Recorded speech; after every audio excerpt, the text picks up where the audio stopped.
We begin today's broadcast by acknowledging the Whadjuk Noongar people as the traditional custodians of the lands and waters where we gather today. We pay our respects to their elders past and present. We extend that respect to Aboriginal and Torres Strait Islander peoples here today. So welcome to day 3 of the 2023 Australian Rowing Championships, ladies and gentlemen.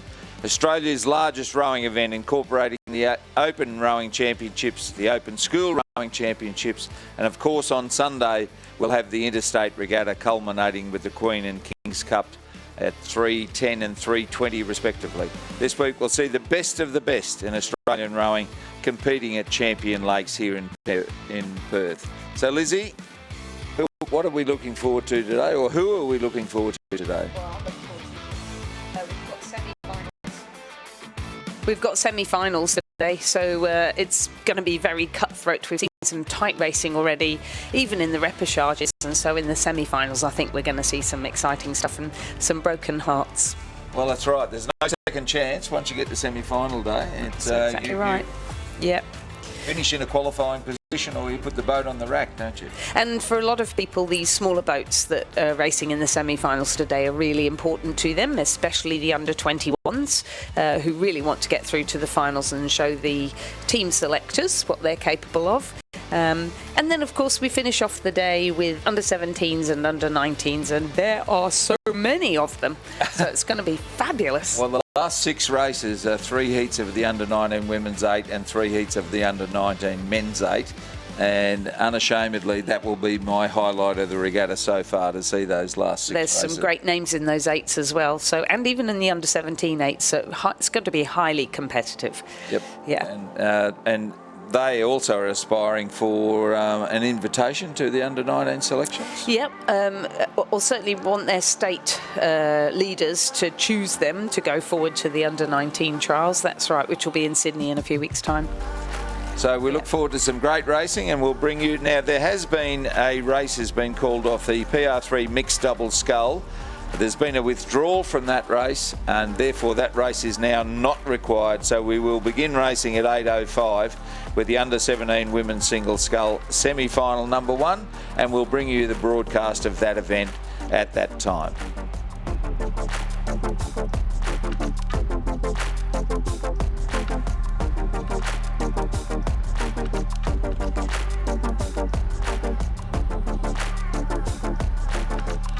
Rowing Australia would like to thank all partners, supporters and suppliers of the 2023 Australian Rowing Championships.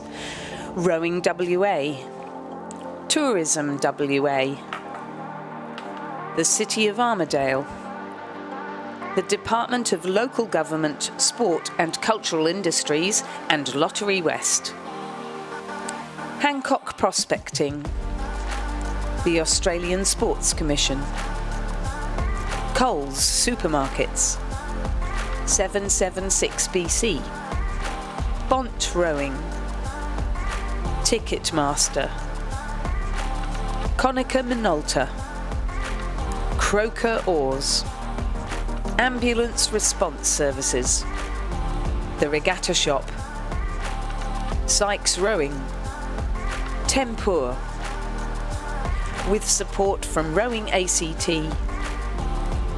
Rowing New South Wales, Rowing Queensland, Rowing South Australia, Rowing Tasmania, and Rowing Victoria.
I'm incredibly proud to be a female in the mining industry, led by a great role model for mining, for the Australian economy. This is the best mining company to work for. Everyone kind of takes you under their wing. Being an older person in mining as well, I find that people can come to me for advice. I did hairdressing for a year before coming to mining. It's the best thing I've ever done. It offers a level of financial security that women outside of the industry don't necessarily have, and it's just awesome. We would like women to be safer here than they are anywhere else. Every day is exciting, there's something happening. Just get out there, try something new.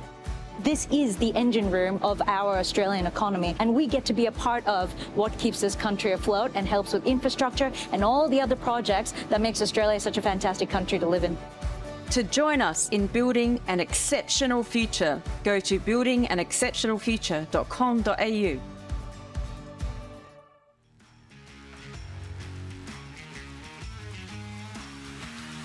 So, ladies and gentlemen, we're joined in the commentary box this morning by Lizzie Newell, Commonwealth Rowing Association Beach Sprints Champion. So, welcome, Lizzie. Thanks for having me. Now, beach sprints, coastal rowing, I don't know a lot about them. Beach sprints to me is some guys in DTs running along and picking up a flag. So, can you tell us about coastal rowing and beach sprints?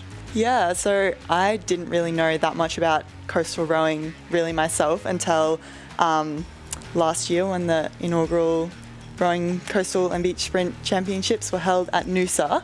But basically the coastal rowing involves getting out in the ocean, obviously, and starting on the water, and there's a series of buoys that you navigate around, which can be quite tricky with waves, and they can be spaced apart.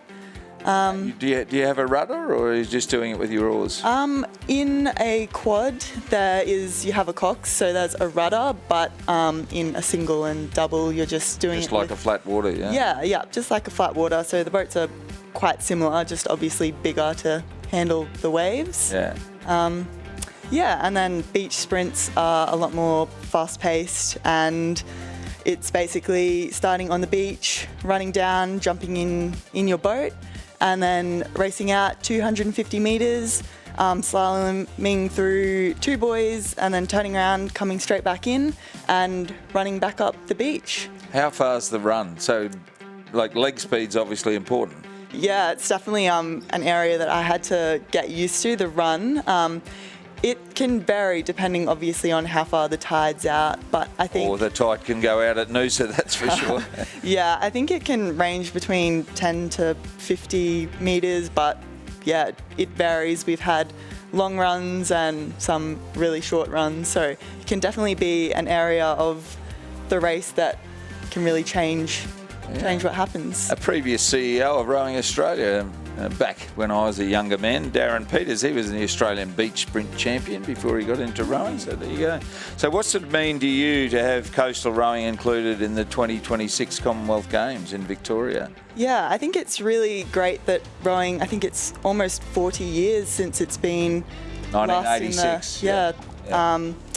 In the Commonwealth Games, so it's really great to see it coming back in and allowing rowers the opportunity to compete against some of those Commonwealth countries which we don't normally get to compete against in even stillwater rowing, which is really great and a great opportunity for more people to see a bit of our sport. Yeah, well, 86 was actually a really good year for Australian rowing. They won a lot of medals at the Commonwealth Games and actually won the men's 8 that year at the World Championships as well. So it was the first World Championships for people like James Tompkins and Michael Mackay. So how's your preparation going for the Australian Coastal Rowing and Beach Sprint Championships in July this year? At the moment, it's been balancing our coastal training with obviously training for these national championships. Yep. So I'll be looking forward to getting back into a little bit more of the more specific coastal training, but we've been really lucky to have the Noosa coastal rowers letting us use some of their boats, so going out training in that rougher water in the swell. It's been really good, and practicing those transitions in and out of the boat, they can be a bit tricky. Lots of face planning has happened, which like to avoid. Yeah. So what's your home club? My club is the University of Queensland Boat Club, so in Brisbane. Yeah. So yeah, we travel down to Noosa on weekends. Or So who's coaching you for the beach rowing? Michael Russell is the coach for UQ, my coach, and then we also have Elliot, who is a coach at UTS. Yep. He's also a coach that's been with us. Yeah, and I see Ron Batt has let me know that there is now coach accreditation online for coastal rowing. There's a separate coastal rowing coach accreditation, and you can access that through the Rowing Australia website. Yeah, right. And it's definitely a big part of the sport is also involving coaches and boat handlers. You definitely wouldn't be able to do the sport without them. They help direct you out through the waves. Obviously, you want to minimise the amount of times you're turning around to see where you're going, so they help you get in and out of the boat smoothly and navigate out through the course, so they're really important. And have you set your sights on the beach games in Bali, which are after the Australian Championships? Yeah, so we went over to Nelson in New Zealand at the beginning of this year, and that was the qualification regatta for that. So Australia have qualified the men's and women's solo and the mixed double. Yep. So we'll be heading over there to Bali to compete in August, so that's really exciting. So I can see the incentive to be involved in this, because you went to Namibia last year. There's a chance you're going to go to Bali, and of course anybody can do. I can drive up the road to go to Noosa, but it sounds exciting indeed. Yeah, it's really amazing, and all of those little countries and places that you mightn't normally get to go to in sort of stillwater rowing. Obviously you need a 2-kilometre course, so there's definitely a lot of different places that you can go with coastal rowing, which is really great. Well, we really appreciate your time this morning. Have a great regatta here, and we look forward to seeing your progression in coastal rowing and beach sprints. Thanks, Yeah, Lizzie. Thank you.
There's lots of things to do for kids.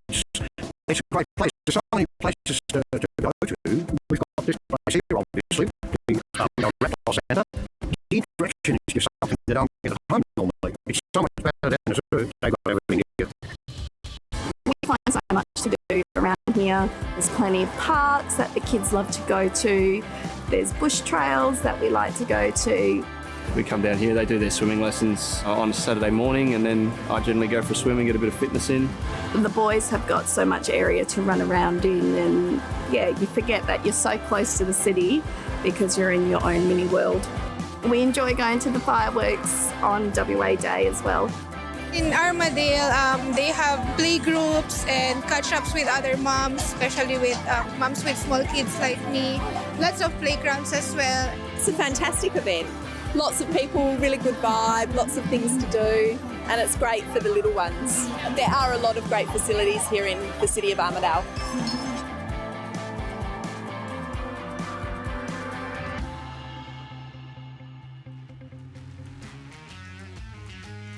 At this year's Australian Rowing Championships, we'll be having our first Learn and Load session, hosted by Olympic silver medalist and 776BC co-founder Cameron Mackenzie McHarg. Last chance to register for the Learn and Carbo Load session, which is on tonight from 5:30 till 7 p.m, where you can learn from Australia's top performance staff and athletes whilst you load with a pasta dinner. This will be a great opportunity for all kids, coaches and parents involved with rowing to hear firsthand how they can excel in their rowing career and maybe one day become one of our NTC athletes. This will also be a great opportunity to ask top performance staff and athletes any questions you may have. Spaces are limited, so sign up now to see if there are still slots. To do that, visit arc.rowingaustralia.com.au. That's where you register. Also join us for an inspiring Women in Sport breakfast tomorrow morning, Thursday the 30th of March, from 8 a.m. until 9:30 a.m. at the Australian Rowing Championships, where we celebrate the incredible achievements of women in sport. This event is an opportunity to hear from some of the most inspiring, driven and passionate women in the rowing industry, share experiences and learn from each other. Our speakers and panels include Olympic champion and local hero Annabelle McIntyre OAM, Dixie Marshall, ASC board member, Sarah Cook, Rowing Australia's Chief Operating Officer, and Olympian Rachel Taylor, Olympic silver medalist. They'll share their journeys to success and the challenges they've faced along the way. You'll also have the chance to network with other women in the rowing and sport industry, enjoy a delicious breakfast and leave feeling motivated and empowered. Don't miss this chance to be part of a community that supports and uplifts women in sport. For more information and to register for this breakfast, visit arc.rowingaustralia.com.au. Hancock Prospecting are the proud principal partners of Rowing Australia and the Australian rowing team, and wish all competitors and athletes a successful regatta. Rowing Australia's National Integrity Framework has been adopted to mitigate integrity threats to rowing in Australia in relation to member protection, child safeguarding, competition manipulation and improper drug use. Rowing Australia is committed to ensuring a safe, fair and trustworthy environment for all participants at all levels and disciplines of rowing.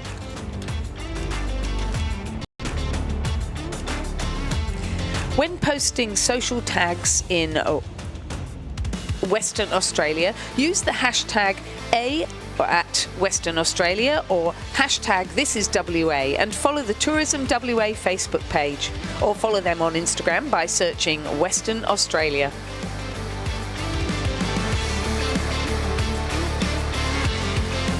Don't forget to check out our traders and boat builders to service your boats and provide spare parts. At the end of the boat park, near the finish tower, we have Sykes, Croker Oars, Wintec, Rowfit and Perfect Balance Rowing. In the event of an emergency or evacuation, please follow the direction of event and venue staff. All cyclists must wear a helmet throughout the venue. Dogs must be kept on a leash and kept under control at all times. And please avoid leaving your bags or personal belongings unattended. Keep Champion Lakes clean. Please make sure you put your rubbish in the bins and bin liners provided. Stay sun smart and slip, slop, slap and sip. Slip on a long sleeve shirt after racing, slop on some sunscreen, slap on a hat and sip on some water to keep hydrated. For the latest results and the daily draws of this regatta, visit our website arc.rowingaustralia.com.au.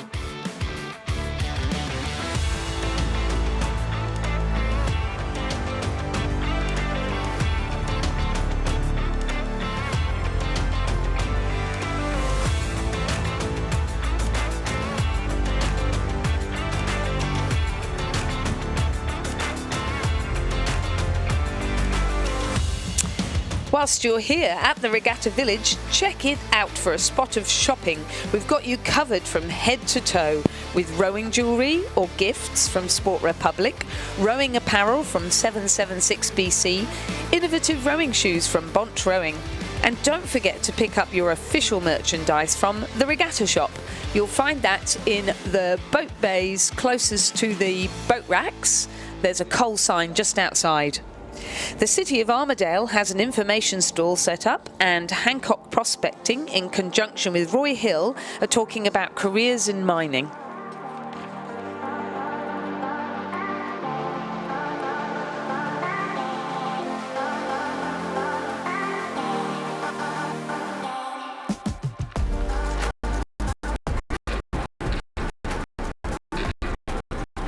So Lizzie, we're at the start for the first race, 210 the under-17 women's single scale semi-final number 1, of which there are 3. So the first 2 only will go through to the final. In lane 2, we have Brisbane and GPS sculler Astrid Thomas. In lane 3, from Trinity Lutheran, Isabel Clifford. In lane 4, from Gippsland Grammar, Scarlett Tavaski. In lane 5, from Fremantle, Juliet Kelly. In lane 6, from Radford College, Zara Turner. And in lane 7, from Glebe Rowing Club, Lucy Yabsley. And again, as with yesterday, with the wind coming from the east, the lane draw has gone to the preferred lane draw, quite within the rules, and one would expect that our highest ranked qualifiers are those scullers in lanes 7 and 6, Lucy Yabsley and Zara Turner. Indeed, so Lucy Yabsley won Heat 1 in a time of 8:54. First time she had raced Addison Rolls, who's another prominent under-17 sculler in New South Wales, and we'll see Addison in the semi-final number 3. And then Zara Turner, who's in lane 6 from Radford College, won Heat 2 in a time of 9:05. So Lucy is a sculler at Ascombe School, but also at Glebe Rowing Club, and she is coached by Milan and Thomas Parker and Nick Galea. Zara Turner at Radford College is coached by Maggie Noonan, Zoe Christofides and Gordon Marks, both highly competent scullers. So both of them, having won their heats, didn't have to race yesterday because the progression was the winner of the heat straight through to the semi-final, and then the remainder went to the repechage with those placing first and second. So we'll be seeing them from lanes 5 onwards. We can see the young scullers there just tapping it, keeping their bow into the headwind. And you can really see how quickly they blow back the other way as soon as they stop tapping. So I'm imagining it will be what they call a quick roll call. Yep.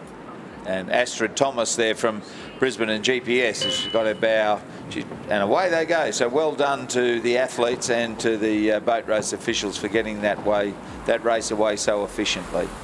And the early leader is Lucy Yabsley, and Radford College Zara Turner just a little slow off the start there.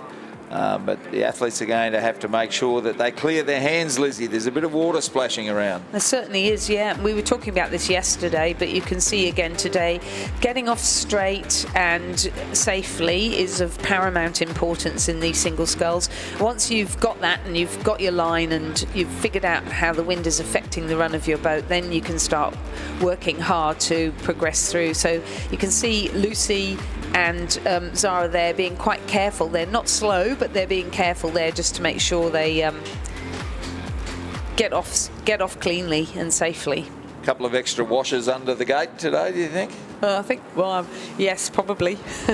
Just get the gates up a little higher and carry the hands a little lower on the recovery to make sure that we're not hitting the water on. Well, you're going to do well not to hit the water on the recovery, aren't you? Yeah, you are. You really are. But perfectly safe, and conditions, while tricky, they are safe, and that's the most important thing. And there's no doubt that Yabsley has gone to an early lead there, Lucy Yabsley. And the sculler over in Station 3 from Trinity Lutheran, Isabel Clifford, going strongly in the early stages as well. But I'd suspect that it's Yabsley from Turner and then across to Isabel Clifford in third place. And I was given information yesterday. Isabel Clifford, I remember her dad rowing Youth 8 for Queensland. Oh, really? Yeah. Back in my time working at Rowing Queensland, so between 94 and 98. So Reece Clifford, he rowed from St Joseph's College, Gregory Terrace. And Isabel's mum was part of Peter Howard's first ever All Hallows winning Head of the River crew. I think in about 96 or something like that. So there you go. It's a family sport, Lizzie. It certainly is. It certainly is. So you and your husband certainly spend a lot of time in it, that's for sure. We certainly do. Oh, you were right about lane 3. She's doing pretty well, isn't she? So I think rowing in conditions like this requires great patience and tenacity to just keep going, so we can see they're actually coping really well with this. Yep, so, they're under 17s, but they've done a bit of rowing and their skill levels are obviously high enough for their coaches to think, well, we'll take them to the national championships. Absolutely, and I think learning to manage yourself on a week like this, where it's a bit windy, that in itself can make you feel tired. Racing in these conditions, really important to refuel straight afterwards, stay hydrated, and really make sure you stay stretched, loose, flexible and calm, I think, to be able to cope with them. Lucy Yabsley had a almost 6-second lead through that 500 metre mark. We suggested her form and her performances here had her in the preferred lane of lane 7, and she's living up to that form currently. She certainly is, yep. So winner of the Year 10 single scull at the Schoolgirl Head of the River, and I'm pretty sure at IGSA as well. IGSA? Which is the Independent Girls School Sporting Association that has a massive regatta. It's all women. It's very noisy. At Cirque? All schoolgirls, yes, at Cirque, yeah. Yeah, pretty important regatta for the independent girls' schools. Yes, it's one of my pet hates. Media people often talk about private schools. They're actually independent schools. If you receive government funding, you're not private. No, that's very true. It's says the guy who's the chairman of an independent school. But certainly Lucy Yabsley is our leader, and Zara Turner is holding down second, and it still looks like Isabel Clifford from Trinity is up there and having a red hot crack in station 3. But conditions are tough, but Yabsley's rowing really nicely. She's getting nice length. Yep. Both forward and back. She's fairly upright at the back. Yeah, good posture. Nice clean catches with a long reach. Yeah, in these conditions, the catches are outstanding. And then Zara Turner, as you said, from Radford College, and the new rowing coordinator or rowing master, is he? Gordon Marks? What is his title? I believe he's, head of rowing. Head of rowing. So Gordon had done a great job for a number of years as the para rowing for Rowing Australia. It is now head of rowing at Radford College. Scarlett Tavaski has improved dramatically there, and we can see the GPS sculler Astrid Thomas just got her stroke side blade caught in the water there, and the cleanliness of the rowing is the key, as you've alluded to, Lizzie. It certainly is. So to battle your way down the course in tricky conditions, it'll be character building, that's for sure. It certainly will. Only 2 of these athletes will progress to the A final. Those who are placed 3rd and 4th will progress to the B final, and those placing 6th and 7th will be eliminated from the event. So kudos to our starter who got us underway today, Caroline Schomburg, Chris Tucker and Gary Wright, getting the race underway in such tricky conditions, and the race got away right on time. Our chief judge this morning is Renee Klupax from Victoria, and he's assisted by Rob Stobie. I'd suggest Rob is the boat race official who's travelled the furthest. He's domiciled in Townsville. Oh, right. Okay. Very famous South Australian name, Stobie. The Stobie pole that carries the electricity in South Australia. Oh, there we go. You've learned something today. I certainly always do, Razor, when I'm sitting with you. Yes, I'd say he's travelled the furthest, but we thank and appreciate the great job that all of our officials do to get these regattas going. And Ashley Dillon is umpire 1, Phil Fraser from Tassie is in lane is umpire 2, Greg Smith from New South Wales umpire 3. Stuart McQuaid from Queensland is umpire 4. Umpire 5 is Merrin Holmes, and umpire 6 is local legend Brett Wolford. So Astrid Thomas has now been overtaken by Scarlett Tavaski of Gippsland Grammar, working her way through the field in the middle of the course now. But it was Lucy Yabsley first to 1,000 metres, followed by Zara Turner. And I think we're looking at 10 minutes here, don't you? I would think so in these conditions, yeah. So she's doing a great job, Yabsley, Lucy Yabsley, as you said, coached by Milan and Thomas Parker and Nicholas Galea at Glebe Rowing Club. The Glebe Rowing Club has to be one of the oldest rowing clubs in Australia, doesn't it? I would have, well, yeah, I would have thought pretty old, yes. I know they had to move because they, like a number of clubs, went into financial difficulties at one point in their history, which is also when Sydney University Women's Rowing Club, as it was called then, bought the old Glebe shed and is still based there now. And Glebe then rebuilt on the site next door, so they've got a lovely modern boat shed and a really strong junior program, and Lucy Yabsley, one of those scullers. And you did say where she went to school? Askham, yeah, in the eastern suburbs of Sydney. Okay, so she's leading still from Zara Turner, 7 seconds. A further 8 seconds back to Scarlett Tavaski. Then follows Juliet Kelly, Astrid Thomas and Isabel Clifford. So the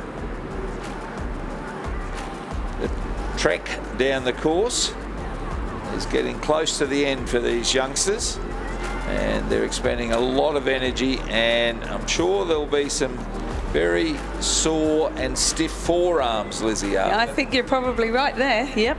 They'll be gripping the handle much harder than they normally do, and then at the end of the race they'll think, oh gee, my forearms are sore.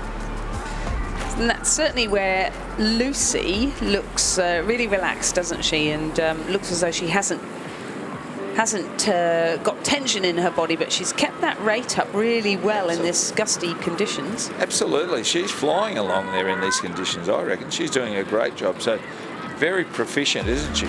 Technically proficient. Certainly is. Yeah. She certainly is, yeah. A sculler from Gippsland Grammar, Scarlett Tavaski, is doing a great job, having moved through the field to finish, probably will finish in 3rd place. But Glebe, Lucy Yabsley, plenty of encouragement on the far side. There's a few spectators there yelling their encouragement. Only 2 or 3 on bikes, but Lucy Yabsley from Glebe Rowing Club, with 8 strokes left to go, is going to win semi-final 1 of the under-17 women's single scull and go through to the A final of that event. Second will be Radford College. That's Zara Turner. She's in lane 6. Then third will be the sculler from Gippsland Grammar, Scarlett Tavaski. She'll go to the B final along with Fremantle's Juliet Kelly. So 3rd and 4th through to the B final. Trinity Lutheran Isabel Clifford has got back up into 5th place, and 6th will be Astrid Thomas of Brisbane and GPS, and there may well be a C final, I'm not sure of that event. And semi-final number 2 is underway. So, yep, just confirming the results of the first semi-final. A win for Lucy Yabsley of Glebe, second Zara Turner of Radford College. They progress through to the A final. In third, Scarlett Tavaski of Gippsland Grammar. In fourth, Juliet Kelly of Fremantle. They progress to the B final. Fifth, Isabel Clifford. Sixth, Astrid Thomas. In the second semi-final of the women's under-17 single scull, we have Matilda Cocker from Buckingham Rowing Club in lane 2, coached by Hamish Johnston. We have Mackenzie Kopke-Veldhuis of Wendouree Ballarat in lane 3. She's coached by Paul Blanchfield and Colin Purves. In lane 4, we have Callie McRae from Rockhampton Fitzroy Rowing Club, coached by Kim and Sarah Byrne. In lane 5, Sienna Becker from Commercial Rowing Club, coached by David Van Das. In lane 6, Felicity Cox of Unley High, coached by Daniel Ralph. And in lane 7, Sophia Cross of Bunbury Rowing Club, coached by Cameron Fowler.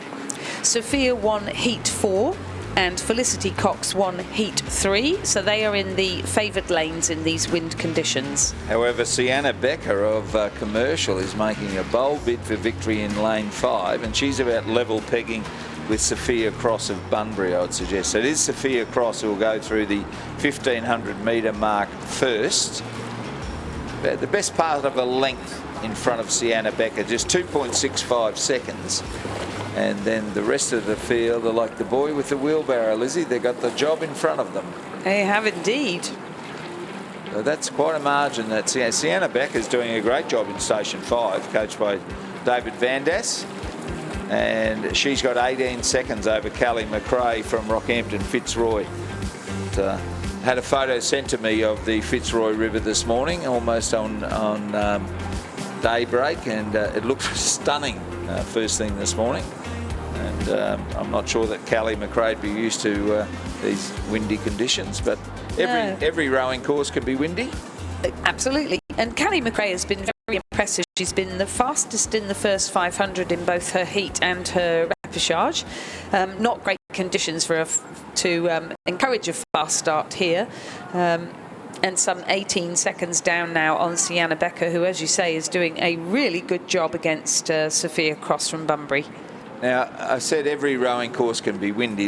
Is it a wives' tale that they wanted to build an airport in Nottingham, but it was too windy, so they built a rowing course instead? I've never heard that story, but Nottingham, the National Water Sports Centre, really is windy, yes. So maybe it was made up by an Australian. I think Nottingham was probably the first international regatta I ever rowed in, and it was absolutely horrendous. It was also one of the first I ever coached at, and I remember the wind was so strong that in those days you had eights with coxes in the bows. You don't do that anymore. No. But I distinctly remember these eights not being, because the finish line is very close to the pontoons where you come out, and being worried that people were going to capsize and drown. So Sophia Cross, coached by Cam Fowler at Bunbury Rowing Club, is doing a terrific job here. She's sitting tall in the seat, looks confident in her own ability, and she's leading Sienna Becker from Station 5, so a great effort from her to make it through to the A final. And again, looking very relaxed, powerful, good draw through the middle of the stroke.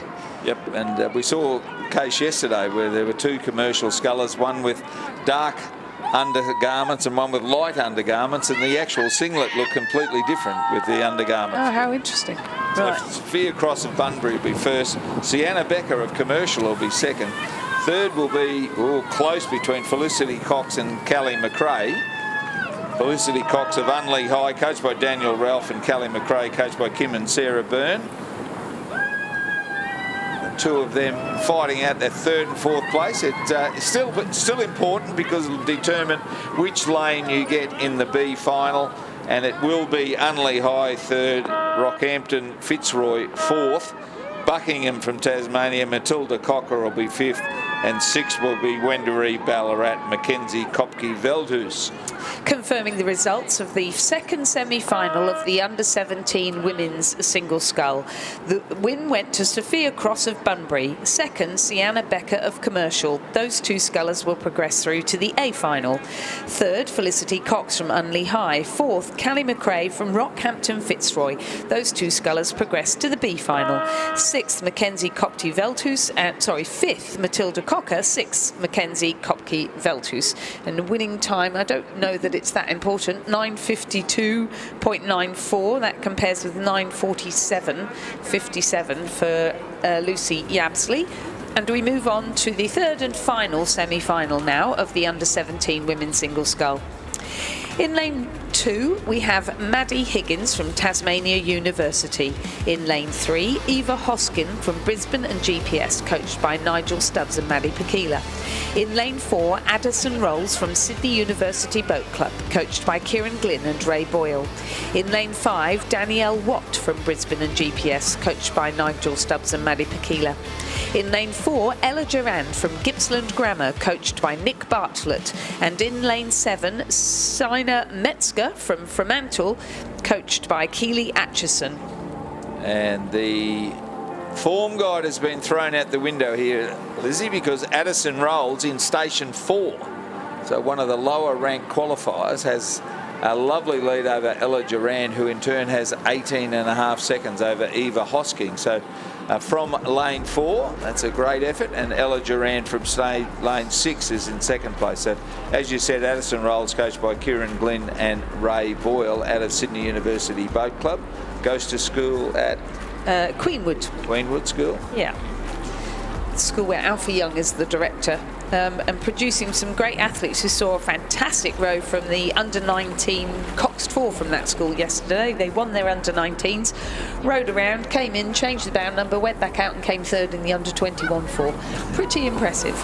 Well, it's been a bit of a production line since Alfie's been there, hasn't it? Yes, and Kieran Glynn and Ray Boyle as well, really vital members of that crew there, that team there that guide these athletes, and we see that a lot of them stay in the sport, which is a real measure of success for a school rowing program, I think. And a really good relationship between Queenwood and Sydney University Boat Club. Yeah, there is. Not all Queenwood girls go to Sydney University Boat Club for their rowing, but quite a few do. So yeah, very strong relationship. It's good. So it's a terrific effort coming from Addison Rolls in Station 4. Maddie Higgins from Tas Uni is in lane 2, so she's on the far side of the course, over near the power lines. Brisbane and GPS Eva Hosking is in Station 3, doing a good job in that lane. But our leader, Sydney University, Station 4, Addison Rolls. Then back to Danielle Watt of Brisbane and GPS. She too is coached by Nigel Stubbs and Maddie Pakila. Gippsland Grammar, Ella Durand holding down second place, coached by Nick Bartlett. And Fremantle Sina Metzger, coached by Keely Atchison, just down the road at Fremantle Rowing Club. Yeah, so Sina and Ella won their heats. And Danielle and Addison won their repechages. Addison raced Lucy Yabsley in the first heat and led most of the way, and Lucy just took her in the last 500. So they had a great race between them and did some fast times, and Addison did a really good time, 9:29 yesterday in windy conditions where a lot of people were doing in the 9:40s. So Addison threw in 1500 and 7:26.84. She's 7.81 seconds clear of Ella Durand, still holding down second place. Sina Metzger now has moved up into third position. So in Station 7, she's got a lot of water to make up inside the last 450 metres.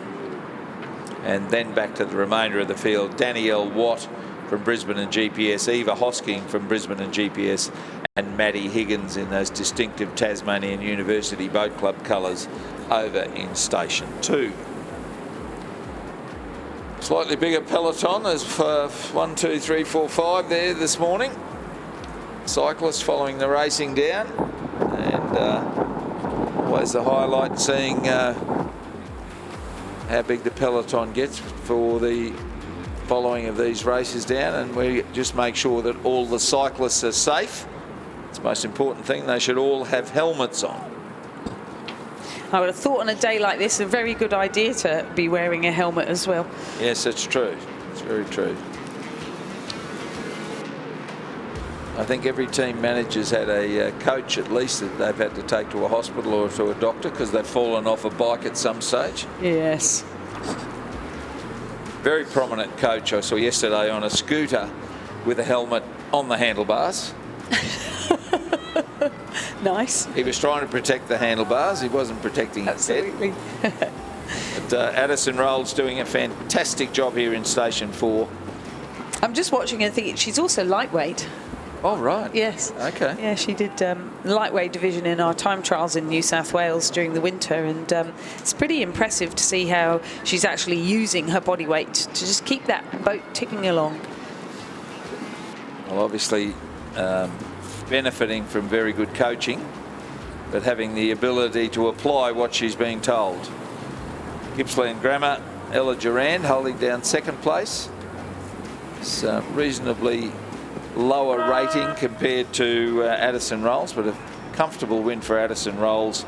We'll go through to the A final of the under-17 women's single sculls. She'll be joined there by Ella Durand in a very distinctive green boat for Gippsland Grammar School.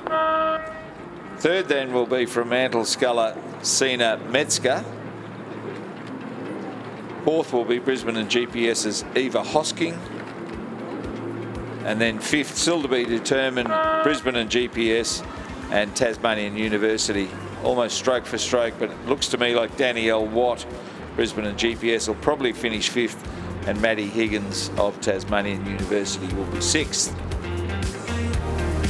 9:56.40, Lizzie. So that's our slowest time. As I said yesterday, the great Roger Wilson used to say very often that times mean nothing in rowing. Yeah. In conditions like this, where it will probably be different tomorrow, all you're really looking at is how people are coping, aren't you? The one thing that changed that was when we started doing time trials, of course. Yes, of course, yes. So under 17 men's single semi-final number 1, Lizzie. Yep, so just recapping then, semi-final 3 of the under-17 women's singles scull. It's Addison Rolls and Ella Durand go to the A final. To the B final, Sina Metzger and Eva Hosking. In the under-17 men's single scull, in our first semi-final, we have Harry Dimmock from Kinross Wallaroi in lane 2, coached by Benjamin Watt. We have Zach Hyde from UTS Haberfield in lane 3, coached by Elliot Shackcloth Bertonetti. We have Logan Cavill from Bundaberg, coached by Rodney Dick in lane 4. In 5, Patrick Micklejohn from Guildford Grammar, coached by Ethan Aird. In lane 6, Vaughan Henderson from Hunter Valley Grammar School, coached by Odin McIntosh and Rowan Hislop. And in lane 7, Jack Hansen-Nahoy of Trinity College here in WA, coached by Liam D. And he's leading the event, is Jack Hansen-Nahoy. And Patrick Micklejohn of Guildford Grammar in second place. So Western Australia Quinella at the moment, but trying to upset that result is Vaughan Henderson of Hunter Valley Grammar. So the continuation of that area having a good regatta, Newcastle Grammar. And, yeah, most certainly, and Rowan Hislop and Odin McIntosh as coaches, yep. So then back to the Bundaberg sculler, is having a crack as well, Logan Cavill. I happened to run into his coach, Rodney Dick, this morning on the way in, actually, and he's right up there in not one of the greatest lanes. No, he's had to go through the repechage in order to get into the semi-final, but certainly did very well, as did Patrick Micklejohn. Vaughan Henderson and Jack Hansen-Nahoy coming through by winning their heats. Hansen-Nahoy looks to have the race well within his keeping at the moment, although a dirty stroke or so there. And we can see in the background the club tents that have managed to recover from a little bit of upset and damage during the night from strong winds. Yep, so Vaughan Henderson from Hunter Valley Grammar has moved clearly into second place now. Logan Cavill of Bundaberg's coming home with a wet sail and has joined Guildford Grammar in the battle for third and fourth. Again, as I said in the previous race, you'll go to the B final, but you'll get a better lane if you finish third. And he's not giving up the fight for second either, Logan Cavill. He's trying to peg back Vaughan Henderson, but the line is too close. Vaughan Henderson of Hunter Valley Grammar will be second. Logan Cavill of Bundaberg will be third. Fourth will be Guildford Grammar's Patrick Micklejohn. Next will be in fifth place Kinross Wallaroi Harry Dimmock, and sixth will be UTS Haberfield Zachary Hyde, 8:56.17.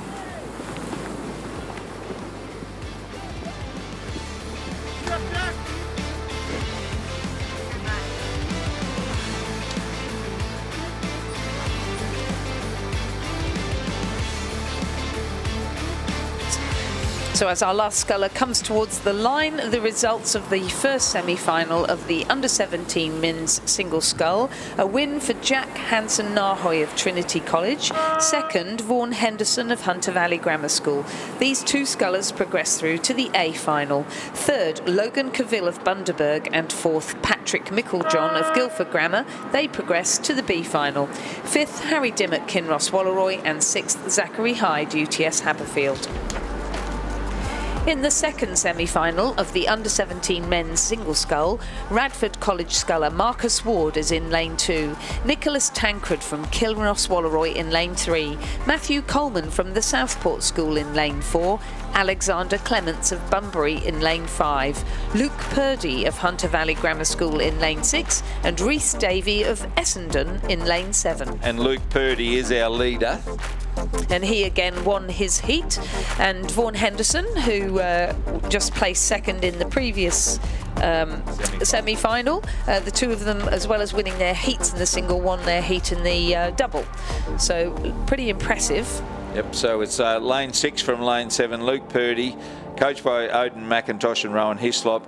From Reece Davey of Essendon, coached by Lisa Gandolfo and Grant Williamson. And then back to third place is the Bunbury sculler, Alexander Clements. He's coached by Cam Fowler. And then fourth, Southport, Matthew Coleman. The Southport School, Matthew Coleman, coached by Ian Hawley. And John Smythe, who's the Director of Rowing at the Southport School. Used to be at Rockhampton Grammar School and UTS Haberfield. UTS Haberfield, a wonderful man to work with. He would be fabulous as a school director, I would think. Yep. Good schools, Southport as well, for the rowing, isn't it? Absolutely, yeah. Kinross Wallaroy, Nicholas Tancred in fifth place, coached by Ben Watt. And Radford College, Marcus Ward, coached by William Hatcher, Maximilian Meyer, and the head of rowing, Gordon Marks. But making every poster winner, Hunter Valley Grammar, Luke Purdy. And as I've said a couple of times, that whole region having a really good national championship so far. Just turning those efforts into medals, I suppose. Tomorrow is part of the next part of the equation. And a nice lead over the Essendon Rowing Club sculler there, Reece Davey, on the Maribyrnong River. Essendon Rowing Club.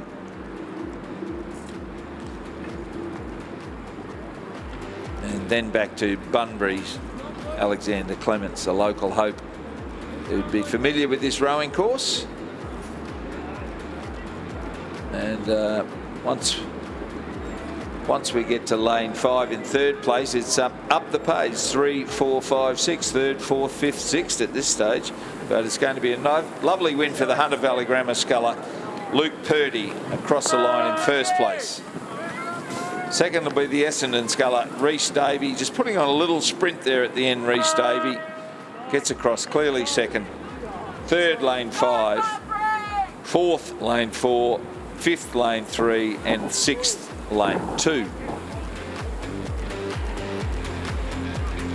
906.16, 906.16. The margin 7.14.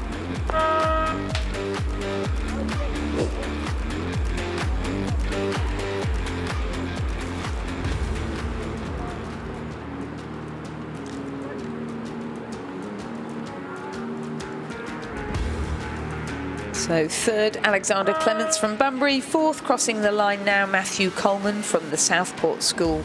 So first was Luke Purdy from Hunter Valley Grammar School in this second semi-final of the under-17 men's single scull. Second was Reece Davey from Essendon. They progressed through to the A final. Third, Alexander Clements from Bunbury, and fourth, Matthew Coleman from the Southport School. They will progress to the B final. And then dropping out of the event now, Nicholas Tancred from Kinross Wallaroy, fifth, and Marcus Ward, Radford College, sixth. The third semi-final of the under-17 men's single scull has Harrison Howard in lane 2. He represents the Southport School, coached by Ian Hawley and John Smythe. In lane 3, Eckhart Bosman from Bunbury Rowing Club, coached by Cameron Fowler. In lane 4, Thomas Bartels from Ignatius Park College in Queensland, coached by Harrison Parks and Zachary Judge. In lane 5, Finn Redman from Adelaide High in South Australia, coached by Joe Malcolm and Harrison Lindner. In lane 6, Harry Brandt from Rockhampton Fitzroy Rowing Club, coached by Kim and Bonnie Byrne. And in lane 7, Noah Haas from Tasmania University.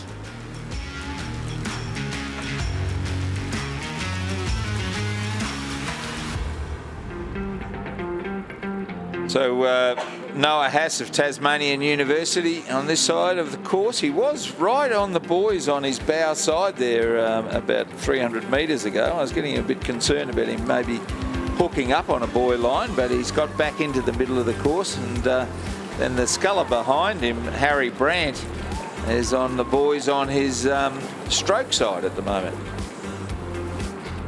So we've got a shot there on the camera, which you can see on the live stream or on the big screen here at the course. Just showing windy, rolly conditions and athletes making the best job of it they can, and certainly Noah Haas making a very good job of it. Being chased by Harry Brandt, though. Yeah, and Finn Redman from Adelaide High is putting in a bold bid for second spot and a place in the A final. Actually, currently, Lizzie, it's up the page order, isn't it? 1, 2, 3, 4, 5, 6.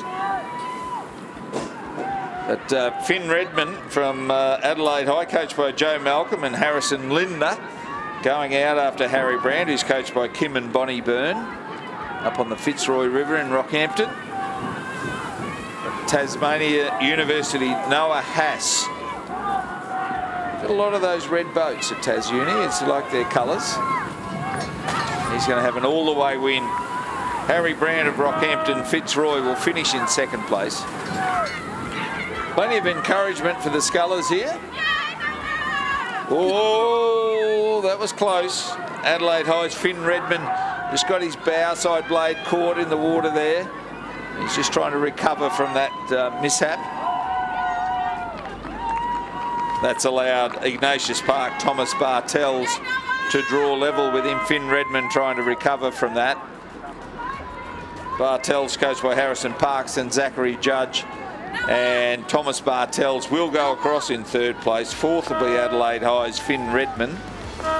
Fifth then will be Bunbury's Eckhart Bosman. And sixth will be the Southport Schools' Harrison Howard. 8:57.57. 8:57.57. The margin 25.63. Ooh. Good to get under 9 minutes, I think. So confirming the results then, semi-final 3 of the under-17 men's single scull, a win for Noah Haas of Tasmania University. Second, Harry Brandt, Rockhampton Fitzroy. Those two scullers progressed through to the A final. Third, Thomas Bartels of Ignatius Park College, and fourth, Finn Redmond of Adelaide High. They progressed through to the B final. Fifth, Eckhart Bosman, and sixth, Harrison Howard now drop out of the event. Well, that's the under-17 single scullers safely home. I'm glad about that. I'm glad we had no swimming. Under-19 women's single scull quarterfinals are our next races, with the first 3 to progress through to the semi-final. Radford College's Zoe McIntosh has withdrawn, so in lane 2 we have Lily Rose Hall Kraus from Nagambie. In lane 3, Imogen Lang from Canberra and the ACT High Performance Programme. In lane 4, Zara Kfouri from Yarra Yarra. In lane 5, Asia Heaps from Bundaberg. In lane 6, Meg Castles from Mersey. And in lane 7, Sophia Miller from Yarra Yarra. This is another one that's not going to the script, Lizzie. Yes, lane 7's very prominent, but lane 5, Bundaberg Asia Heaps, and the Yarra Yarra sculler, Zara Kfouri, coached by David Orchard, right up there as well. So those 3 battling it out. Oh, well, those first 3 will go to the semi-finals, because this is just a quarter-final. Not just a quarter-final, but it is a quarter-final. And the first 3 will get you into the semi-finals to be raced at races 246 and 247. So they'll be today, the semi-finals. Quarter-finals in the mornings, and then semi-finals later in the day.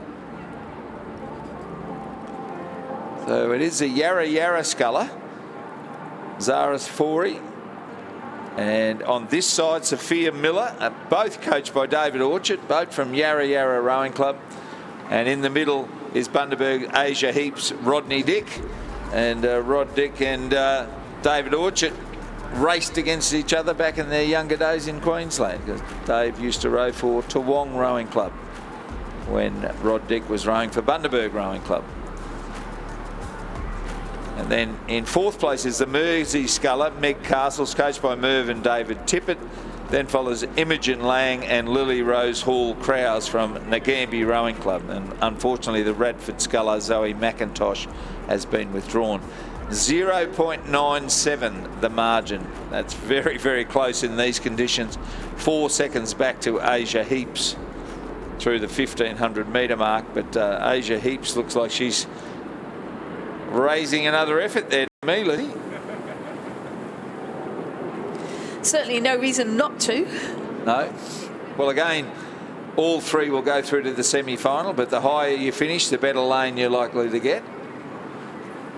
And I think if there's one thing that youngsters are going to take away from this regatta, it's understanding what they have to do if they're rowing into conditions that then become less favourable to one lane. Yep. Understanding that rule, that the lanes will be seeded in the event of inclement weather and wind. and making sure you get the best result possible so you get the best lane possible in the next round. Yeah, and your coach can tell you all about it, but until you live it, you really don't understand, do you? And that's exactly what these youngsters are doing. They're living that experience here this week. So Sophia Miller, coached by David Orchard, in Station 7, has got the look back now at the rest of the field. Asia Heaps of Bundaberg has moved clearly into second place over Zara Kafuri of Yarra Yarra, who's holding down third place. And I do recall Richard Dorstein, commentator from Victoria, telling us that Zara Kafuri had had a great season, both in small boats and in her School 8, I think it was. So very good to see her so dominant in this race. Yep. Sophia Miller will be first, Asia Heaps will be second, Zara Kafuri will be third, fourth will be the Mersey sculler Meg Castles, fifth then will be the Canberra ACT sculler Imogen Lang, and sixth will be the Nagambie sculler Lily Rose Hall Krause. So confirming the results of the first quarter-final of the under-19 women's single scull, a win for Sophia Miller of Yarra Yarra, second Asia Heaps from Bundaberg, third Zara Kafuri of Yarra Yarra. Those three scullers progress through to the semi-final. Dropping out of the event now, fourth place to Meg Castles from Mersey, Imogen Lang from Canberra, Lily Rose Hall Krause from Nagambie. 10 minutes, 17.34, Lizzie. That's our first one that took longer than 10 minutes, and it wasn't the under-17s. Interesting. Quarter-final number 2 is on the course. It is indeed. Here are the pictures of it, and we've got Alessia Chirocco of Swan River in lane 1, Remy Neville of Griffith Uni Surfers Paradise in lane 2, Zoe Kaur of Melbourne Girls College in lane 3, Neve Tierney of Sydney Rowing Club in lane 4, Sarah Burke of St Patrick's Townsville in lane 5, Liesl Page of Sydney Rowing Club in lane 6, and Olivia Parker of Fremantle Rowing Club in lane 7. I really can't see anyone in lane 5.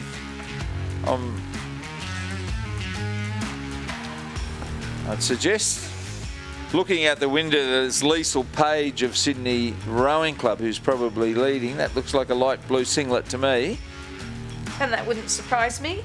She was very calm and very focused. It doesn't surprise me. She was very calm and very focused this morning as I was walking down the path, past all the pandemonium of tents that had gone into the water and tents that had collapsed and things that were rolling around all over the place. She was sitting on an ergo warming up.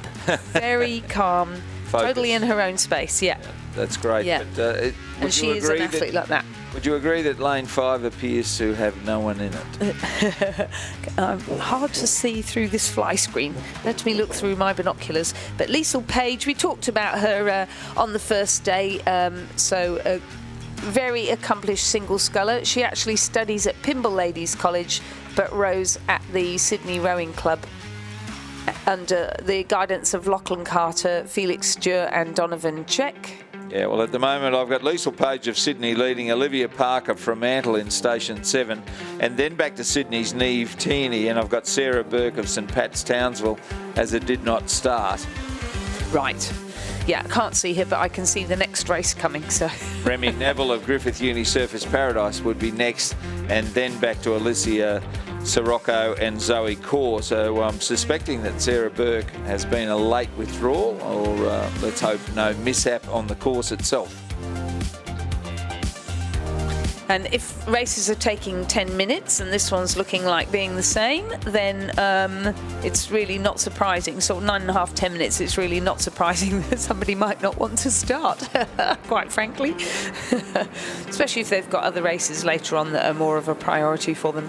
So as we come through the 1,500 metre mark, Liesl Page from Sydney Rowing Club continues to lead over Olivia Park from Fremantle Rowing Club. She now has 16.23 seconds lead on her, and then a further 10 seconds back to Neve Tierney of Sydney Rowing Club. Sitting in fourth, Remy Neville of Griffith Uni Surfers Paradise, and in fifth, Alessia Chirocco of Swan River. And it certainly doesn't look as though these positions are likely to change very much with such big margins. So I think we can anticipate that Liesl Page will continue a very successful season. which is continuing a successful season from the one before. So she was rowing, what, under 17s last year or under 19s last year as well? Yeah, she was, and I think she's still 17 years old, so she's very young. Yeah. Again, lightweight. And I think I mentioned she won the junior women's double scull at Henley Women's Regatta with Laura Seifer. All right, yes, I do recall. Last year, yeah. But she's having a great season, and I'm quite sure she'll want to go to the Junior World Championships. So she's going to win and win handsomely. Over the Fremantle sculler, Olivia Park will be second. Sydney Rowing Club, Neve Tierney will be third, and those three will go through to the semi-finals. Very exciting. Being eliminated, and in fourth place is Griffith Uni Remy Neville. Then across to Alicia Sirocco of Swan River. And in sixth place will be Melbourne Girls College Zoe Kaur. And to the best of our knowledge, Sarah Burke from St Pat's Townsville did not start. Winning time for Liesl Page, 9 minutes 38.62 seconds. You were on the ball, I didn't even see that. And the clock's still ticking, of course. Oh, well done. Yeah, margin of 17.81, so Liesl drawing out even further from Olivia Park there.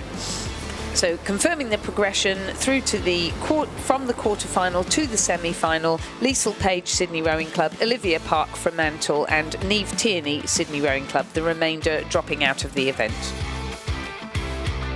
Still encouragement being yelled for the scullers that are out there, so that's great to see.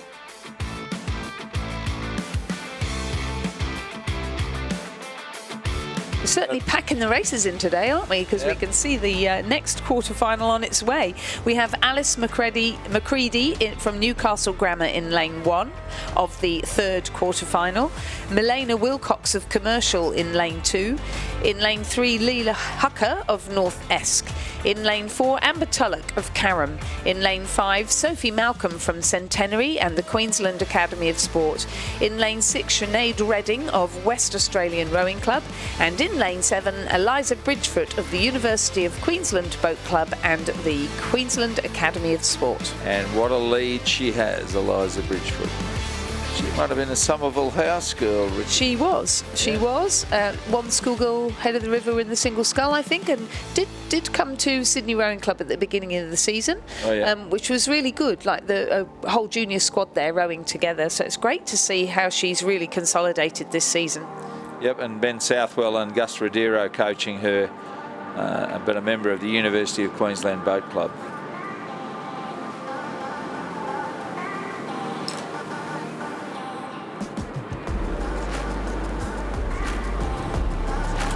So Western Australian Rowing Club, Sinead Redding is in second place. She's coached by Stefano Belloso. And then follows Sophie Malcolm. Some Centenary QAS coached by Mike Stelton, Gus Rodero and Ben Southwell. She's holding down third place. And quite a margin back to, I would suggest, Milena Wilcox of Commercial is probably in fourth. Then North East Layla Hucker and Alice Macready. Missing one again, Lizzie. I can only see 6 again.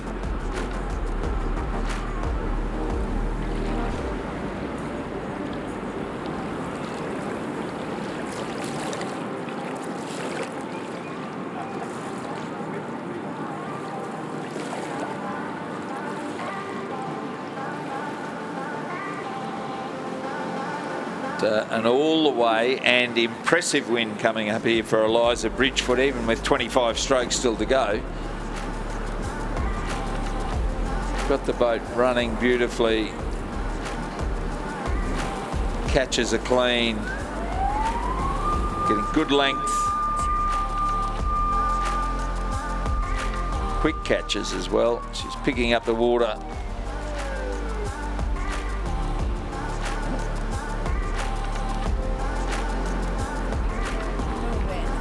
So Eliza Bridgefoot, University of Queensland Boat Club, coached by Gus Rodero and Ben Southwell.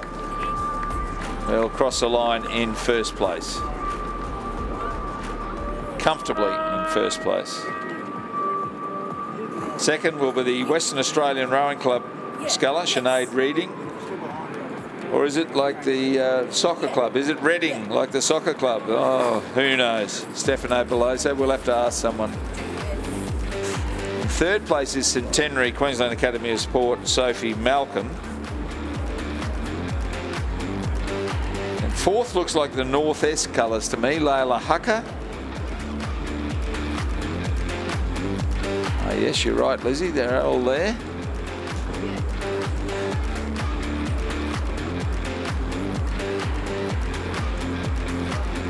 Must be Newcastle Grammar.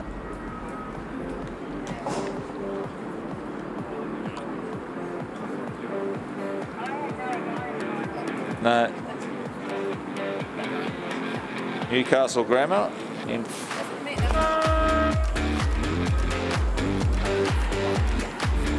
So Carrum and then Commercial.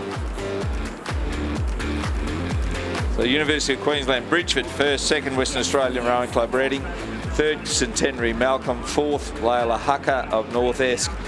Then will follow Newcastle's Grammar, Alice McCready, Carrum's Amber Tulloch and Commercial's Milena Wilcox. The winning time 9 minutes 18.77. Which is a good time, and the margin 44.12. That's the biggest margin so far. And that was faster than the first two quarterfinals? Yeah, we had, where's my times? We had 9:38 and 10:17, so quite considerably faster, 20 seconds faster than the second quarterfinal. But times in the wind are even less relevant than they are when it's lovely and flat, aren't they? They are, and also I think this wind, as we've spotted all week, it's been quite up and down, so it kind of depends on whether you get one of those big gusts across your bows or not, doesn't it? Knocks 5 seconds off you, doesn't it? I was watching Hamish Harding this morning, who was the only soul brave enough, I think, to really go out in a single and warm up, and there was an enormous gust, and I think we all thought that he would be brought to a standstill, and it was really interesting seeing him. He went down to half slide and just really whacked the rating up and went flying. Yeah. So you've just got to be determined, haven't you? And aware. Yes, that's well, he has a good heritage. He does indeed. His dad was a reasonable sculler and his mother won a world championship, so yeah. And I reckon one day he will too. He's just got to hang on in there. So maybe not on Olympics. Who knows? Yeah. So recapping then, third quarter final, Eliza Bridgefoot goes through to the semi-final. She is joined by Sinead Reading and Sophie Malcolm. And dropping out of the event now, Layla Hucker, who was fourth, fifth Alice McCready, sixth Amber Tulloch, and seventh Milena Wilcox. So we'll move on to the fourth quarter-final in the under-19 women's single scull. And we have Lucy McFarlane from Centenary in lane 1, Paris Reed from Commercial in lane 2, Georgia Brennan from Rockhampton Fitzroy in lane 3, Olivia Yates from Mersey in lane 4, Emma O'Neill from Fremantle Rowing Club in lane 5, Lily Barker from Mersey Rowing Club in lane 6, and Lucy Searle from Sydney Rowing Club in lane 7. Lucy rows for Kinross Walleroy School as well, and the coaches in her single scull are Adam Harrison and Andrew Gannon. I saw Adam Harrison around yesterday, actually. Yeah, so it's a long way from Kinross Walleroy to Sydney. It is. He's doing a great job there, actually, and so is Andrew Gannon. What a team. So it is Lucy Searle who leads over, I would suggest, the Fremantle sculler, Emma O'Neill.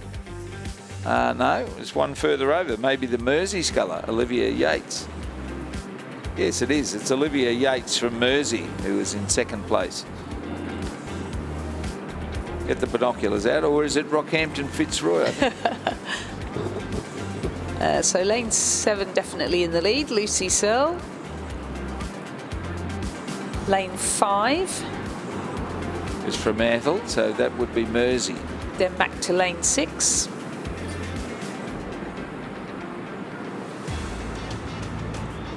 I can't see anybody in lane 4. No, I think 4's vacant from what I can see. Yeah. Oh, is it? So is that sculler that's in second place got a bow number on? Certainly it's Lucy Searle, coached by Adam Harrison and Andrew Gannon, who leads the race and leads it comfortably.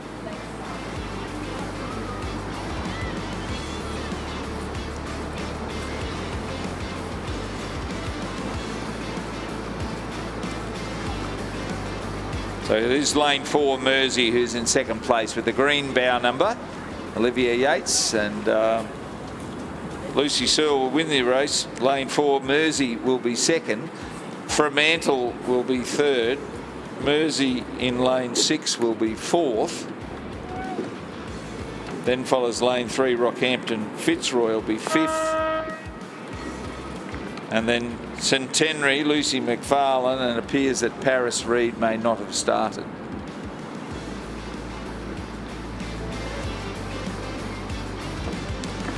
$10:11.73 there, Lizzie. Again, quite a difference in times between those 4 quarterfinals.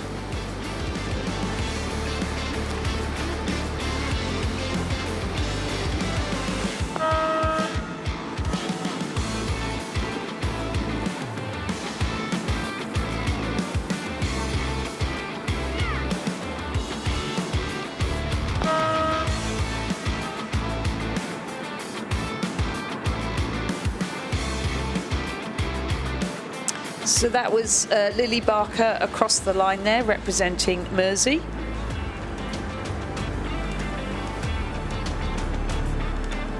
And then we have Georgia Brennan from Rockhampton Fitzroy. And completing our field of 6 out of the 7 that were listed, Lucy McFarlane from Centenary.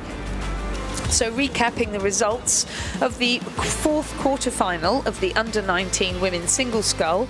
First, Lucy Searle from Sydney Rowing Club. Second, Olivia Yates from Mersey Rowing Club. And third, Emma O'Neill from Fremantle Rowing Club will progress to the semi-final. Dropping out of the event now, Lily Barker from Mersey, Georgia Brennan from Rockhampton Fitzroy, and Lucy McFarlane from Centenary. We're into the quarterfinals now of the under-19 men's single scull. In lane 1, we have Austin Vincent from Fremantle. In lane 2, Joshua Matheson from Wendouree Ballarat. In lane 3, Cooper Hoskin from Christian Brothers. In lane 4, Lockie Heath from Ballarat Grammar. In lane 5, Darcy James from Marist College ACT. In lane 6, William Rogers from Sydney Rowing Club. And in lane 7, Igor Zarubin from Norwood International High of South Australia. William Rogers from Sydney, coached by Julian Huxley. William Rogers from Sydney Rowing Club, coached by Julian Huxley and Donovan Seck. Clearly the leader here with quite some distance back to the rest of the field. The first 3 to go through, and the sculler from Wendouree Ballarat on the far side is trying to buck the system to get into that top 3, but at the moment it's lane 6 fighting it out with lanes 5 and 7. Norwood International High, Igor Zarubin, and Marist College ACT, Darcy James are in 2nd and 3rd. Not sure which order, but on the far side, the Wendouree Ballarat sculler, Joshua Matheson, coached by Paul Blanchfield and Sam Hutchinson, is trying to get into that battle. He would be used to these conditions, rowing at Lake Wendouree. And William Rogers from the King's First Date that came 2nd at the head of the river last weekend, so no let up for him. No. Straight back into the single and off to the, must have flown out here to.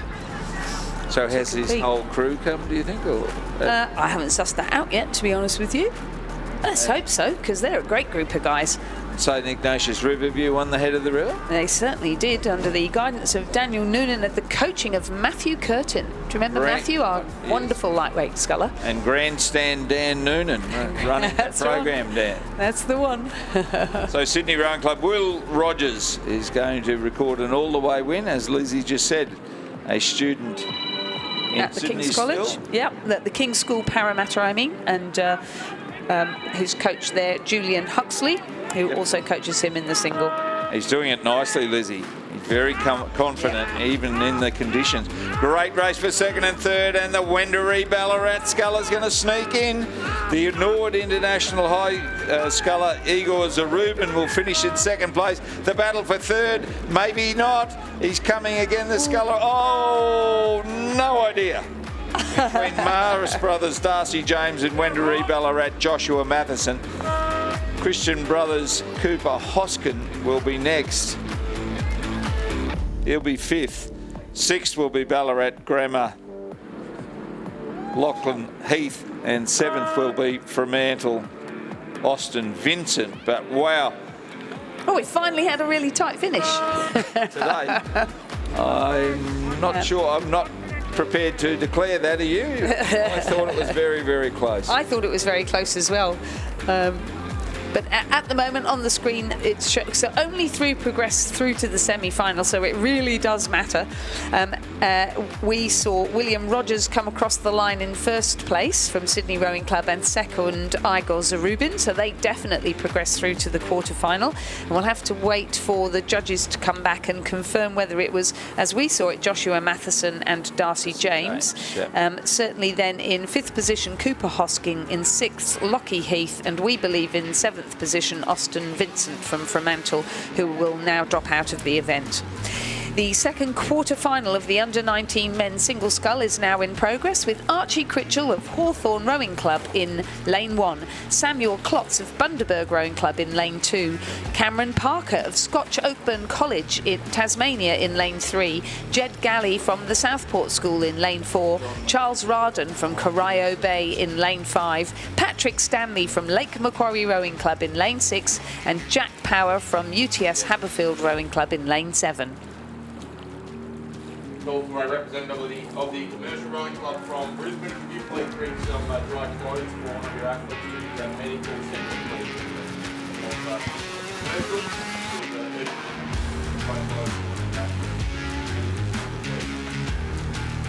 Thank you, Richard. And it is our UTS sculler, Jack Power, who leads, and he's coached by Dan Noonan and Matthias Ungermark. Yep. So he must be a Riverview boy. I would, yes, indeed. I'm sure it's the same in all of the states, but certainly in New South Wales, it's really important that there's a pathway from the high performance clubs. In the high performance clubs for people who row in school, because it's so important to keep all these school rowers in our sport, isn't it? Absolutely. And for them to see that there's so much fun and so many other things to do, not just GPS rowing. Well, and also, Lizzie, if we don't do that, the recruiters from America will have them off to a college in the States at the drop of a hat. That is so true, yep. And we can offer them a wonderful university education over here. Absolutely, we can, absolutely. So it is UTS Jack Power who leads from Charles Rawdon of Corio Bay. He's coached by Lee Hall Sullivan. And then just back narrowly to the Southport School, Jed Galley. He's coached by the first 8 coach at the Southport School, Cameron Kennedy. And then Patrick Stanley of Lake Macquarie. Then across to the Bundaberg seller, Samuel Klotz on the far side of the course there. And at the rear is the Hawthorn sculler, Archie Critchell. But Jack Power is leading by the best part of 2 lengths over Charles Rawdon and then Jed Galley. And this is saying Sam Klotz is up into 4th place, but I would suspect not the way I see it out the window, but he may well be.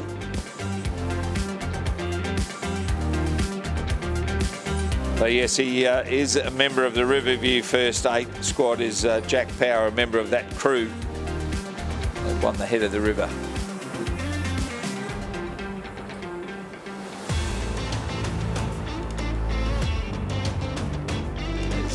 The rowing coordinator there, Dan Noonan, one of those classic stories of the bloke from the bush. He came from Warren in Western New South Wales and went to school in Sydney and never left. Became a plumber, but I don't think he picks up too many tools these days, other than those that are rigging boats. Jack Power of UTS Haberfield is going to lead all the way in this event. Just as another gust comes across there. Sam Klotz is in 4th place and doing a good job in the difficult conditions on the far side. But it's UTS Haberfield, Corio Bay from Geelong, Victoria in 2nd place. The Southport School, Jed Galley, self-explanatory. Southport on the Gold Coast. In 3rd place, Bundaberg Samuel Klotz, one of Rod Dick's charges here at the regatta, is in 4th place. 5th then is the Lake Macquarie sculler, Patrick Stanley, who's coached by Amos Noon. And in 6th place is the Hawthorn sculler, Archie Critchell. coached by Tristan Krzyzewski. The good win for Jack Power of UTS Haberfield over Corio Bay's Charles Radon as he hits the line on this stroke. And evidently he's a lightweight. He's a member of the Victorian Penrith Cup crew for 2023. Is that right? Yeah, so that's pretty impressive, isn't As an under-19, Yeah. Southport School, Jed Galley will be next, coached by Cam Kennedy, so he would have been in their first 8, I imagine. I would think so, yeah. It was narrowly second in the head of the river in Queensland a fortnight ago. Then follows Sam Klotz was 4th for Bundaberg, 5th Lake Macquarie Patrick Stanley, and 6th Archie Critchell of Hawthorn. 8:37.13, Lizzie. No. So confirming the results, as our last sculler comes across the line, confirming the results of the second quarter-final of the under-19 men's single scull, a win for Jack Power of UTS Haberfield, second Charles Radon of Corio Bay, third Jed Galley of the Southport School. Those 3 scullers progressed through to the semi-final. 4th Samuel Klotz, 5th Patrick Stanley and 6th Archie Critchell are now eliminated from the event, and Scotch Oakburn did not start.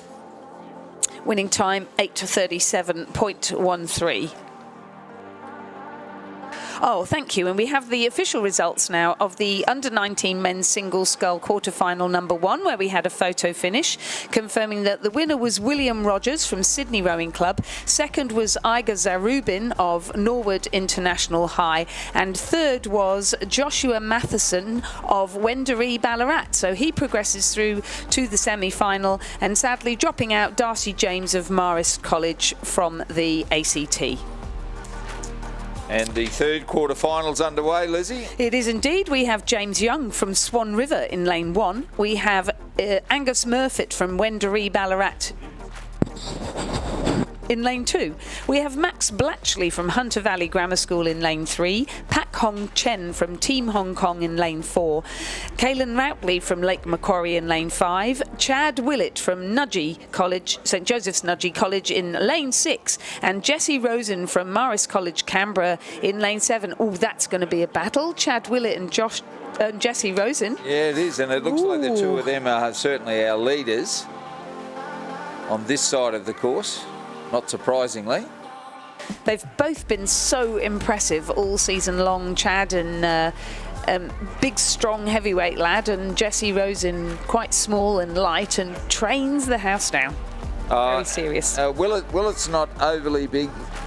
He's stroked the first 8 this year at Nudgee College, but he was also stroke of the under-19 quad scull at last year's under-19 World Championships. Was second in the single scull last year. He was beaten by a giant of a young man last year from South Australia. But the year before in Tasmania, he won the under-17 single scull by about a minute and a half. So, good Lord, so he's got real consistency then. He's a very good sculler, and not the biggest guy in the world. And in these conditions, that may tell against him. Yeah, so this is where the importance of training comes in, isn't it? To especially if you're smaller and lighter like these two athletes. Yeah. Just making sure you train consistently and get out there and do the best you can, whatever the conditions. And get out there and train in all conditions. I know Lucy Yabsley definitely does that. I was talking to her mum about it yesterday. Yep, so it is Jessie Rosen of Marist College ACT, where he's coached by Thomas Creeber and Dave Framano. Obviously, David Framano from the ACT Academy of Sport, keeping a close eye on the young man. And then in second place is Chad Willett. Don't know that he's been doing much sculling until the head of the river finished, where he was stroking the Nudgee first 8. He's 4.5 seconds behind Jessie Rosen at the halfway mark, and then a further 4.98 back to Kaylin Routley of Lake Macquarie. And those 3 have got quite the margin over the Team Hong Kong sculler, Pak Hong Chen.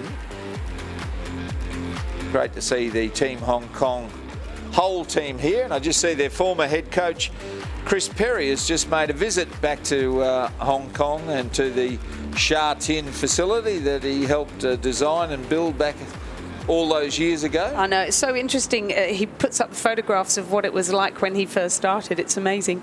We're just talking about Jessie Rosen and Chad Willett. They have met before in the final of the under-19 championship men's single scull at the New South Wales State Championships, and there Chad Willett was the victor by 8 seconds over Jessie Rosen, and third was Luca Free. Okay.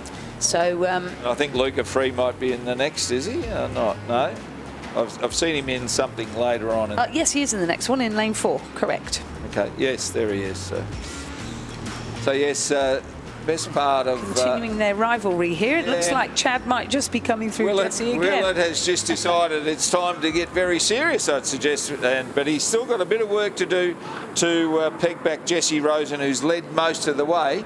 So it's Jessie Rosen from Marist College ACT and Chad Willett from Nudgee College, hailing from Central Queensland. When he won the under-17 single 2 years ago at Lake Barrington, he was rowing for Rockhampton Grammar School, or just got the blade stuck on the bow side there, and that challenge is over. It'll be Jessie Rosen who will win, and Chad Willett of Nudgee will finish in second place. Both will go through to the semi-finals. Kaylin Routley of Lake Macquarie will be third, but Jessie Rosen, Marist College ACT first, Chad Willett, Nudgee College second, Kaylin Routley, Lake Macquarie will be third, Team Hong Kong, Pak Hong Chen will be fourth. Fifth then will be on the far side of the course is Swan River Sculler, James Young, coached by Mark Beer. Sixth will be Hunter Valley Grammar, and seventh will be Wendouree Ballarat. One more for you and I, Lizzie, and then it's time for a swap and bring all these young people in. So we can confirm the results of the third quarter-final of the under-19 men's single scull, certainly the first 3 places. First, Jessie Rosen from Marist College of the ACT High Performance Programme. Second, Chad Willett from Nudgee College. And third, Kaylin Routley from Lake Macquarie. They will progress through to the semi-final. And dropping out of the event now, Pak Hong Chen from Team Hong Kong, James Young from Swan River, Max Blatchley from Hunter Valley Grammar, and Angus Murfitt from Wendouree Ballarat. The winning time for Jessie Rosen, 8 minutes 42.75, and the margin in the end, 3.77. Another good field, Lizzie, in this next one. In our final quarter-final of the under-19 men's single scull, we've got Patrick Robbie from Huon in lane 1. We have, and he's coached by Paul Newbon. In lane 2 from Radford College, Angus Scott, coached by William Hatcher, Maximilian Mayer and Gordon Marks. In lane 3, Jasper Boyce from Unley High, coached by Daniel Ralph. In lane 4, Luca Free from Griffith Uni Surfers Paradise, coached by Duncan Free and Chris Holliday. In lane 5 from Hawthorn Rowing Club, Max Curry, coached by Tristan Kristevsky. In lane 6, Casper Tabane from Coalfield Grammar, coached by Emily Shaw and Mia Antonopoulos. And in lane 7, from Fremantle Rowing Club, Remy Payne, coached by Kevin Neville. So as we said, Luca Free, who was the bronze medalist at the New South Wales Championships. Got the job in front of him. It's Remy Payne who leads for Fremantle, coached by Kevin Neville. Max Curry is in second place, the Hawthorn sculler.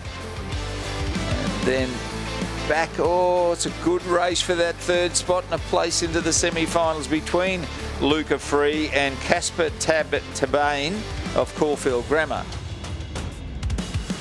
And then further across in lane 2, Radford College, Angus Scott is having a crack over there. So Luca Free holding third place by 0.68, and then back to Casper Tabane, 3.22 back. So Free and Scott, Angus Scott of Radford College, Luca Free of Griffith Uni Surfers Paradise in the dogfight for third and a place into the semi-final. No doubt about our leader, Remy Payne of Fremantle Rowing Club, one of the locals, holding sway over Hawthorn's Max Curry in second place. Hawthorn Rowing Club certainly going better than their football club at the moment. Haven't won a... Oh no, here we go. Here it starts. Yesterday Rugby League, now we're on to AFL. Sorry folks, I apologise. on behalf of my team. Haven't won a silver, wooden spoon for I don't know how many years, but they're on track at the moment.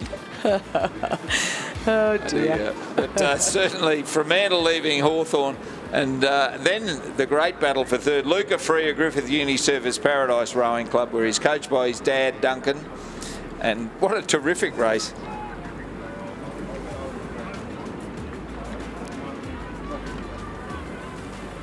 So they're powering down now towards the finish line and actually extending the lead as he comes. It's Remy Payne from Fremantle, looking relaxed, taking the raid up now, just practicing some fast strokes in that water. So across he goes to have a very convincing win. The Hawthorn sculler Max Curry will be in second place. Looks to me like Luca Free will hang on for third for Griffith It's a great Uni. race though. It is a good race. Good on you, Angus Scott from Radford College. And not that far behind is Casper Tabane of Caulfield Grammar.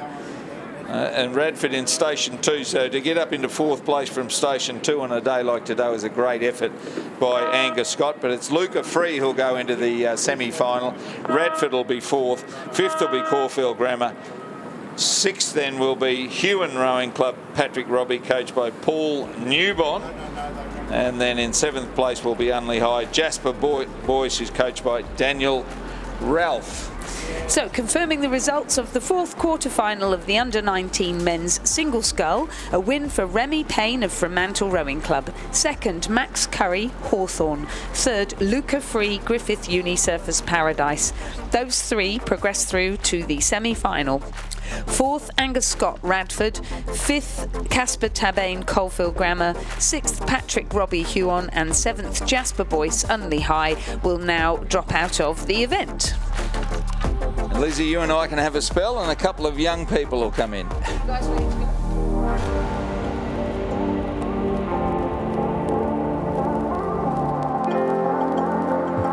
So just before we swap over, we'll give you the lineup for the first semi-final in the Under-19 women's coxless pair, which is on the course now. Mercantile are in lane 2, Loreto Marriattville in lane 3, Cand in lane 4, Swan River in lane 5, the Wilderness School in lane 6, and Wendouree Ballarat in lane 7. The Mercantile crew is Abigail Cox and Olivia Nairn. The Loreto Marriattville crew is Fern Rosenbauer and Emily Lang. The Cand crew is Lillian Slatter and Molly Salisbury. The Swan River crew is Isabella Edinger and Stephanie Potmer. The Wilderness School crew is Isabel Jackson and Zara Hoadley. And the Wendouree Ballarat crew is Katie Jackson and Lucy Richardson. Thank you, Lizzie. Thank you, Ray, for your work over the opening hour or so of this morning. I have been outside for a little while and I can confirm it is windy here at Champion Lakes, and those clearly watching on the live stream can see a hint of whitecaps on the waves there too, so an interesting morning's racing, certainly a little bit more breezy than yesterday, but we are racing with the preferred draw. So from the lane 8 side of the course is the top ranked crew in these races, and in this first semi-final of the Under-19 women's coxless pair, we do see the crew from the Wendouree Ballarat Rowing Club, Katie Jackson and Lucy Richardson, part of a very strong era at the Ballarat Clarendon School as well, who won several local and national titles in recent years, and may well do the same later on this week. But rowing here for their club are Katie Jackson and Lucy Richardson on the far side of the course there for Wendouree Ballarat, who are our race leaders as we head up towards the 1500 metre mark in this first semi-final of the Under-19 women's coxless pair. And good morning to Ben Homer.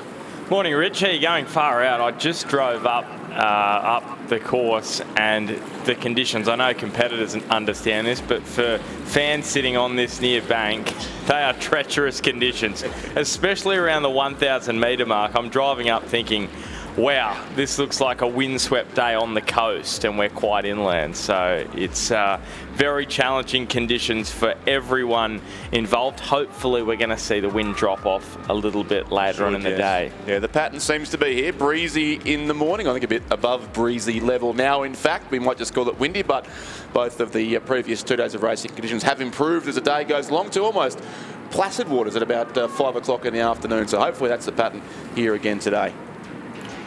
So this race, the under-19 women's coxless pair, semi-final number 1. So the top 3 going through to the A final, the rest to the B final. So you can see the top 3 coming through there. What's the gap back to 4th? It's 12 seconds. So that gap between Cairns and Swan River is the one to watch. And the wind is really playing havoc with those gaps. It's going to be really challenging. And you can see that the crews on this near side from the crowd, far side on our stream, that is the more protected side, and that's where we've got our top 2 coming from lane 6 and lane 7, Wendouree Ballarat and the Wilderness School. The Wilderness School also had some success last year at the National Championships at Ngambia.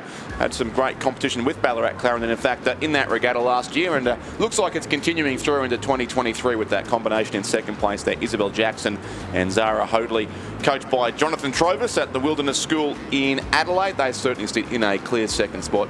And it is, Ben, as you suggested, the top 2 in the higher ranked lanes. On our side of the course here, the eastern side of Champion Lakes are comfortably in the qualifying spots. But interest still in 3rd place with Cairns. They're currently in the qualifying spot. Lillian Slatter and Molly Salisbury of Cairns, who are coached by Scott Rowe at the Cairns Club in Brisbane. And Swan River behind them in 4th place at this stage with a bit of work still to do, but Wendouree Ballarat certainly our race leaders here. Katie Jackson and Lucy Richardson will record a very comfortable win in the first semi-final of the under-19 women's coxless pair, 8:37.74 their unofficial time, so certainly not speedy conditions here at Champion Lakes today, but a comfortable win nonetheless for Wendouree Ballarat and a comfortable second place for the Wilderness School. Lane 6 in second place they come across now. 3rd place important in these semi-finals, and that does look like it'll go the way of the Cairns Club. A few links clear of the locals from Swan River. Mercantile and Loretto Marriotteville, the other crews in this race, across on the western side of the course, but only 3 can qualify, and Lillian Slatter and Molly Salisbury will take out that 3rd and final qualifying spot. Swan River in 4th. Mercantile will be 5th, and Loretto Marriotteville will finish in 6th position.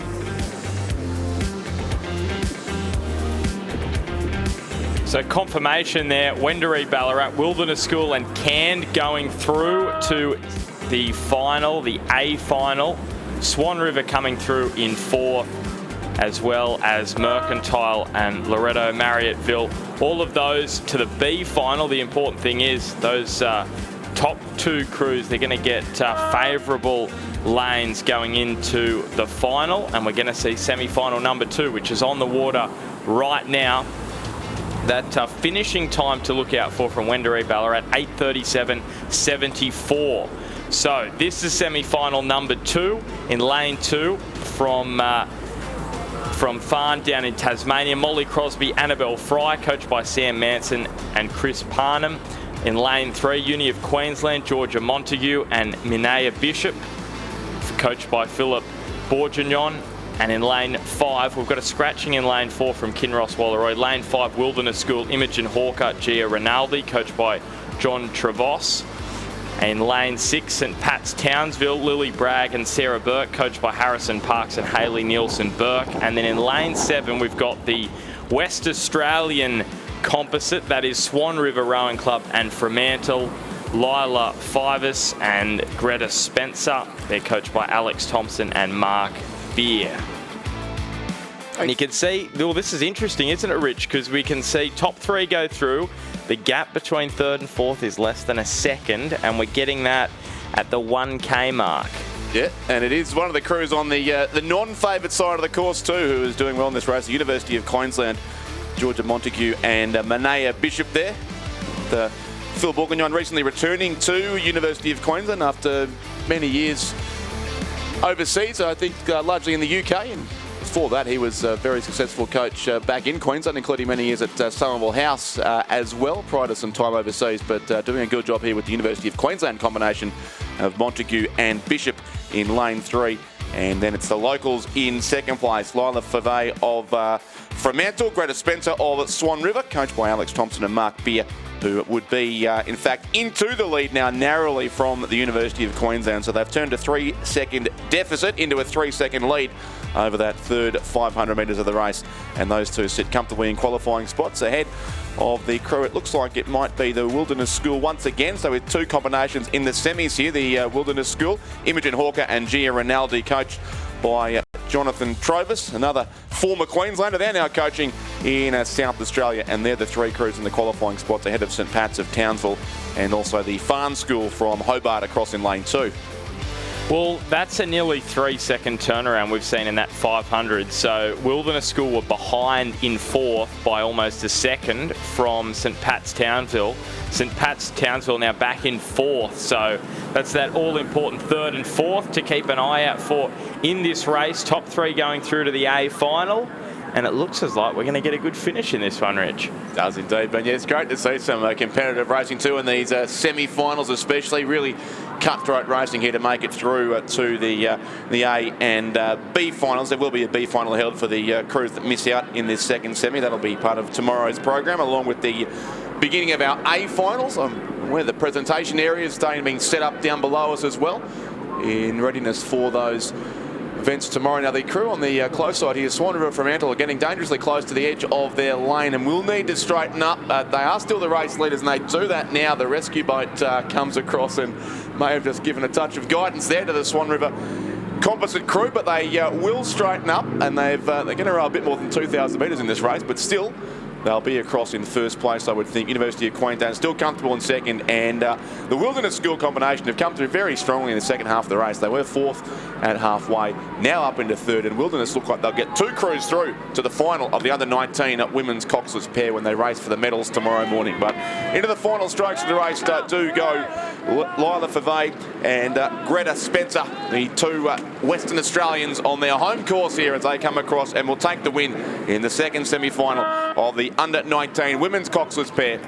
They'll win it by about 4 boat lengths from the University of Queensland on the far side. Georgia Montague and Manea Bishop they're across in second place. They're through to the final as well, along with the lane 5 combination there from the Wilderness School of South Australia. Imogen Hawker and Gia Rinaldi will finish third, and they'll race with the top 6 crews in the A final tomorrow of the under-19 women's coxless pair. Next time there's the St Pat's crew from Townsville, a strong beginning to the race, but couldn't quite maintain that over the 2,000 metre course. And in 5th place, it'll be lane 2, the crew from Farn. So just confirmation there, unofficial results. Swan River Composite through in first, 8:53.87, that unofficial time for Vay and Spencer. And then Uni of Queensland, Montague and Bishop. They're also through to the A final with Hawker and Rinaldi from the Wilderness School. Missing out St Pat's, Townsville and Farn. They go through to the B final. Around about 16 seconds slower there, Ben, but I reckon a few seconds there was cost by the steering issue late in the race by the Western Australians, so possibly a bit closer than it seems. Well, if they only rode 2,000 in the final, that'll feel a bit shorter, won't it? They did a few extra metres there. All right, now this is coming down pretty swiftly. We're in the last 500 of this. Under-19 men's coxless pair. So lane 2, Ballarat Clarendon. Lane 3, St Peter's College. Lane 4, that's the St Augustine's and N-Swiss crew. Lane 5 is the Uni of Queensland. Lane 6, Hutchins. And lane 7, Sydney Rowing Club. And you can see Sydney Rowing Club with the advantage at this point. And it looks as though they are just edging out St Augustine's, that N-Swiss crew of Mackenzie and Lynch, Rich. But third and fourth between Hutchins and Uni of Queensland looks like it could be a tight run thing. Yeah, those boats are very close to each other, aren't they? They are indeed. Look, just to go third and fourth, you can see the splashing of the blades too with these conditions making it difficult. They try and lift up the rating and go for a quick finish here, but it's a good race for first between Sydney and St Augustine's, and will both go through, you would think. And then currently University of Queensland look to me to maybe sit third, although Hutchins possibly. It is very tight between those two, so we'll wait until they get close to the finish here. Certainly Sydney Rowing Club, Jackson Gersoy and Maxton Maloney, and St Augustine's Dougal McKenzie and Joe Lynch should go through to the final from this first semi in the under-19 men's coxless pair. Hutchins and University of Queensland, a really good race for third place there. Bailey Clark and Finlay Harris from UQ. Sam Meikle and Campbell Mounter from Hutchins going for that one qualifying spot. So the race win will go the way of Sydney Rowing Club Lane 7. Second will be St Augustine's, a few strokes behind them as the top two come across. But University of Queensland and Hutchins really winding up these two crews side by side with 4 or 5 strokes to go. The Tasmanians have their boat narrowly in front here in third place. And in the end, it will be Sam Meikle and Campbell Mounter who go through for the Hutchins School of Tasmania in third spot to the final of the under-19 men's coxless pair. University of Queensland was strong there late in the race, but will just miss out in fourth. They'll race instead in the B final tomorrow. And then the next two crews still to come home. Ballarat Clarendon over in lane 2 will finish in 5th place, and 6th will go the way of St Peters from Adelaide in lane 3. Well, how about that for a finish? And Hutchins finishing in the same lane as Sydney in the end, so they just let the wind take them over. Fair enough, because it is pretty strong today. It is tough to control your boat, and no issues to other crews there. So Hutchins through just over Uni of Queensland. So just confirming unofficially, Sydney Rowing Club through to the final in 8:07.25, joined by St Augustine. So that's Sydney crew, Gersel and Maloney. St Augustine's in second, Mackenzie and Lynch. Hutchins, Meikle and Mounter also there.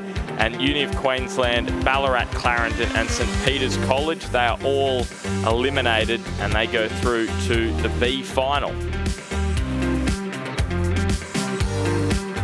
And we've got semi-final number 2 in this same event, under-19 men's coxless pair. Now this is the same format as we know. Top 3 to the A final, rest to the B final. And the starting list is in lane 2 Fremantle, Liam Jager, Liam Davis, coached by Kevin Neville. St Peters College in lane 3, Hamish Scott Young and Tom Edwards. And they are coached by James McRae. Hutchins, Falcon Palmer and Archie Stewart, coached by Andrew Palmer. Also another Hutchins crew in lane 5, Charles Leesong and Rowan Sanderson, also coached by Andrew Palmer. St Augustine's in lane 6, Tane Potts and Oscar St Pierre, coached by Judith Ungermark. And in lane 7, West Australian and Swan River Rowing Club composite, Harper Davies from Swan River Rowing Club, Joshua Hatke from WA Rowing Club. So you can see this race, that is the start list for this semi-final number 2 in the under-19 men's coxless pair. And we're going to get some confirmed split times for you very, very soon. Here we go. They're very early in the race. At this point, they're between the 500 and 1,000.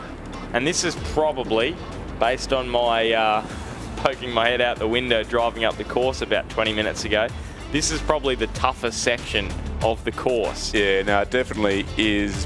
Ben, it is a great drive in, I must say. I do like the way you enter the course here behind the start line and you drive through around behind the start pontoon and then along the 2,000 metres of the course in the early morning to get a look at how the course is playing. But you're right, that far end of the course is the trickiest section.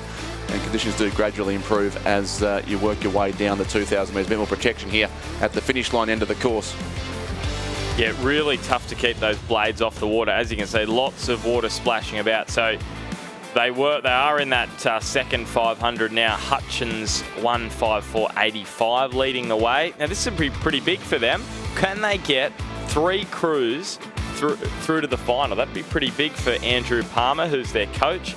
We saw Sam and Campbell getting through in lane 6 in that previous race in a fantastic finish. So they've got the middle lanes here, 4 and 5, and they're 1st and 4th right now. Yeah, so there's Falcon Palmer and Archie Stewart, the leading combination there for the Hutchins schools, another of the strong Tasmanian rowing schools.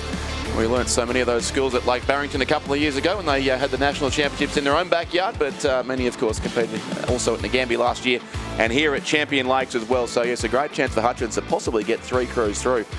Of the 6 boats it will be in the final of the under-19 men's at coxless pair. Also, St Augustine's can qualify a second boat here with their combination in lane 6 of Tane Potts and Oscar St Pierre.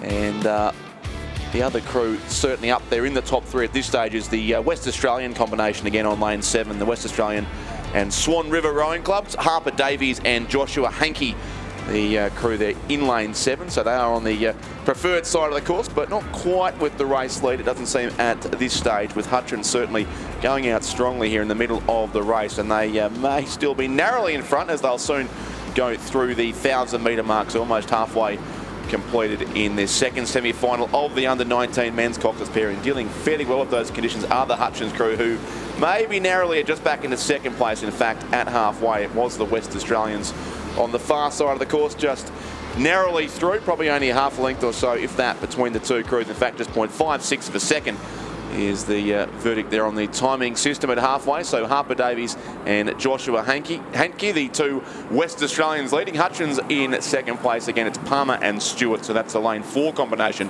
for the Hutchins school. Third, St Augustine's Tane Potts and Oscar St Pierre, and fourth again Hutchins, Charlie Leesong and Rowan Sanders. And getting very close together, those two crews, I think, were they as well? Yeah, there's some seriously close contact between those crews on the near side of the course, that is Fremantle and St Peter's College, and there was a lot of water going about there, so good to see that they've now just spread that length a little bit so they're not so tight. But as we said, really challenging conditions, and even when you got the boys on each side of you. Yeah, and the wind is gusting. It's probably important to point out for those who are not here, it's not a consistent breeze at all. It sort of comes and it goes, so the boats, especially these smaller boats who are racing most of the way through the morning, can be hit quite unexpectedly by a gust of wind at any point during their race.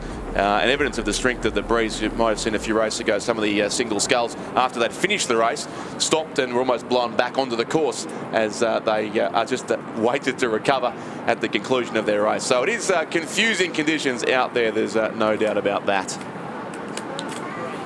Heading up towards the 1,500 metre mark now, and still it is the West Australian Swan River crew who look to be our race leaders, heading past the construction site there on the far side of the course. So Harper Davies and Joshua Hankey now looking for the centre lane alongside the Sydney Rowing Club, the winners of the first of the two semi-finals a few minutes ago, and they have cleared out now. It's 0.56 seconds first to second at the 1,000 metre mark. It's now some 2.5 to 3 lengths over the Hutchins school. Still there in second place, Falcon Palmer and Archie Stewart, but it's almost 9 seconds now, the difference between those two. 8.86 it is there between West Australian Rowing Club, Swan River, and Hutchins in second. And as the field does certainly start to spread out, St Augustine's in, or is it Hutchins again there? In fact, maybe the St Augustine's, I think that might be incorrect there. I'm pretty sure that was St Augustine's who went through into third spot ahead of the colours of Hutchins. Yes, they're in lane 5, are in fourth position. So it is St Augustine's in a qualifying spot. Tane Potts and Oscar St Pierre behind Harper Davies, Joshua Hankey, and also Falcon Palmer and Archie Stewart. The wind possibly also playing a bit of havoc with the timing system, it seems, as well. Well, we've got 3 Hutchins crews in this semi-final, so... we knew they had good representation here, but we're making up extra crews on the way through here, but they'll definitely, well, almost certainly get 2 crews through to the final, which is a great achievement for Hutchins, and St Augustine's should do the same thing in a few strokes' time. Yeah, pretty smooth finish for these crews, which is great news because that will mean they're comfortably through to the final. So, semi-final number 1 finishing time was 8:07.25 for Sydney Rowing Club. This is going to be a pretty nice time, isn't it, for the WA Rowing Club composite? This is a really nice time heading into that final. That'll give them plenty of confidence. Yeah, they'll certainly have, well, usually be the centre lane. It may well be the outside lane tomorrow in the finals if conditions are similar to today, but certainly a strong finish to the race from this West Australian composite crew. No real need to lift the rating as they come home well clear of the rest of the field. So Harper Davies and Joshua Hankey will go through in a couple of strokes time from lane 7 and win the second semi-final of the under-19 men's coxes pair, and they'll win it by a substantial margin in the end at West Australian Rowing Club and Fremantle composite combination. Hutchins will be in second place. That's Falcon Palmer and Archie Stewart there, the lane 4 combination for the Hutchins School of Tasmania, and confirmation too that it is St Augustine's of Sydney who will take out the third and final qualifying spot. Tane Potts and Oscar St Pierre on lane 6 will be across shortly and confirm their spot in the A final tomorrow of the under-19 men's coxes pair. Fourth will go the way of St Peter's, Hamish Scott Young and Tom Edwards in lane 3. and tight for 5th and 6th after all that too between Fremantle and Hutchins. And Fremantle on the far side of the course, the Bow numberless crew, but they're racing in lane 2. They'll finish 5th, and 6th will go the way of Hutchins. So confirmation, unofficial time in first place, WA Rowing Club Composite with Swan River, 7:51.76. That's a great time considering the last semi-final went through in 8:07.25. A lot faster, yep. Yep. Hutchins in second, Palmer and Stewart, and St Augustine's in third, Potts and St Pierre. So all of those crews through to the A final. Fremantle, St Peter's College and Hutchins are through to the B final. So that means for Hutchins, 2 crews in the final. St Augustine's also have 2 crews in the final. So that's going to be a great race. That is great race 319 later on this week in the under-19 men's coxless pair. And we move straight through to the under-21 women's single scull. So back to the singles. Tough, really challenging out there for the singles race. 2-2-8. So this is semi-final number 1, 3, 1, 2 and 3 to the final. The rest to the B final. In lane 2, Georgina Tager, coached by Ron Mobbs and Darren Potts. In lane 3, Adelaide Uni, Victoria Binns, coached by Tom Dornbos. Sophia Whiteman from Sydney Uni in lane 4, coached by Alfie Young. Ella Spalding from Mercy, she's coached by David Tippett and Merv Tippett, she's in lane 5. Meg Cartwright from Melbourne Uni in 6. Laura Cypher from Sydney Rowing Club in 7, coached by Lachlan Carter, Felix Dew and Donovan Check. So the times coming through show that this is tight. What a race at halfway, yeah. For a single race, you know, think about in singles, the times can blow out pretty quickly early on, and we've got 1,000 metres in, and those top 4 are within, what, 3 seconds, if my math serves me correctly? Right about that, yeah. No, it's very tight. And we just saw them going through the 1,000-metre mark before those 4 boats there in towards the far side of the course were virtually locked together, one after the other, and it all came down to the stroke on the timing point. So effectively, all those 4 still a chance, and they're racing for 3 spots into the semi-finals. So one of those scullers will still miss out, but it was narrowly Meg Cartwright, the Melbourne University sculler, who did lead at the halfway mark from Ella Spalding of Mersey. Third officially will look to be Laura Cypher of Sydney Rowing Club, but very tight with Sophia Whiteman of Sydney Uni as well. So they're the 4 chances you would think. Then Victoria Binns of Adelaide University, and also Georgina Tager from the Adelaide Rowing Club across in lane 2 as they work their way through the third 500 metres. And we saw some pretty some lengthy single scull races earlier today, Ben. Some of the under 17 and under 19 sculls getting close to the 10-minute mark. So it's a tough race certainly for these women in the single scull races. Yeah, and that's what it looks to be heading for, doesn't it? Around that 440 through the 1,000 metres. You'd probably expect this one to be just around the 9s, you would think, depending on whether they are able to go negative split that last 1,000, which is easier said than done today. It is, although they may have to get into the top 3 here, because that line of 4 still across the course is a tight battle between our leading scullers. Meg Cartwright still up there, and Sophia Whiteman of Sydney Uni. Those 2 look to be in qualifying spots, still tight between Ella Spalding of Mersey, Laura Cypher of Sydney on the farther side of the course there away from our camera. And maybe just the top 3 have moved a length or so now clear of Ella Spalding, the Mersey sculler in the yellow boat there, who sits dangerously at this stage in 4th place. But the top 3 will be separated by half a length as they come through with 500 metres to race. And you can pretty much toss a coin, but Laura Cypher just leads Sophia Whiteman and Meg Cartwright.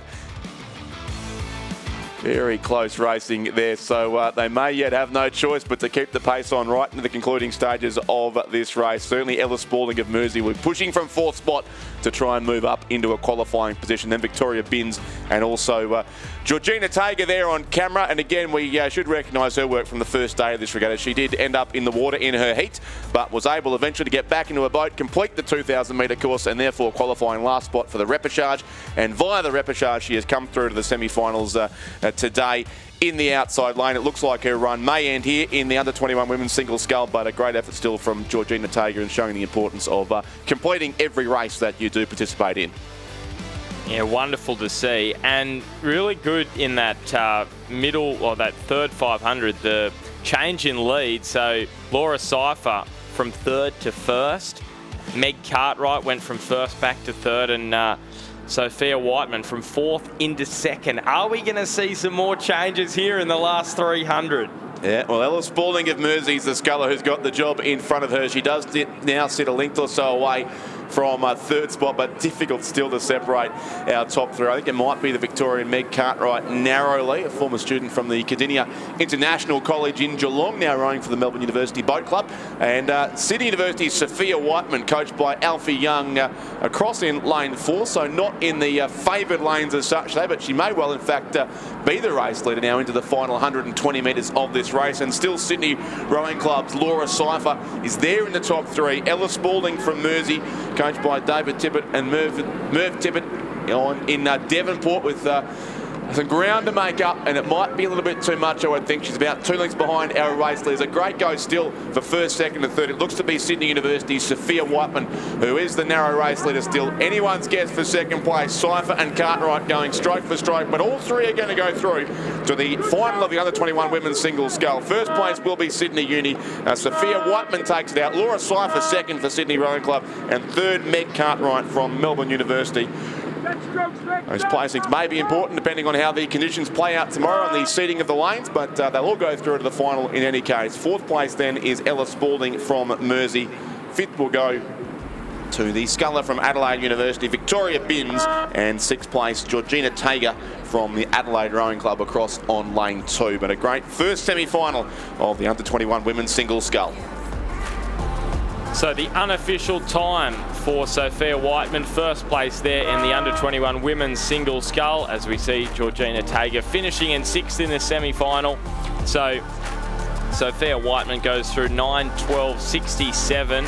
In second, Laura Cypher from Sydney Rowing Club and Meg Cartwright from Melbourne Uni. Wonderful performance from Sophia Whiteman. She was 4th at the 1K, finishes first. So really confidence-boosting finish for her. Mercy, Ella Spalding, she misses out in 4th. Adelaide Uni, Victoria Binns and Georgina Tager. Those three go through to the B final.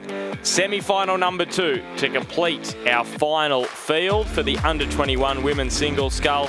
Top 3 to the final. So in lane 2, Toowong Rowing Club, Gabrielle Geldart, coached by James Doring and Leo Karadimitris. Lane 3, Centenary's Jessica Malcolm, coached by Michael Obstelton. Sorry, I'll take my teeth out. Benjamin Southwell and Augustin Rodero. In lane 4, Griffith Uni Surfers Paradise, Lindsay Calvert, coached by Christopher Holliday and Duncan Free. In lane 5, Sydney Uni Zoe Bond, coached by Alfie Young. Lane 6, Talisa Noak Driver. From City Rowing Club, coached by Lockie Carter, Felix Dew and Donovan Check. And Sarah Fard from UTS Haberfield, coached by Katie Healy.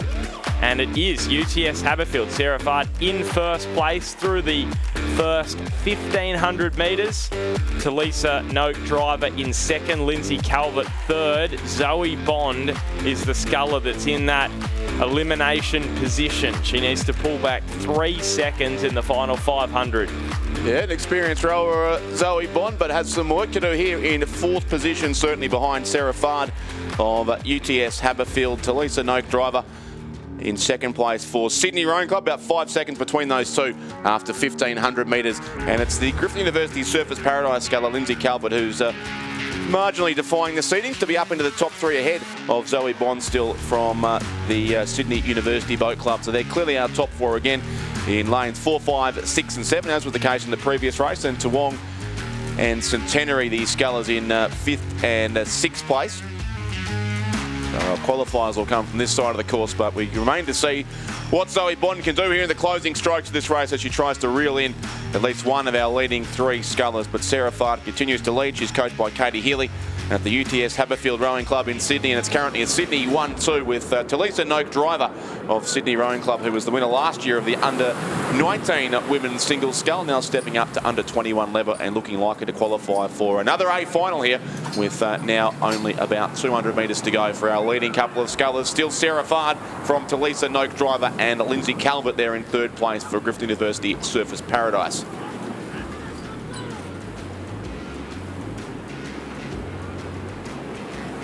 Maintaining a pretty comfortable pace here in these challenging conditions is Sarah Fard from UTS Haberfield. She's clear by about 2 lengths of the Sydney Rowing Club sculler Talisa Noak driver. Both, no doubt, just ensuring not to make any errors here over the closing strokes to ensure their comfortable progression through to the final of the under-21 women's single scull. So it is Sydney University from Sydney Rowing Club, and the red colours there in the centre of the course of the sculler from Queensland, Lindsay Calvert in 3rd place. They will be our qualifiers as Sarah Fard comes across and takes the win. So UTS Haberfield in 1st place, 2nd Talisa Noak driver for Sydney Rowing Club, and 3rd Lindsay Calvert from Griffith University Surfers Paradise. 4th will be Zoe Bond from Sydney Uni.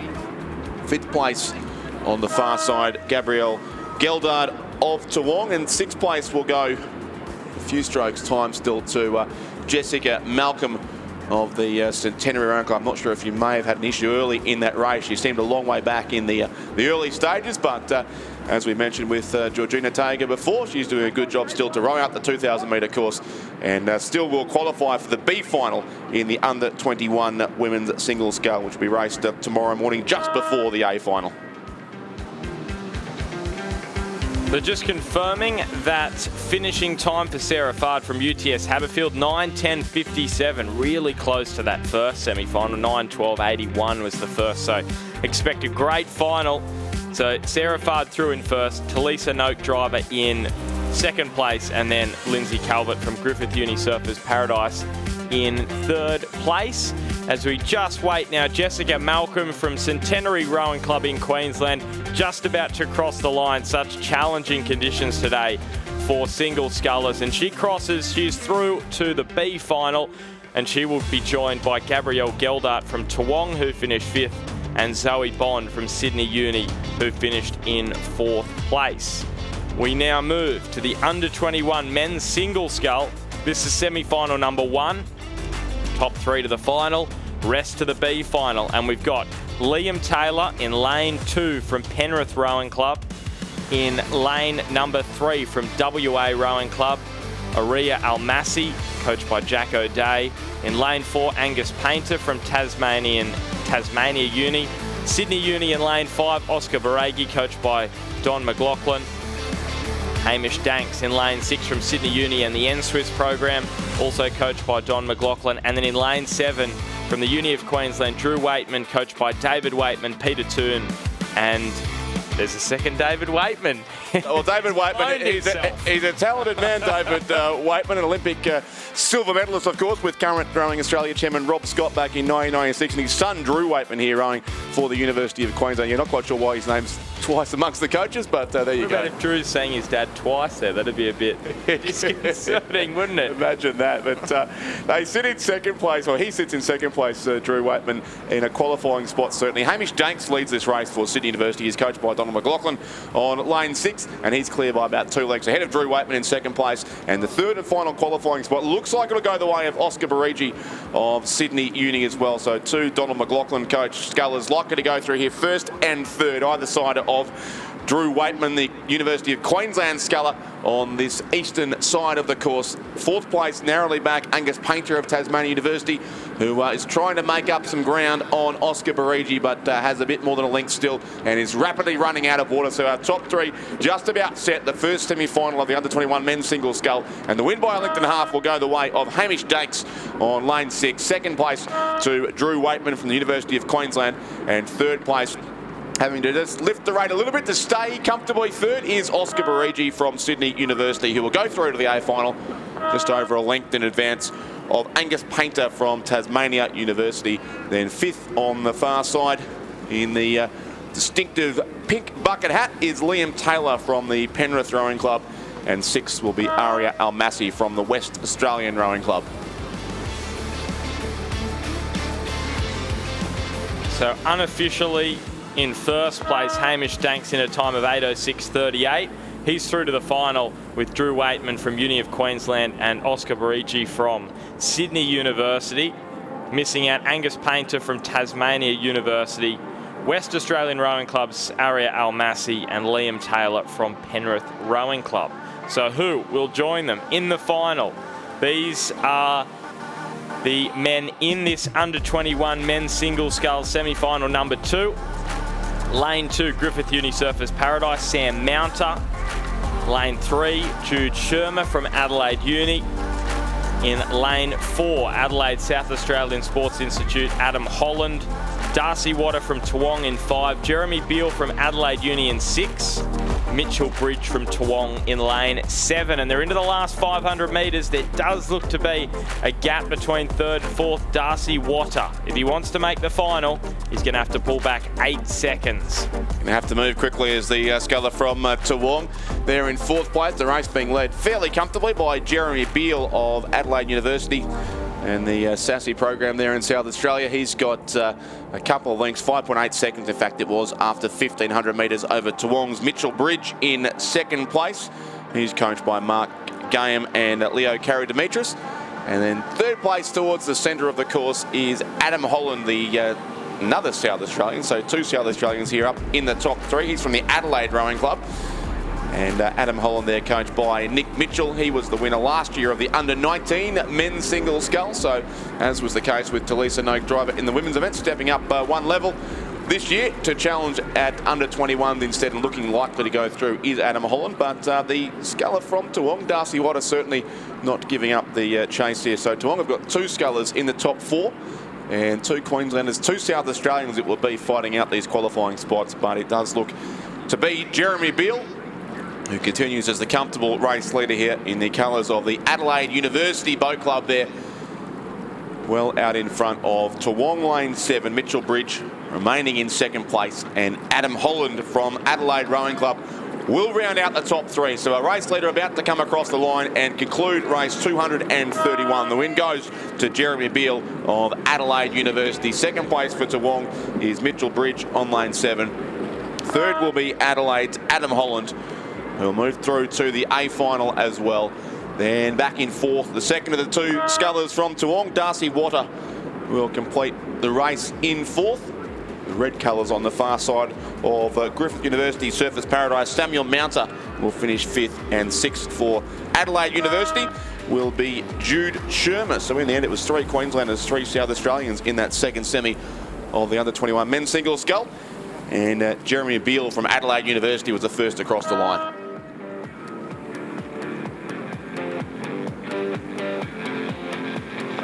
So Jeremy Beale threw in 8:03.09 unofficially in that under-21 men's single scull. Very close again in time to that first semi-final, 8:06.38. In 2nd, Mitchell Bridge from Toowong, and joining him in the final, Adam Holland from Adelaide Rowing Club. Missing out, Darcy Water from Toowong, Sam Mounter from Griffith Uni Surfers Paradise, and Jude Shermer from Adelaide Uni.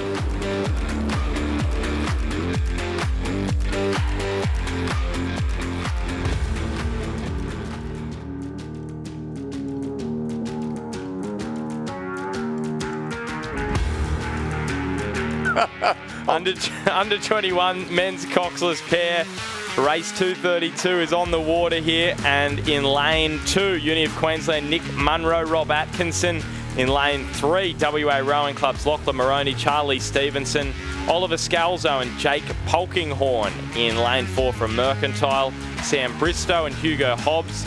In lane 5 from Sydney Uni, Melbourne Uni in 6, Matt Porter coming in for Austin Reiner, and he's joined by Winston Hooper. And UTS Haberfield in 7, Oliver St Pierre and Joshua Wilson. So top 3 through to the A final, the rest going to the B. Thank you, Ben. Yes, we are racing in that first semi-final of the under-21 men's coxless pair to determine our first 3A finalists, and the race was being led certainly by those combinations on the eastern side, the preferred side of the Champion Lakes Regatta Centre. Oliver St Pierre and Joshua Wilson for UTS Haberfield in first place at halfway. And again there at 1,500, they've stretched out their lead quite substantially over Matt Porter and Winston Hooper. In second place for Melbourne Uni, and Sam Bristow and Hugo Hobbs of Sydney University in third position now with just under 500 metres to go. They are in the 3 qualifying spots in this first semi of the under-21 men's coxless pair. As we welcome into the commentary box for the first time today, Stuart John. Hey Richard, how are we? Very good, very good. You were spared an early morning row over the course today, fortunately, by a fortuitous scratching in one of your events.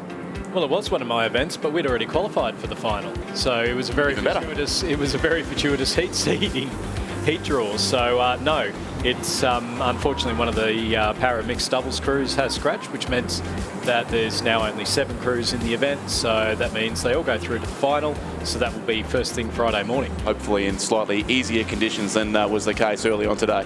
I think there's quite a few of them chatting to them that were not disappointed about not having to do the row over. Not at all. But nearing the end here of this first semi-final, it's still UTS Haberfield who lead it fairly comfortably by a couple of lengths. Melbourne Uni second and Sydney Uni in third place. And I'm not sure if we're imagining it from the comfort of the finished tower, Stuart, but maybe not quite as rough out there as it was an hour or so ago.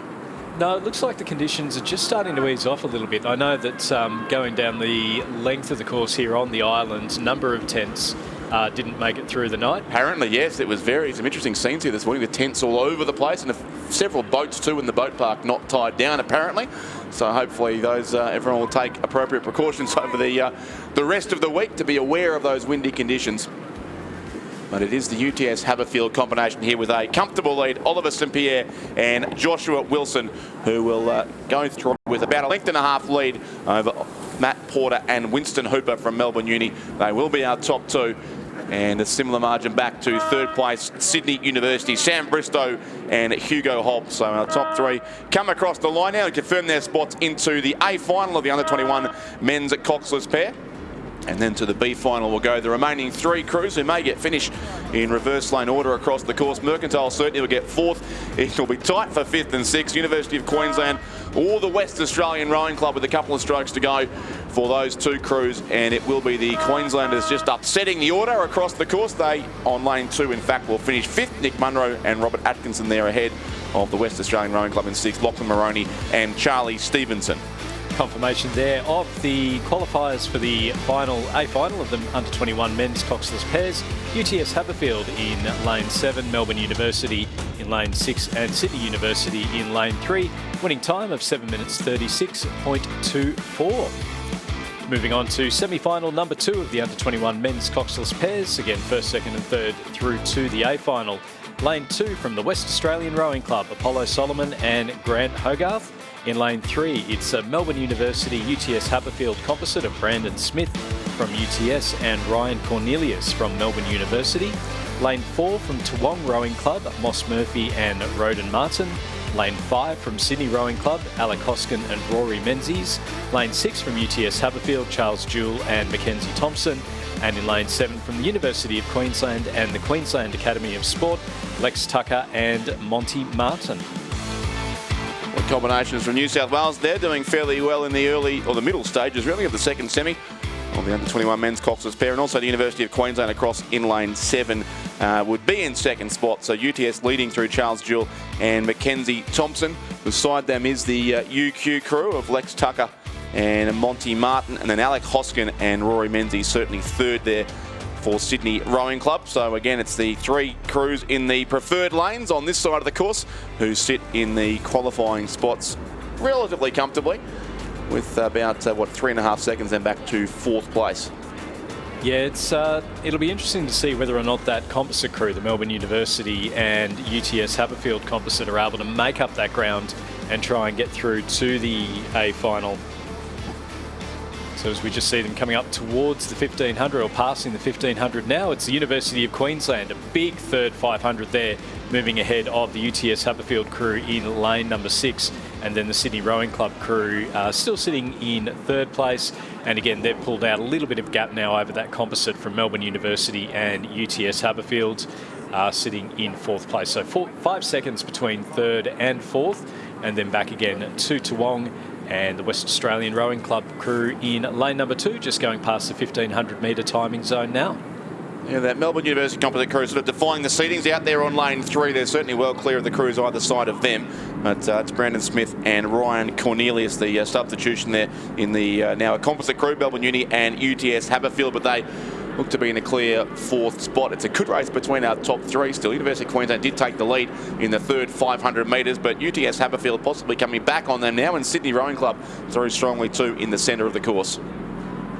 Yeah, we're just seeing a little bit of a push. It's probably, they may just run out of a little bit of space, but again, that composite crew over there in lane number 3, just looking like they might be putting in a little bit of a push to see if they can sneak through to that 3rd position as they enter now into the last 250 metres. It's the University of Queensland leading UTS Haberfield, Sydney Rowing Club and the Melbourne University UTS Haberfield composite over on the far side from the finish tower.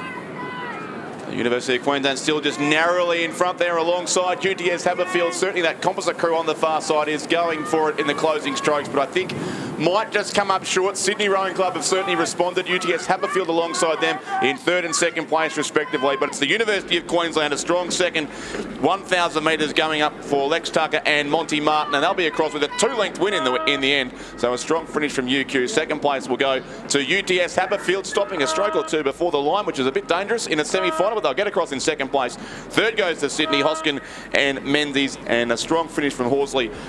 From Cornelius and Smith, in fact, the composite crew there on lane 3. They will just miss out in 4th spot. 5th goes the way of Toowong, and the West Australian Rowing Club will finish in 6th spot there in race 2:33, Stuart, and I'll leave you with it, and Ben Homer coming back in to join you very soon.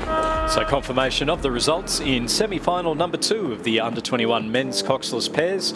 The winners, University of Queensland in lane 7, 2nd place to UTS Haberfield in lane 6, and 3rd to Sydney Rowing Club in lane 5. Those 3 crews going through to the A final, with the Melbourne University UTS Haberfield composite in 4th, Toowong Rowing Club in 5th, and West Australian Rowing Club in 6th. Winning time there, 7 minutes 37.98, so very, very similar to the first semi-final. Moving on now to the first semi-final of the under-23 women's single sculls. 1st, 2nd and 3rd going through to the A final, with the rest going through to the B final. In lane 2 from the University of Queensland, Ellie Reddy, coached by Philip Bergignon. In lane 3 from Mercantile Rowing Club, Louise Carr, coached by Annabelle Eaton. Lane 4 from the West Australian Rowing Club, Jolie Patterson, coached by Stefano Veloso. In lane 5 from Swan River Rowing Club, Georgia Hughes, coached by Mark Beer. Lane 6 from Mercantile and the Victorian Institute of Sport, Louisa Bongrain, coached by Annabelle Eaton. And in lane 7 from UTS Haberfield and the New South Wales Institute of Sport, Laura Goulet, and she's coached by Tim McLaren. So through the first 1,000 metres, it was Laura Goulet with a big lead, a very commanding lead through that first 1,000 of just under 12 seconds over Louisa Bongrain, and then back a little bit further. So Laura Goulet just... so Georgia Hughes 3rd through 1,000, Jolie Patterson, Louise Carr and Ellie Reddy. Now Laura Goulet has gone through the 1,500 metres in a time of 6:26.79. 15-second lead ahead of Louisa Bongrain from Mercantile Rowing Club. So a very talented sculler, Laura Goulet, out in front with a very big lead. Georgia Hughes from Swan River sitting in 3rd place at the moment, 6 seconds behind, and then Jolie Patterson, Louise Carr and Ellie Reddy. And I'm told a relation, Stuart, to Scott Goulet, the rugby league player for St George and the Roosters. There's the first rugby league reference that I've made today. Oh, Lizzie's in the corner. She can't believe it. She's got her head in her hands. All right. I think Lizzie's going to be sitting there putting the rugby league monitor. So for every minute, I think we owe her a drink at the end of it. I think she's got the mute button ready. So here we go in race 2:34. As you said, Stuart, the field there in front of us, and that all-important gap to keep an eye out for is the top 3 to 4th. So Jolie Patterson in that elimination spot at the moment from 4th, down at 6.5 seconds at the 1,500, which, as we know, 6.5 seconds is quite sizable in any rowing race. In the single, if she can put in a spurt, maybe could make it interesting here, but well out in front, Laura Goulet from UTS Haberfield and the N-Swiss program. Also some national experience as well there. She is looking good here to go through to the A final in the under-23 women's single scull. Further back in the field, this is what we're interested in. Mercantile's Louisa Bongrain in 2nd, and then it's that race for 3rd. So Georgia Hughes from Swan River Rowing Club, she was in 3rd at the 1,500. And then Jolie Patterson from WA Rowing Club. She was in 4th, but it seems to have really tightened up because Louise Carr from Mercantile has moved up into 4th. But out in front, Laura Gooley from UTS Haberfield. She is through to the final in the under-23 women's single scull. And she's going to be joined by Louisa Bongrain in a few strokes time, just easing it up to the line, the Mercantile, and VIS sculler, and then Georgia Hughes. So WA with Swan River Rowing Club have representation in the final of the under-23 women's single scull, and unfortunately missing out Louise Carr, good finish from her in 4th, Jolie Patterson from WA Rowing Club in 5th, and Ella Reddy from Uni of Queensland in 6th. Confirmation of the results in semi-final number 1 of the under-23 women's single sculls. First place to Laura Goulet from UTS Haberfield, second to Louisa Bongrain from Mercantile Rowing Club, and third to Georgia Hughes from Swan River Rowing Club. Those 3 scullers going through to the A final, with Mercantile's Louise Carr, Jolie Patterson from West Australian Rowing Club, and Ellie Reddy from the University of Queensland through to tomorrow's B final. Semi-final number 2 of the under-23 women's single sculls is underway. Lane 2 from the Australian National University, Alora Kelly, coached by Nigel Harding. Lane 3 from New Norfolk Rowing Club in Tasmania, Molly McCausland, coached by Kelly Graham. Lane 4 from Brisbane and GPS Rowing Club, Hannah Kenway, coached by Ben Southwell, Gus Rodero and Peter Howard. In lane 5 from Griffith University Surfers Paradise, Danica Free, coached by Duncan Free and Christopher Holliday. In lane 6 from Melbourne University and the Victorian Institute of Sport, Livia Rosea. And in lane 7 from Swan River and the West Australian Institute of Sport, Claire Netherway, and she's coached by Mark Beer. So a very talented little semi-final, this one, Ben. Yeah, and pretty tight, isn't it, Stu, between those top 2, 0.20 separating Netherway and Free from Swan River Rowing Club and the WA Institute of Sport, Claire Netherway and Danica Free from Griffith Uni Surfers Paradise. Then Melbourne Uni VIS in 3rd, and then in 4th, Molly McCausland. And that is that 9-second gap that is pretty substantial at the 1,000 metre mark. Into this wind, it's going to take some real mental toughness in the final 1K to pull back a 9-second margin. That is really challenging. Yeah, look, with that headwind, it certainly makes life difficult. But we are getting into, you can just see now as they're crossing over the 1,500, conditions as you start to come past the end of the island. Once you do get that little bit of protection coming through, it does make it a little bit easier. And we saw yesterday there were some big margins that were started to be mowed down as the scullers got onto the good water. And the thing that you have to tell yourself is, hang on a minute, the oars aren't bouncing quite so much. I can really get out there and really put in a bit of a push. So you're saying if you're giving anyone advice, because you've already been out in the course this I wouldn't give anyone advice with my rowing, but let's continue. Well, you're saying stick in the fight for the first 1,500, 1,000. I know it's easier said than done, but you're saying just try and stick in the fight, stick wherever you can, and then you're going to get some better water, as you can see, coming into view that last 500 metres, and you can make something special happen if you're within striking distance. Absolutely. If you can stay within about a boat length or so, you are definitely within striking distance. And then it comes down to, who's used all their tickets early.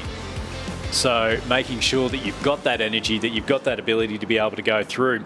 Through the 1,500 metres, it was still Claire Netherway out in the lead, half a second ahead of Danica Free from Griffith University, and then Livia Rosea from Melbourne University in 3rd place. So she's 9 seconds behind in 3rd, but 13 seconds ahead of Molly McCausland in 4th. Then a bit more of a gap to Alora Kelly from ANU in 5th, and Hannah Kenway from Brisbane and GPS sitting in 6th. Well, this is really important, this finish for 1st and 2nd, because that's going to be highly influential. You finish 1st and you're going to get one of those better lanes if it gets a bit windy. So this is really important for both of these scullers to push for it. Danica Free and Claire Netherway. And as you said, Stu, Netherway in front, she did increase that advantage to about half a second to the 1,500, but I think this has been closed down by Danica Free, who's got 100 metres to travel. She is definitely in front now, the Queensland sculler from Griffith Uni Surfers Paradise, and that's a wonderful finish. So she's pulled back half a second in the last 500 metres and some to go through in first place in this semi-final. Claire Netherway from Swan River and the WA Institute of Sport. She goes through in second place, and Livia Rosea from the VIS and Melbourne University in third place. So the top three pretty clear cut in that semi-final number 2 of the under-23 women's single scull. And bringing up the rest of the field, New Norfolk, Molly McCausland, the Tasmanian, in 4th. And then a real battle here for 5th and 6th between Laura Kelly and Hannah Kenway from ANU and Brisbane and GPS. Yeah, Laura Kelly just a boat length ahead coming into the final 50 metres or so, and she can see it just looking out to the left-hand side, making sure that she's staying ahead of Hannah Kenway.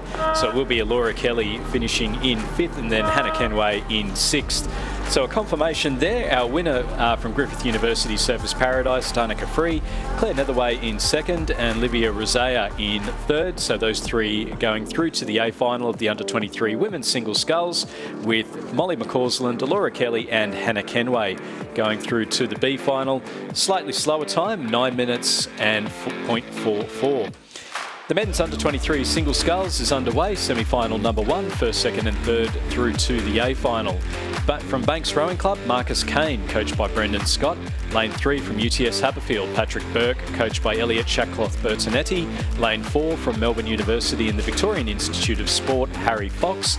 Lane 5 from Adelaide University and the South Australian Sports Institute, Nick Blackman, coached by Nicholas Mitchell and Sam Morton. Lane 6 from North Esk Rowing Club, Rue Colley, coached by Trevor Barrett.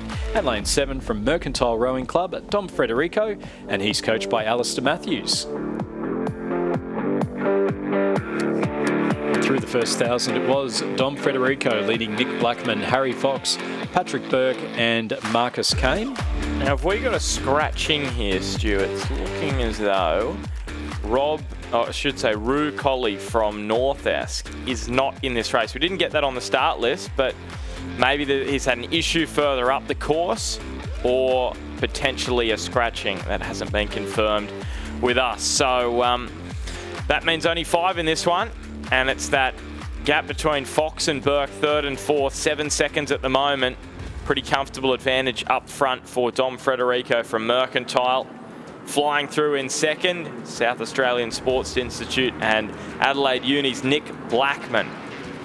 But 5 seconds a split there. And then in 3rd, pretty comfortably ahead of 4th, is Harry Fox from Melbourne University. Is this gap any tighter? Patrick Burke 6 seconds behind. So again, it's in a single scull.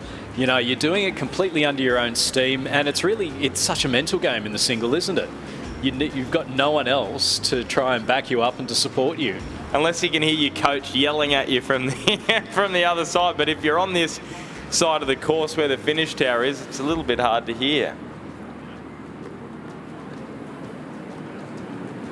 So there is, so we're just, that's a good spot from Lizzie, who's up here with us. She's just spotted the North Esk sculler, Rue Colley, way down the course, sort of probably just in front of the 1K mark. So we don't know if he has had an issue. You would think so, based on the treacherous conditions down there. So we'll try and find out what is happening there. But great to see him continuing to row. Out in front, Dom Frederico in 1st place, Adelaide Uni in 2nd, but this is the race we're all looking for here. What a fight back from Patrick Burke. Remember, it was 6 seconds. 6 seconds was the gap at the 1500, and he is pulling back Harry Fox from Melbourne University.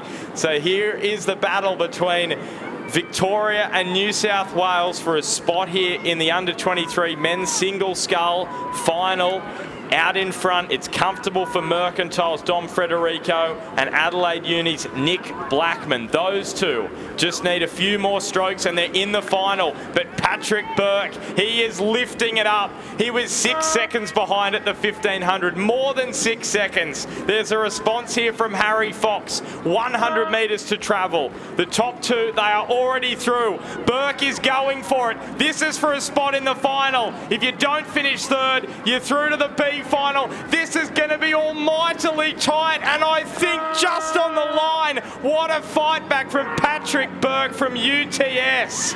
That is outstanding. 6 seconds. He was behind with 1,500 metres down, and he has pulled off a miracle to go through to the final in the under-23 men's single scull.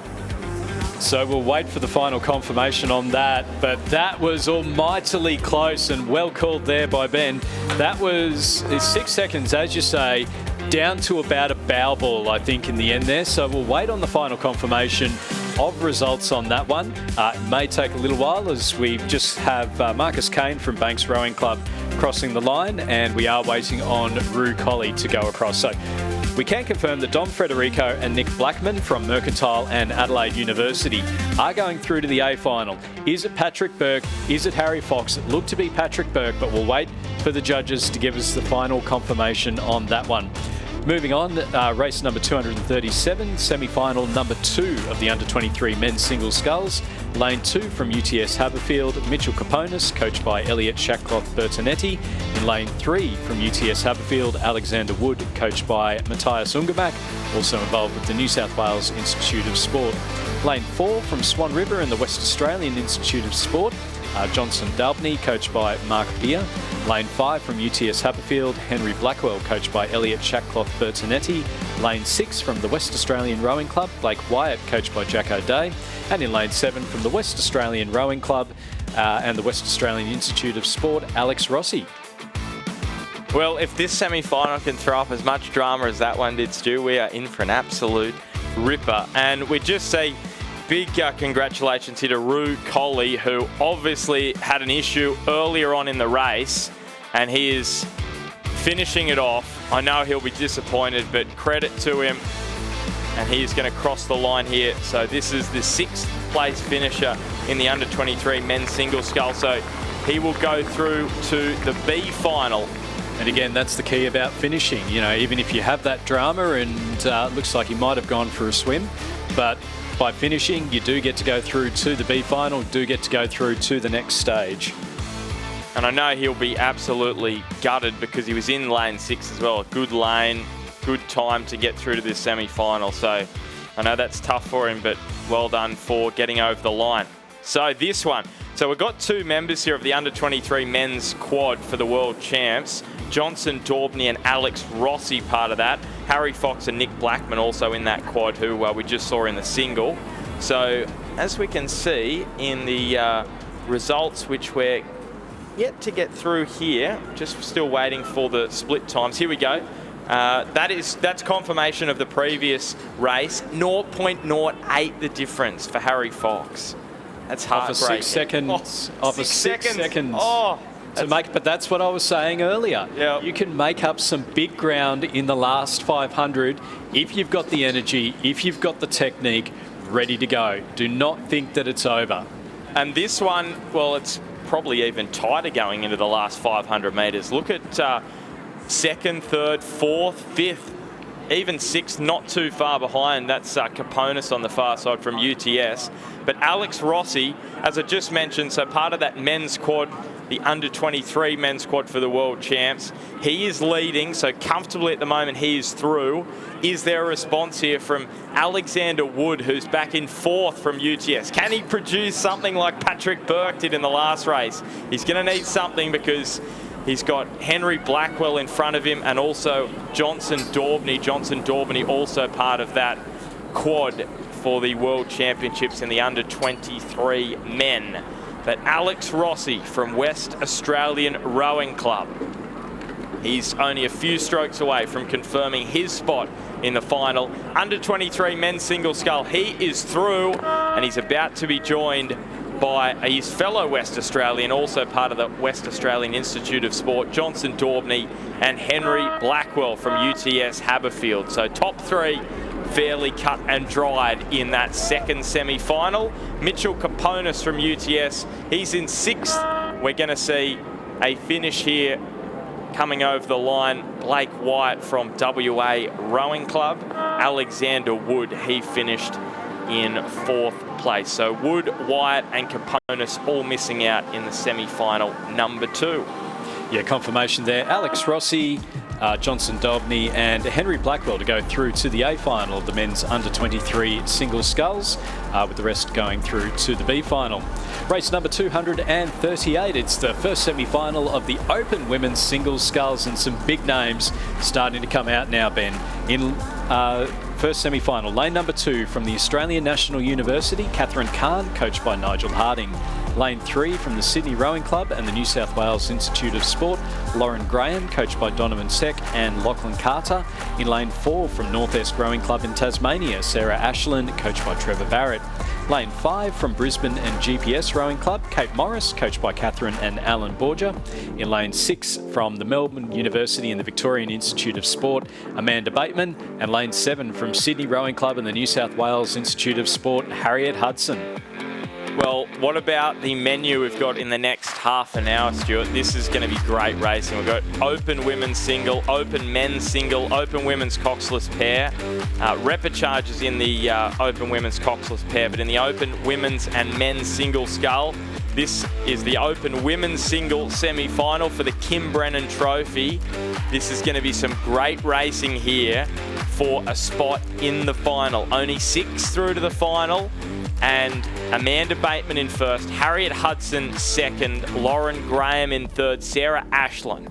She's got the 6-second gap, but that's only at the 1K mark. So let's keep an eye on that gap and see if she can pull it back any further in that third 500.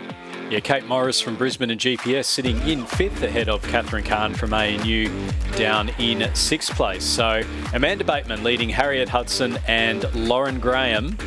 And as you mentioned there, Ben, only 6 seconds between 3rd and 4th. First 3 going through to the final, through to the A final, with the rest going through to the B final. So as we're coming up now towards the 1500 metre mark, and that battle going on between the battle that's going to be going on between Amanda Bateman and Harriet Hudson, it'll be interesting to see who's able to hold on for the win. So at the moment, it does still look to be Amanda Bateman leading Harriet Hudson as they're coming up towards the 1500 metre mark. So that's our 1 and 2 that you can see on the footage as they come up towards the island. Conditions looking like they're just easing off a wee bit, not quite so close to Whitecaps as we were seeing a little bit earlier, but also some gusts coming through the course throughout the regatta actually. We've just seen it go up and down. The winds a little bit earlier on today getting up around 40-50 kilometres an hour, and right now they've dropped right down to about 20 or so. So making it a little bit easier. Yeah, and that's been the issue, isn't it? The fact that the wind speed has been substantial, but it's the gusting which has been quite devastating, especially in that middle part of the course. So Harriet Hudson in second. It's a massive gap between the top 2 and the rest of the field. Harriet Hudson, bronze medalist at the Tokyo Olympics back in 2021 in the women's quad. She's there in second behind Amanda Bateman. Lauren Graham in third. Here's the gap to 4th. 8 seconds to Sarah Ashland. It was 6 seconds at the 1K. So that is a big bridge, but let's say it's not insurmountable. 6 seconds is the best we've seen so far today from Patrick Perk. That's the high watermark. We're going to see if anyone can do better than that. Can you chase down more than 6 seconds in 500 metres? Well, stranger things have happened. Well, here they come in the last 250 metres. Our leading scullers in Bateman and Hudson.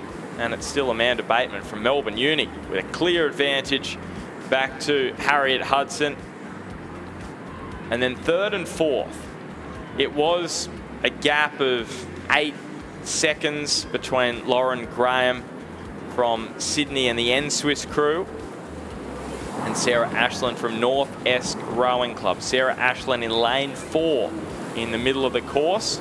You can see her in the North Esk colours. She's got the Brisbane and GPS sculler Kate Morris next to her in 5th place at the moment. Not a great deal between... into it. Perhaps. It's coming into the last 250 metres. It's probably about 3-4 boat lengths between third and fourth at the moment. So Lauren Graham from Sydney Rowing Club still sitting out in front, and you'd have to say still looking comfortable.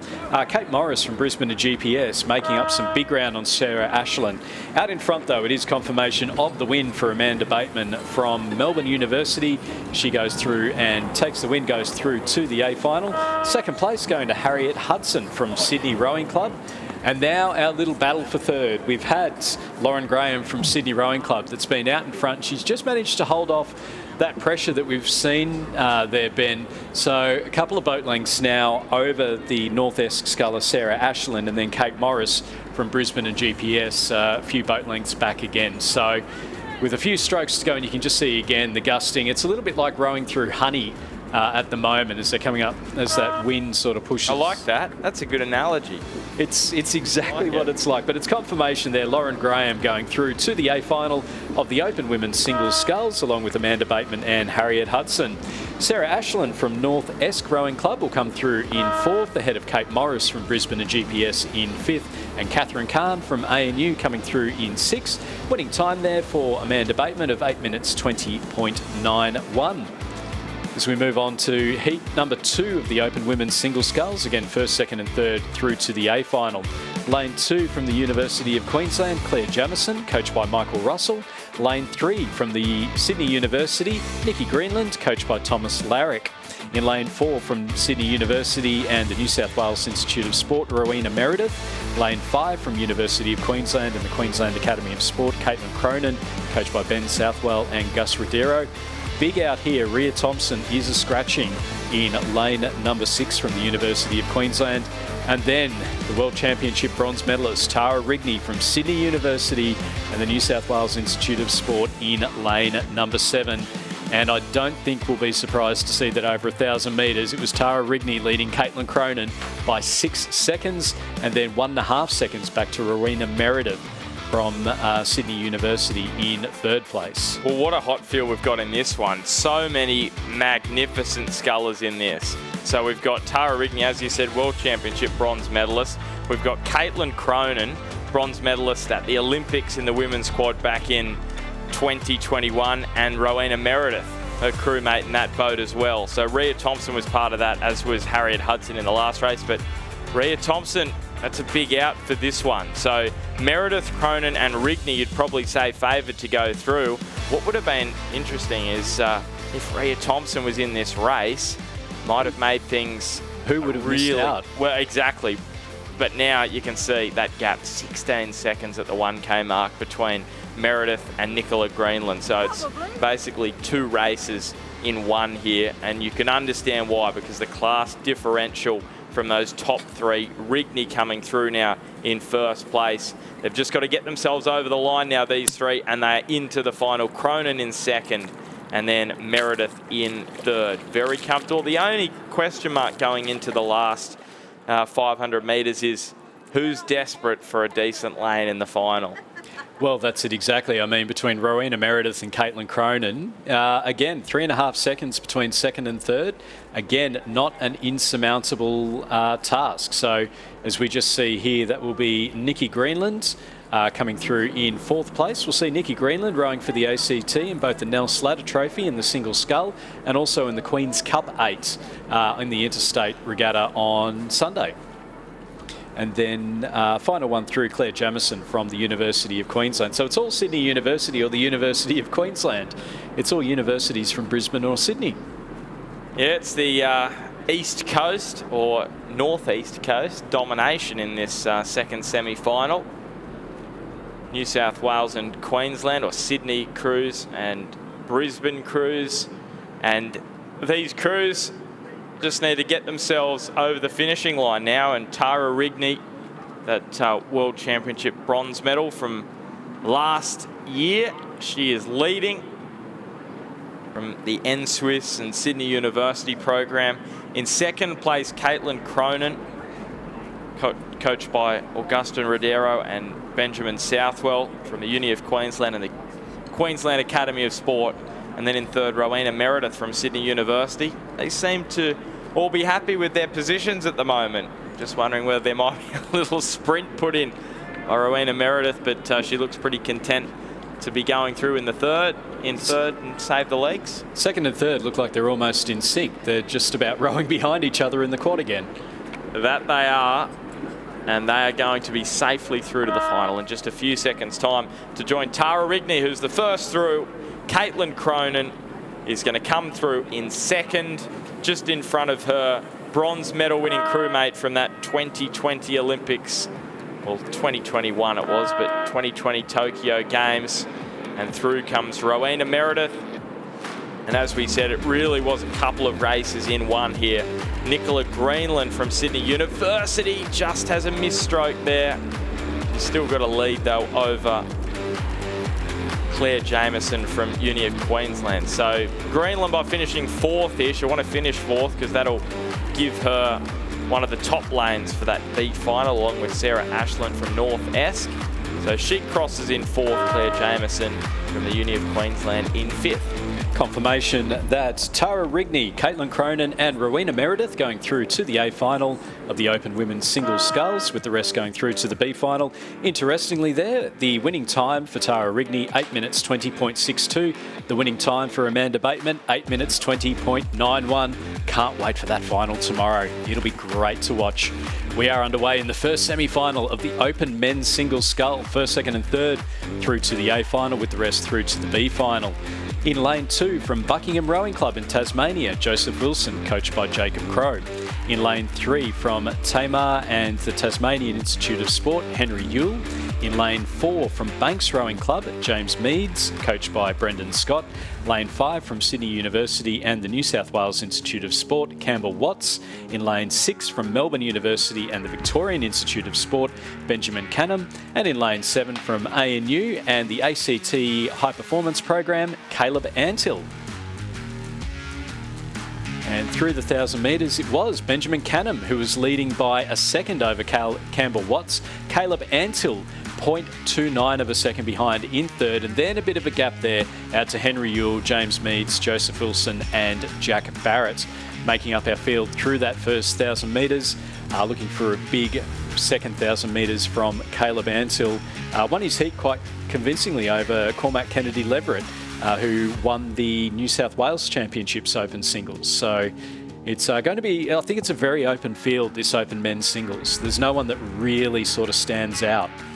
Yeah, and bronze medalist from the Tokyo Olympics in the men's quad, Caleb Antill. But at the moment, just seems to be comfortable because sitting in those top three, they've got a 7-second gap. It's almost the same story as that Open Women's Single second semi-final where we had a race in a couple. Look at this, the top three. So Caleb Antill behind, sitting in third in that previous time check at the 1K. He is now in front. That's a massive change. 4 seconds, so he's made up a lot of ground there. Campbell Watts sitting in second. Benjamin Canham coming through in third, so 4 seconds between first and second. 3 seconds back to third, and then it's 11 seconds back to Henry Yule. Then Joseph Wilson in fifth place. James Meads in sixth. And then coming through to, I know that's 6 rowers, sorry, that are in this race. Well, we did have Jack Barrett. Maybe we're just waiting for him to cross the timing point because he initially wasn't on our starting list that we have here in the commentary position, but he is on the timing. So you can see he's a long way back in 7th, Jack Barrett. So that gap that we're keeping an eye on is the one between Canham and Henry Yule, 11 seconds. Now, we know that Henry Yule, terrific rower from the Tasmanian Institute of Sport with Tamar Rowing Club, 11 seconds. that would take it to a whole new level, that kind of fight back today, as they come into this last 300 metres. So you can see Caleb Antill from ANU and the ACT High Performance. He's out there in first. Campbell Watts, who was second, we just saw at that latest timing point, he is in second place, and Benjamin Canham from Melbourne University. Those three on the more protected side of Champion Lakes. Henry Yule from Tamar in 4th place. He's just in front there of Tasmania's Joseph Wilson. He's from Buckingham Rowing Club. And then James Meads from Banks Rowing Club in 6th. Jack Barrett rounding out the field in 7th place. But out in front, it is going to be the ACT with a victory in this semi-final number 1 through Caleb Antill from ANU and he is going comfortably through. The bronze medalist from the 2020 Tokyo Olympics in the men's quad. Joined in the final by Campbell Watts from Sydney Uni, also part of the N-Swiss program. And the VIS program's Benjamin Canham from Melbourne Uni. He's through in third. Henry Yule from Tamar in fourth place. Joseph Wilson from Buckingham in fifth. And in sixth and seventh, James Meads from Banks. And then Jack Barrett to round out this semi-final one in the open men's single. Confirmation of the results. Going through to the A-final in the open men's single sculls, Caleb Antill, Campbell Watts and Benjamin Canham. Winning time there for Caleb Antill of 7 minutes 37. Semi-final number 2 of the open men's single scull is underway, and again first, second and third through to the A-final. In lane 2 from Team Hong Kong, it's Hin Chung Cheo. In lane 3 from UTS Haberfield and the Victorian Institute of Sport, Tim Masters, coached by Matthias Ungermack and Tim McLaren. Lane 4 from UTS Haberfield and the New South Wales Institute of Sport, Marcus Delamata, coached by Elliot Shackcloth-Bertonetti. In lane 5 from Griffith University, Surfers Paradise and the Queensland Academy of Sport, but has been training with the ACT Academy of Sport, Cormac Kennedy-Leverett, coached by Dave Romano and Tom Creeber. Lane 6 from Sydney University and the New South Wales Institute of Sport, Jack Hargraves. And lane 7 from Swan River Rowing Club and the West Australian Institute of Sport, Sam Marsh. Now, Hin Chun Chu, the Asian Games gold medalist, he's in this one sitting back in 5th. Sam Marsh in 4th. You sense this field is going to throw up a great race here. Semi-final 2 for the Stephen Hinchy Memorial Trophy. Who is going through to the final to join Caleb Antill, Campbell Watts and Benjamin Canham in that final? And just confirming as well, Mitch Blackmore-Cram from UTS Haberfield in lane number 1. Wasn't on the start lists that we had, so a couple of extra people in the open men's semi-finals. Through the 1,000 metres, Cormac Kennedy-Leverett, mentioned before that he won the New South Wales Championships, has really started to make some big gains in the last 6 months or so. Jack Hargraves sitting in second. Marcus Delamata represented Australia at the Commonwealth Coastal Rowing Championships over in Namibia last year. He was sitting in second, but only a second and a half ahead of Sam Marsh, Hin Chong Chiu, Mitch Blackmore-Cram and Tim Masters.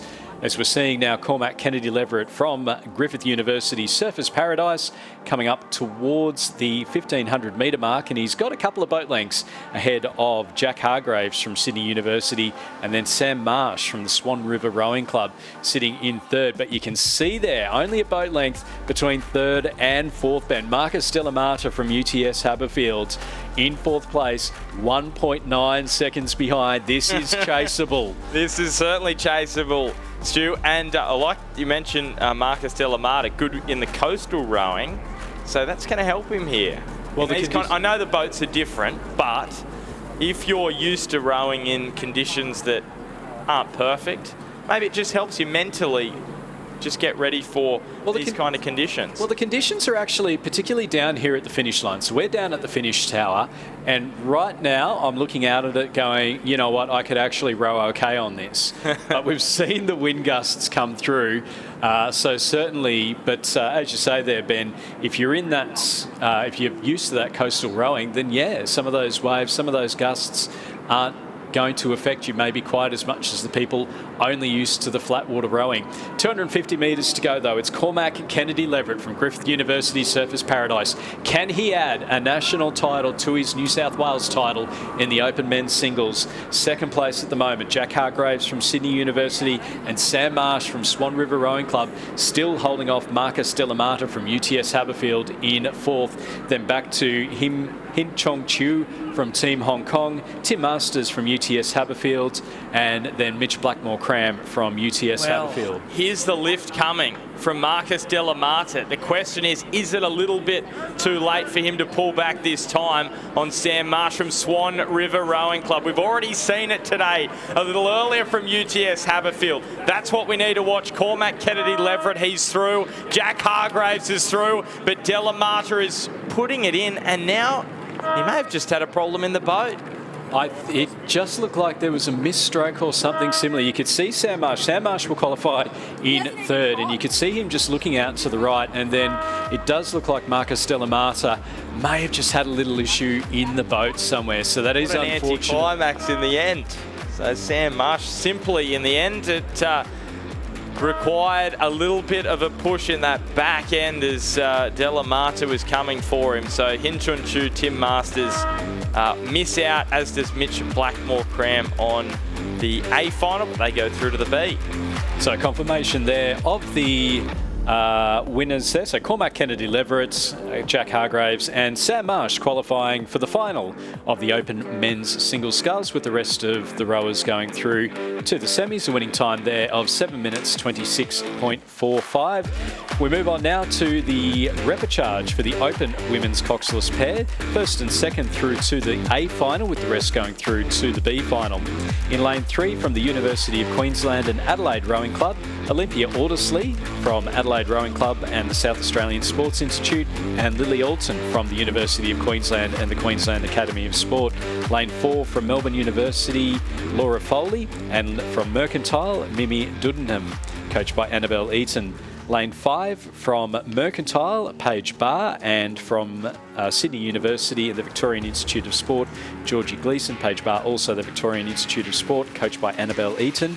Lane 6, it's a WA composite of Georgia Patton from the West Australian Rowing Club and Bronwyn Cox from the University of Western Australia.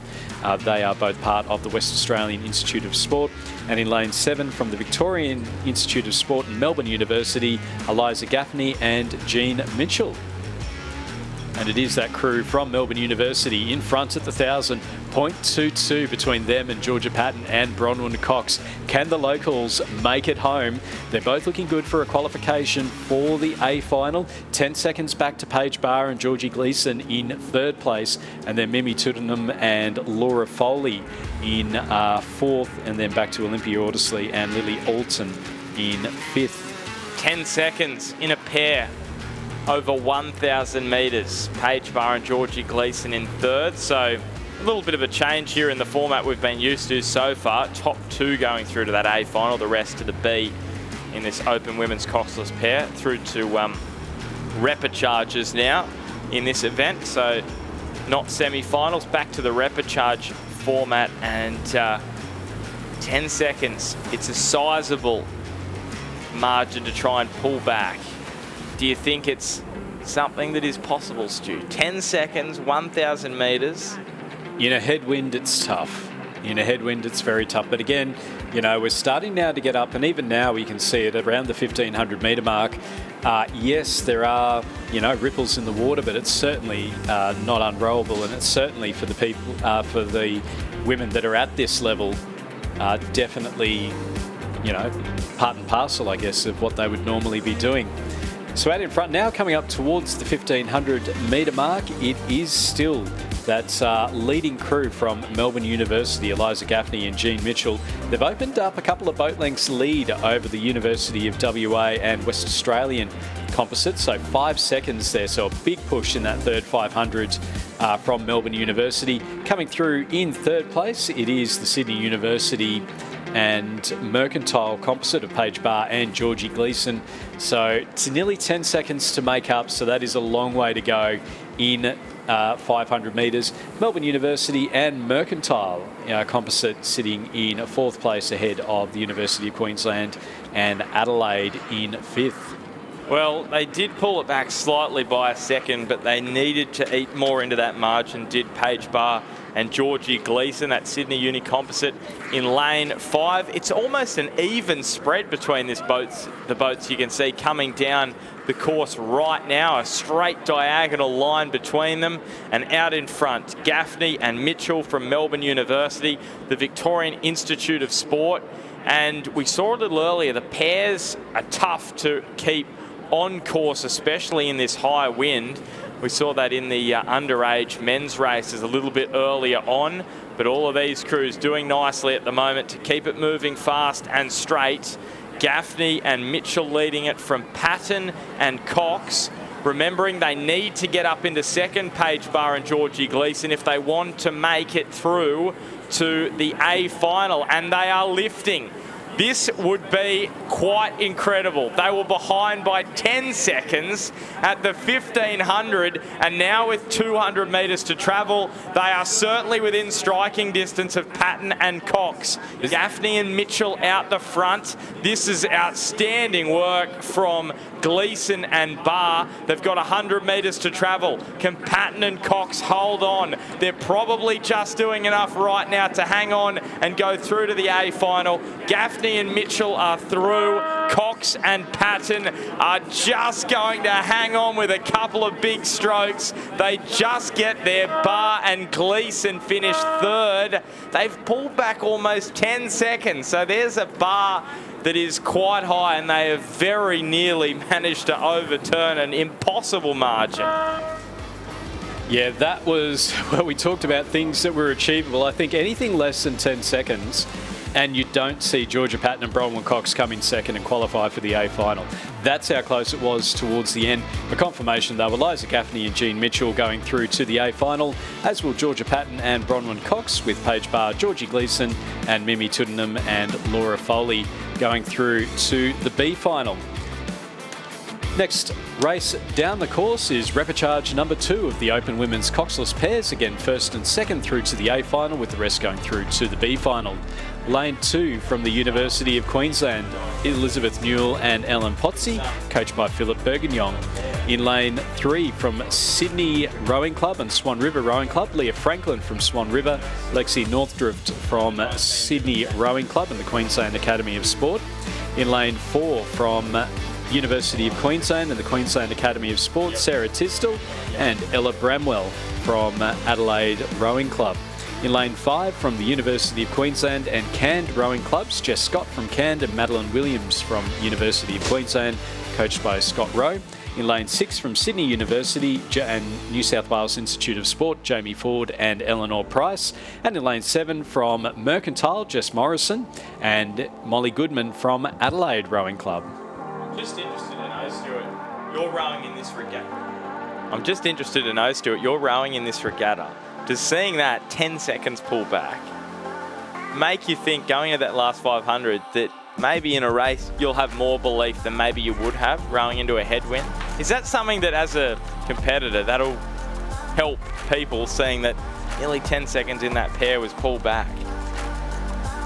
Look, it does. Or it's hard when you're in that situation and you're hurting to think about that. It very much, we know, we've mentioned this, at the start of the stint, and we saw it yesterday.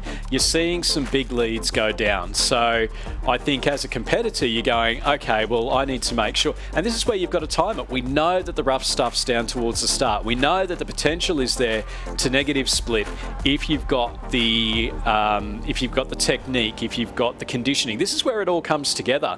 You can't do those sprints if you don't have everything ready to go. So it's... I don't know whether or not it actually works for me, not being the world's greatest sculler, but it's certainly, if I'm just about anyone watching that, I'd be going, well, it's all on for young and old. Just through the 1500 metre mark, we do have the Adelaide Mercantile composite that was out in front. So just confirming that was Jess Morrison and Molly Goodman, sitting ahead of Jamie Ford and Eleanor Price from Sydney University. And then about 10 seconds back to Sarah Tisdall and Ella Bramwell. So let's see if they can do that again. And then the University of Queensland Canned composite of Jess Scott and Madeline Williams, less than a second behind third in fourth. And then another 10-second gap to Leah Franklin and Lexi Northdrift, and then Elizabeth Newell and Ellen Potsy making up our field through the 1500 metre mark. Well, you can't write them off at this point. 9.5 seconds. We basically saw that get pulled back in the last race. They are putting in a push here, Tisdall and Bramwell. But as you said, Scott and Williams in lane number 5, they're only half a second further back in third. And they're also lifting. So we've got two crews here. who are believing that they might be a chance, but the top two are really pulling away, aren't they? Jess Morrison, Molly Goodman, comfortable away in first. Ford and Price just were able to lift and open up more of a gap back to Scott and Williams from Uni of Queensland and Canned Rowing Club. You can see Madeline Williams there in stroke in the Uni of Queensland Zudi, and then Jess Scott in the Canned Rowing Club colours in bow, and they are in third place. They've moved up above Tisdale and Bramwell, Adelaide and Uni of Queensland Composite. But out in front, Molly Goodman from Adelaide Rowing Club in the stroke seat. Jess Morrison from Mercantile. They are going through to the A final, and they'll be joined by Jamie Ford and Eleanor Price in the open women's coxless pair. Good push from the two crews in third and fourth. Scott and Williams from Uni of Queensland, and also Canned Rowing Club and Adelaide Rowing Club and Uni of Queensland's Sarah Tisdale and Ella Bramwell. But in the end, they will miss out and they will go through to the B final. Yeah, so confirmation there. Jess Morrison and Molly Goodman from Mercantile and Adelaide Rowing Clubs going through to the A final, as do Sydney University's Jamie Ford and Eleanor Price, with the rest of the crews going through to the B final. Race number 244 is underway. It's semi-final number 1 of the open men's coxless pairs, so first, second and third through to the A final, with the rest through to the B final. In lane 2 from Melbourne University and the Victorian Institute of Sport, Hamish Wynne-Pope and Charlie Petruni. In lane 3, Jack Cleary from the West Australian Rowing Club and the West Australian Institute of Sport, and George Finlayson from UTS Haberfield and New South Wales Institute of Sport, coached by Matthias Ungemak, Stefano Belosso and Tim McLaren.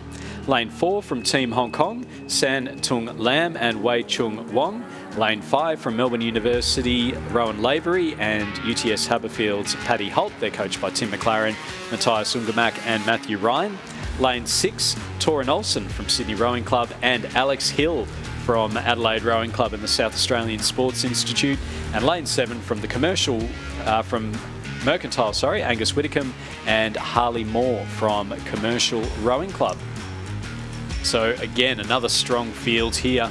Through the 1,000 metres, it was Paddy Holt and Rowan Lavery leading Torin Olsen and Alexander Hill by just over a second, and then less than a second back to Angus Whitcomb and Harley Moore. 6 seconds at the 1,000 metre mark between third and fourth. So through the 1,500 metres, we've got Angus Whitcomb and Harley Moore now extending that lead out to a second and a half over Paddy Holt and Rowan Lavery.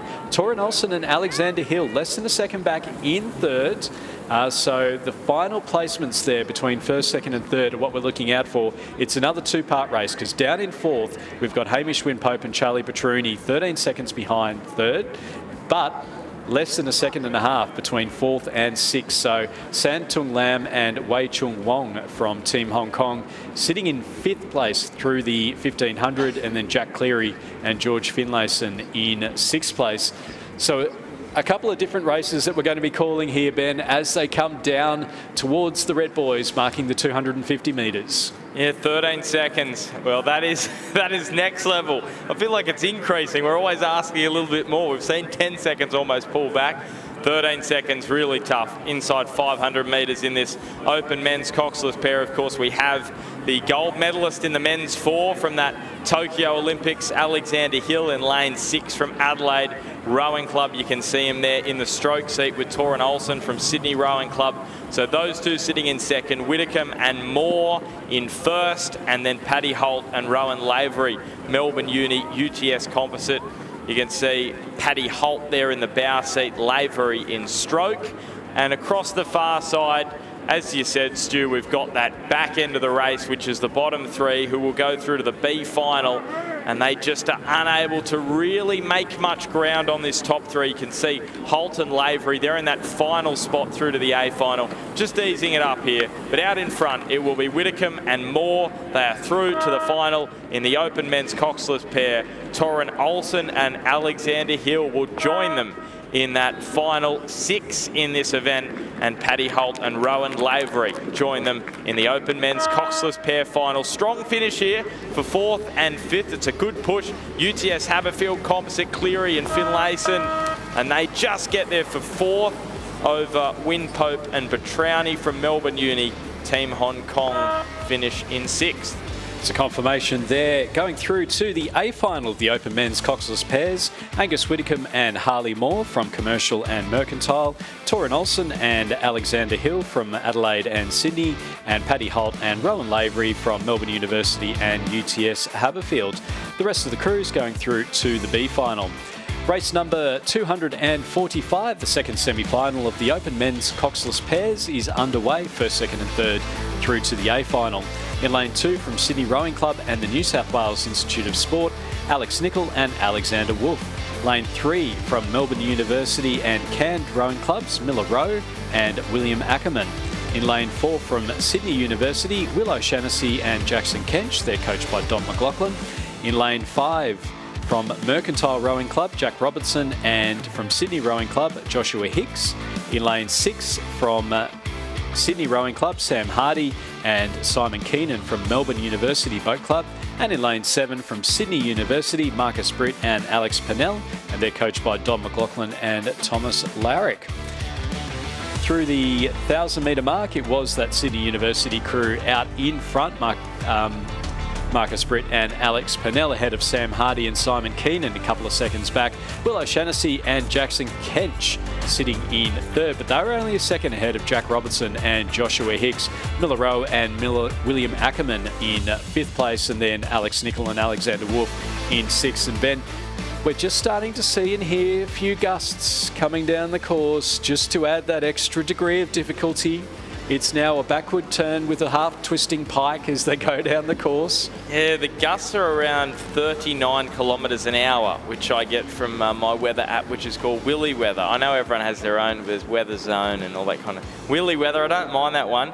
The gusts have actually increased. Now, it was predicted to sort of drop around 10 a.m. and then increase again at 11 and then drop back down after this. So hopefully that means that this is the last of the strong wind, and then hopefully this afternoon we get the kind of lovely afternoon that we had yesterday with a beautiful sunset. So looking forward to that. But right now, in the middle of the day here, day 3 of the Australian Rowing Championships here in Perth at Champion Lakes. We've got a really good finish here. This is going to be a great finish in the Open Men's Coxless Pair, because we talk about that gap. It is not big at all. It was 0.95 the difference between 3rd and 4th. It is 0.82 now between 3rd and 4th. That's Sydney and Mercantile Composite crew and the Sydney University crew in 4th. So that is O'Shannessy and Kench, who were in 3rd at the 1K, and Robertson and Hicks, the Sydney Mercantile Composite, they were in 4th. So they've just switched positions going into this last 500 metres.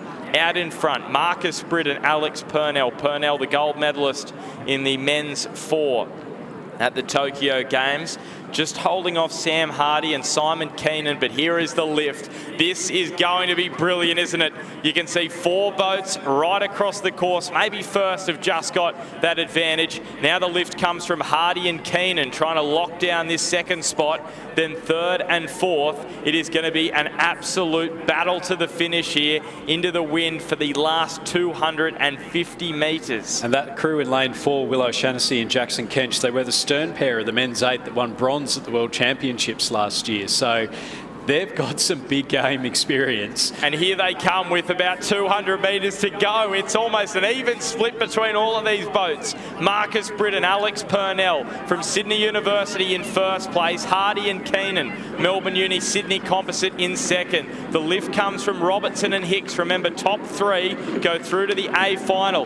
Can O'Shannessy and Kench pull this back? It looks as though it will be a difficult task, and it's Purnell and Britt who go through in 1st. Hardy and Keenan in 2nd, Robertson and Hicks in 3rd, and what a fight it was from O'Shannessy and Kench in 4th place. Nicol and Wolf are going to come through in 5th, and Ackerman and Miller Rowe are going to round out this field. Another strong finish going through there. Confirmation of the results. Qualifying for the A final in the Open Men's Coxless Pairs are the crew of Marcus Britt and Alex Purnell. 2nd place going to Sam Hardy and Simon Keenan, and 3rd going through to Jack Robertson and Joshua Hicks. Moving on to race number 246. It's semi-final number 1 of the under-19 women's single sculls. In lane 2 from Yarra Yarra Rowing Club in Victoria, Zara Kafuri, coached by David Orchett. In lane 3 from Centenary Rowing Club and the Queensland Academy of Sport, Sophie Malcolm, coached by Michael Obstelton, Gus Rodero and Ben Southwell. In lane 4 from the West Australian Rowing Club, Sinead Renning, coached by Stefano Belosso. In lane 5 from Mersey Rowing Club, Olivia Yeats, coached by David and Merv Tippett. In lane 6 from Sydney Rowing Club, Liesl Page, coached by Lachlan Carter, Donovan Tech and Felix Dew. And in lane 7 from Yarra Yarra Rowing Club, Sophia Miller, and she's coached by David Orchett. As Ben Horn just takes a little bit of a break. I think he needs a lie down and a bit of a nap after some of those finishes that we saw there, as Richard Dorstein comes into the commentary. Thank you, Stuart. Yes, Ben needs to sit down for a few minutes. I think some great finishes there, but wonderfully called as well. So the professional leaves the chair, and you're stuck with me for the next hour or so. But some good racing here coming up in the under-19 women's single scull. These rowers, of course, have gone through quarterfinals earlier this morning. So 2 races in the space of only about 3 hours it is for these under-19 women's and men's single sculls through the next 4 races we will see. And Zara Kafuri, it is for Yarra Yarra, certainly one of the favourites for this event, leading on lane 7.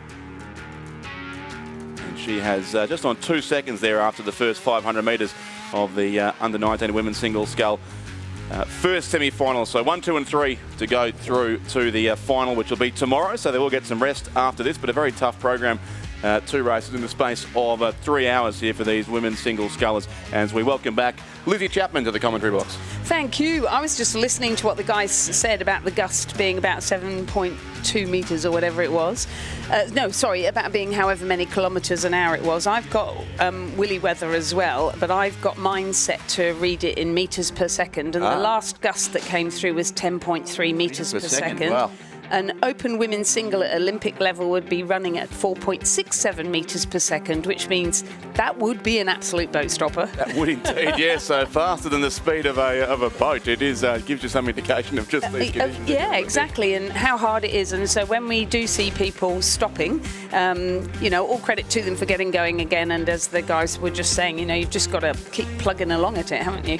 You do indeed, and yeah, particularly tough. But for these ladies here in the under-19 women's single who rode their quarterfinals not long after the first race of the day at about 8:30 this morning, and they're back on the water 2.5 hours later for a semi. Yep, so this is where nutrition and recovery become really important, and we talked about the support that institutes of sport give athletes, and obviously the knowledge of the coaches, and all of that support to each of the athletes is so important.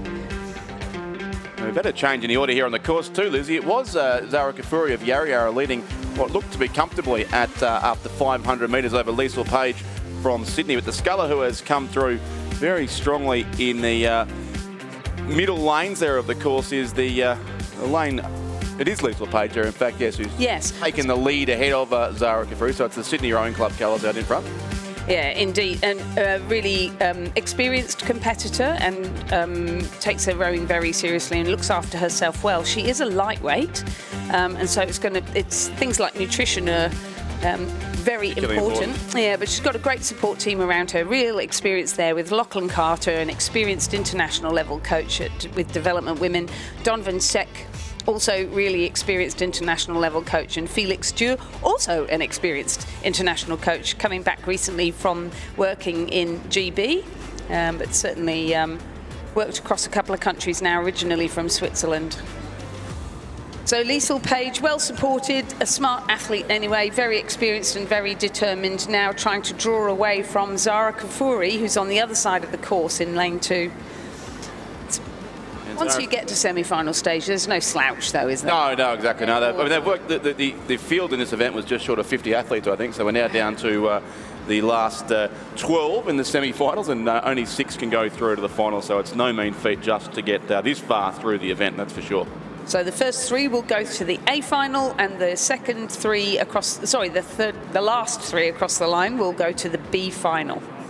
5 different states represented too in this first semi-final. There are 2 Victorians from Yarra Yarra either side of the course, but also 1 rower from Queensland, West Australia, Tasmania and New South Wales. So it's certainly well spread out from across the country here. But Liesl Page just looks to be extending substantially on the rest of the field, heading up towards the 1500 metre marker now of this race. And Zara Kfouri being challenged by Sophie Malcolm of Centenary and the Queensland Academy of Sport, where she's coached by Michael Opstelton, Gus Rodero and Ben Southwell.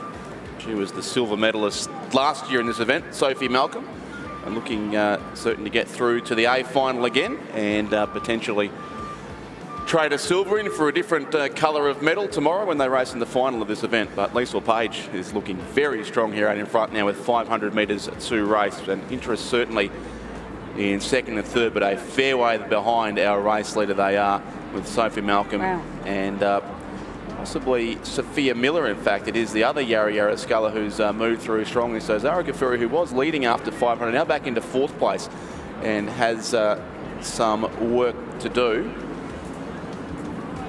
Although our timing system is suggesting that it's in fact, the lanes may have been changed here.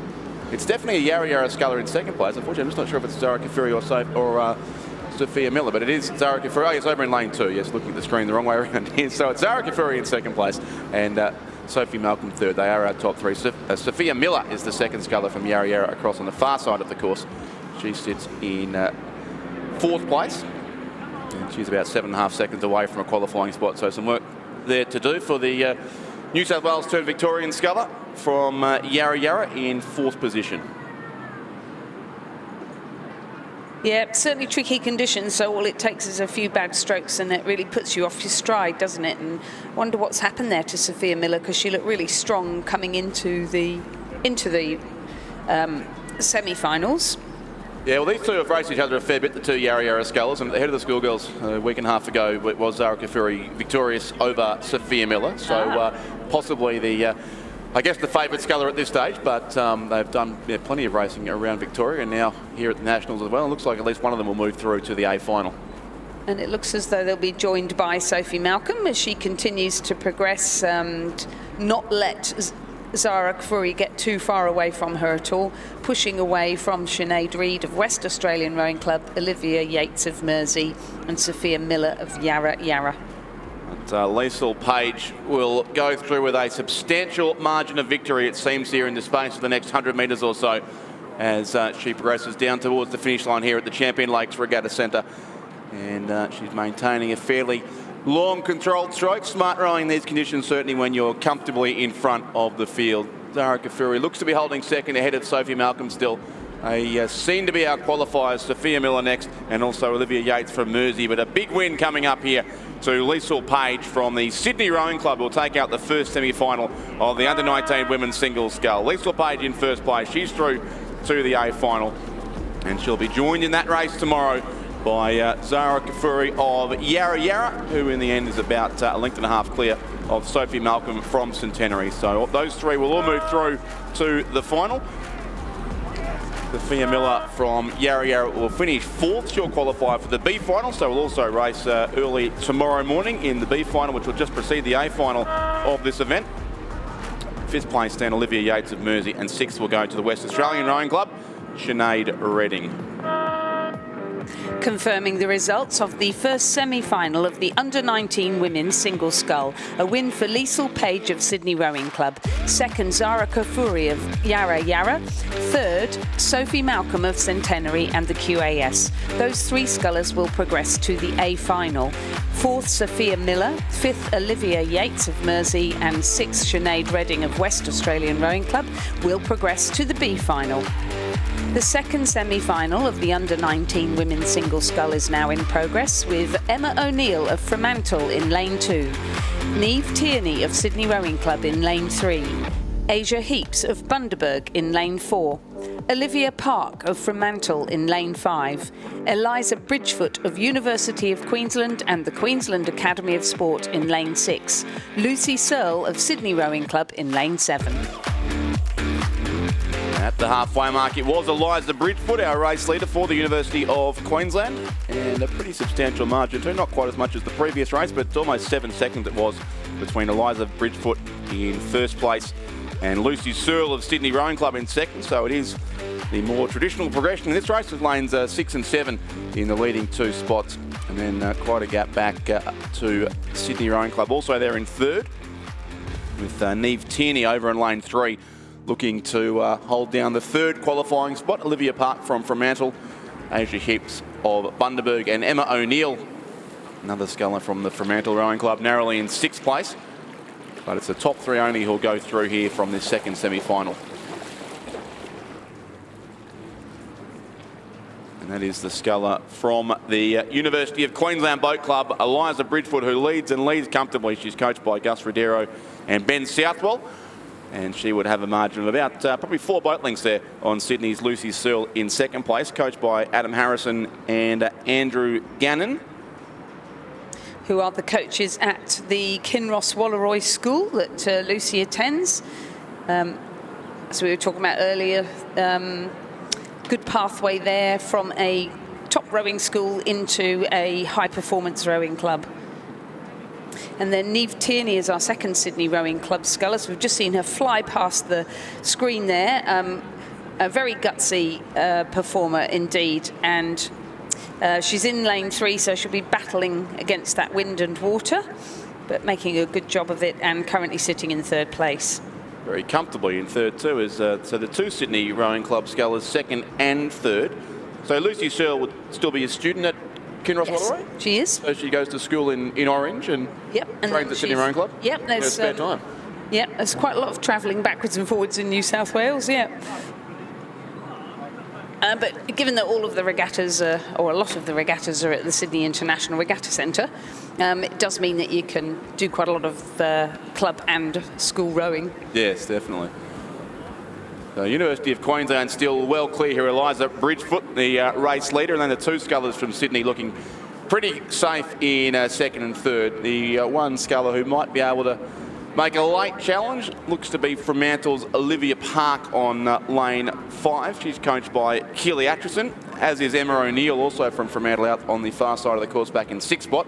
And the yellow colours there in the centre lane are Asia Heaps from the Bundaberg Rowing Club in Queensland. She's coached by Rodney Dick, but it looks like it'll be the B final for those 3 scullers, with University of Queensland in front from Sydney Rowing Club, 2nd and 3rd, but Eliza Bridgefoot, a strong lead here in this race. It was a big win in the first semi-final we saw before to Liesl Page of Sydney Rowing Club, and it will be a substantial win here to Eliza Bridgefoot from the University of Queensland as she approaches the finish line now, and she'll go across about 4 lengths clear of the 2 scullers from Sydney Rowing Club in 2nd and 3rd. So Eliza Bridgefoot through to the final of the under-19 women's single scull. 2nd place, Lucy Searle, and she'll be joined in the final also from Sydney Rowing Club by Neve Tierney, who will finish in 3rd spot. She's still got a few strokes to go, so some pretty substantial margins here in this race, just under 12 seconds between 1st and 2nd, and probably a bit more than that from 2nd back to 3rd. 4th place then will be Olivia Park. 5th will go to Asia Heaps, and 6th place will be Emma O'Neill, the 2nd sculler from Fremantle.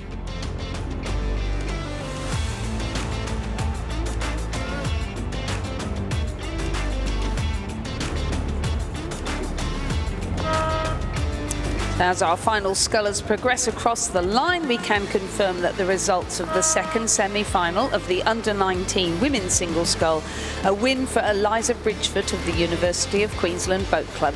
2nd, Lucy Searle from Sydney Rowing Club.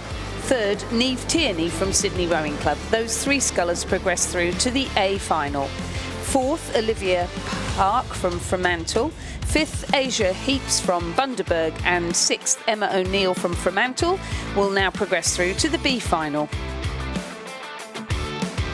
We now move to the under-19 men's single scull, and in the first semi-final we have Caelan Routley from Lake Macquarie in lane 2, Joshua Matheson of Wendouree Ballarat in lane 3, Chad Willett of Nudgee in lane 4, Max Curry from Hawthorn Rowing Club in lane 5, Jack Power from UTS Haberfield in 6, and William Rogers from Sydney Rowing Club in lane 7. And again, we've got some names from school rowing here, with William Rogers from the King's School Parramatta First 8, which just won silver at the Head of the River race in New South Wales, and Jack Power from Riverview College First 8, who just won the Head of the River race. Yes, the winners of the I'm pretty impressed. They put down their sweep oar, they get on a plane, come here, pick up some sculling oars and come out in this. Yes, they'll be wondering what they've turned up for, but presumably rowing in the 8s, those two schools, I would imagine, later in the week. Yes, I would imagine so too. And Chad, presumably Nudgee College first state. Yes, Nudgee have been regular attendees. They won the schoolboy 8 back in 2015, which I think surprised many, but they've been a very strong school up in Queensland now for a number of years. And Chad Willett, part of the Nudgee College first 8 again this year. He would be sitting in a qualifying spot, but the race being led by William Rogers of Sydney Rowing Club, who had a pretty successful last few minutes, winning one of the semis of the under-19 women's single and placing second and third in the second semi, and looking set to take the win here in the form of William Rogers from Sydney Rowing Club. UTS Haberfield's Jack Power looks to be in second place. He's coached by Dan Noonan and Matthias Ungemach. And then it is the Nudgee College sculler, Chad Willett, who would be third, ahead of Hawthorn's Max Curry, coached by Tristan Kristevsky at the Hawthorn Rowing Club in Melbourne, but he is in fourth place, probably a length or so behind Chad Willett of Nudgee, who's going to have to work here over the closing strokes just to make sure he stays in the top 3 and go through along with these two scullers from New South Wales, likely to finish in first and second place. So William Rogers it is who leads this race for Sydney Rowing Club. The interest still there in the minor placings, and Chad Willett is responding as he had to do, and possibly a chance of moving up late to challenge for second position alongside Jack Power from UTS Haberfield. So they look set to be our top 3. Certainly it'll be Will Rogers of Sydney Rowing Club who takes the win in the first semi-final of the under-19 men's singles scull. It is getting closer for second and third, but they'll both go through, and it will be the UTS Haberfield sculler, Jack Power, who will finish in second place. Third goes to Nudgee College, Chad Willett, and those 3 are all through to the A final. Fourth and to the B final goes Max Curry from Hawthorn Rowing Club. Fifth and sixth will be close too, with still a few strokes to go there on the far side of the course. Joshua Matheson of Wendouree Ballarat in the red colours, and Caelan Routley of Lake Macquarie might just be in front, and he'll get fifth place narrowly. So it's Caelan Routley ahead of Joshua Matheson. Those two will race again in the B final of the under-19 men's singles scull. But an impressive win there to Will Rogers of the Sydney Rowing Club. Confirming the progression of the first semi-final of the under-19 men's single scull, a win for William Rogers of Sydney Rowing Club, second Jack Power of UTS Haberfield, and third Chad Willett of Nudgee College. Those 3 progress to the A final. Fourth, Max Curry of Hawthorn. Fifth, Caelan Routley of Lake Macquarie, and sixth, Joshua Matheson of Wendouree Ballarat. They progress to the B final. Winning time 8:04.41. The second semi-final is now in progress in the under-19 men's single scull, with Luca Free of Griffith Uni Surfers Paradise in lane 2, Jed Galley from the Southport School in lane 3, Charles Raden of Corio Bay in lane 4, Igor Zarubin of Norwood International High in lane 5, Jesse Rosen of Marist College ACT in lane 6, and Remy Payne of Fremantle in lane 7. May well be Charles Raden of Corio Bay showing out in front there in the middle of the course. It is indeed, in fact, as they went through the 1,000-metre mark, it was a lead of about 6 3/4 seconds, in fact, to Charles Raden of Corio Bay. He's rowing in the Victorian lightweight Coxless 4 at the Interstate Regatta at the conclusion of this regatta, which is not bad for an under-19 to be selected in a state crew. So a very strong rower there at Corio Bay in Geelong, coached by Lee Hall-Sullivan. He is Charles Raden into this race, obviously not with a win in his quarterfinal. He's seated to a centre lane, so he would have finished in second place in this morning's quarterfinal, but making a very good show of this semi-final race and leading it at halfway ahead of one of the ACT scullers here, Jesse Rosen from Marist College in the ACT, coached by Thomas Kreber and David Framano. And then from Mantle's Remy Payne was in third place. That's the lane 7 sculler, coached by Kevin Neville. As they come up through the 1,500-metre mark, I think we will see that Charles Raden has extended his lead quite substantially now, the sculler from Corio Bay. He is through with a big gap behind him. No boats in shot as he disappears off the screen. There's the race for second place now. Second and third, Marist College of the ACT, Jesse Rosen there ahead of Fremantle's Remy Payne. And they are the 3 in the qualifying spots. And the sculler from the Southport School, very close there, Jed Galley with Luca Free, 2 Queenslanders there, both from the Gold Coast. In fact, Jed Galley of the Southport School, coached by Cameron Kennedy, and Luca Free from Griffith University Surfers Paradise, coached by Duncan Free and Christopher Holiday. And in 6th place, it's the sculler from Norwood International High with a great name, Igor Zarubin. Sounds a bit like a villain from a James Bond movie of some sorts, but he's there in 6th spot. In any case, the sculler coached by Brenton Terrell at the Norwood International High in Adelaide. Now, we talked about Jessie Rosen earlier on today. A very impressive individual in terms of his work ethic. Certainly has worked very hard and competed successfully and tenaciously throughout the whole season, starting with the time trials. And he's coached at the ACT High Performance Programme based at the ACTAS shed there in Canberra by Tom Krieber and Dave Framano. Part of a very strong double scull too from Marist College. I think Stuart John's been talking them up all week when they're racing the double. We've got some great doubles out there, I must say. So I think as we're now moving, aren't we, from the really small boats into these bigger boats, doubles, quads, from pairs into 4s and then 8s, and it's all pretty exciting. It is indeed. An exciting finish going for 2nd and 3rd here too, it looks like. And way out in front still is Charles Ryden from Corio Bay. So a big win coming up to him. He'll take one of the preferred lanes in the A final to come tomorrow. But very close then between Jessie Rosen and Remy Payne, being chased by the 2 Queenslanders on the far side too. Luca Free and Jed Galley. A great battle, but likely to be for 4th and 5th. I think they'll have to go through to the B final. The race won there by Charles Ryden of Corio Bay. Jessie Rosen and Remy Payne are going stroke for stroke towards the line here. They'll both go through to the A final, and Jessie Rosen holds on by about a canvas there to take out 2nd place. Marist College in 2nd, Fremantle then 3rd, Remy Payne. 4th and 5th is a photo as well. That was stroke for stroke between the Southport School and Griffith University Surfers Paradise, and I'm not brave enough to call that one from the far side of the course, but they'll both go through to the B final in any event. And they'll be joined there in 6th place by the sculler from Norwood International High, Igor Zarubin.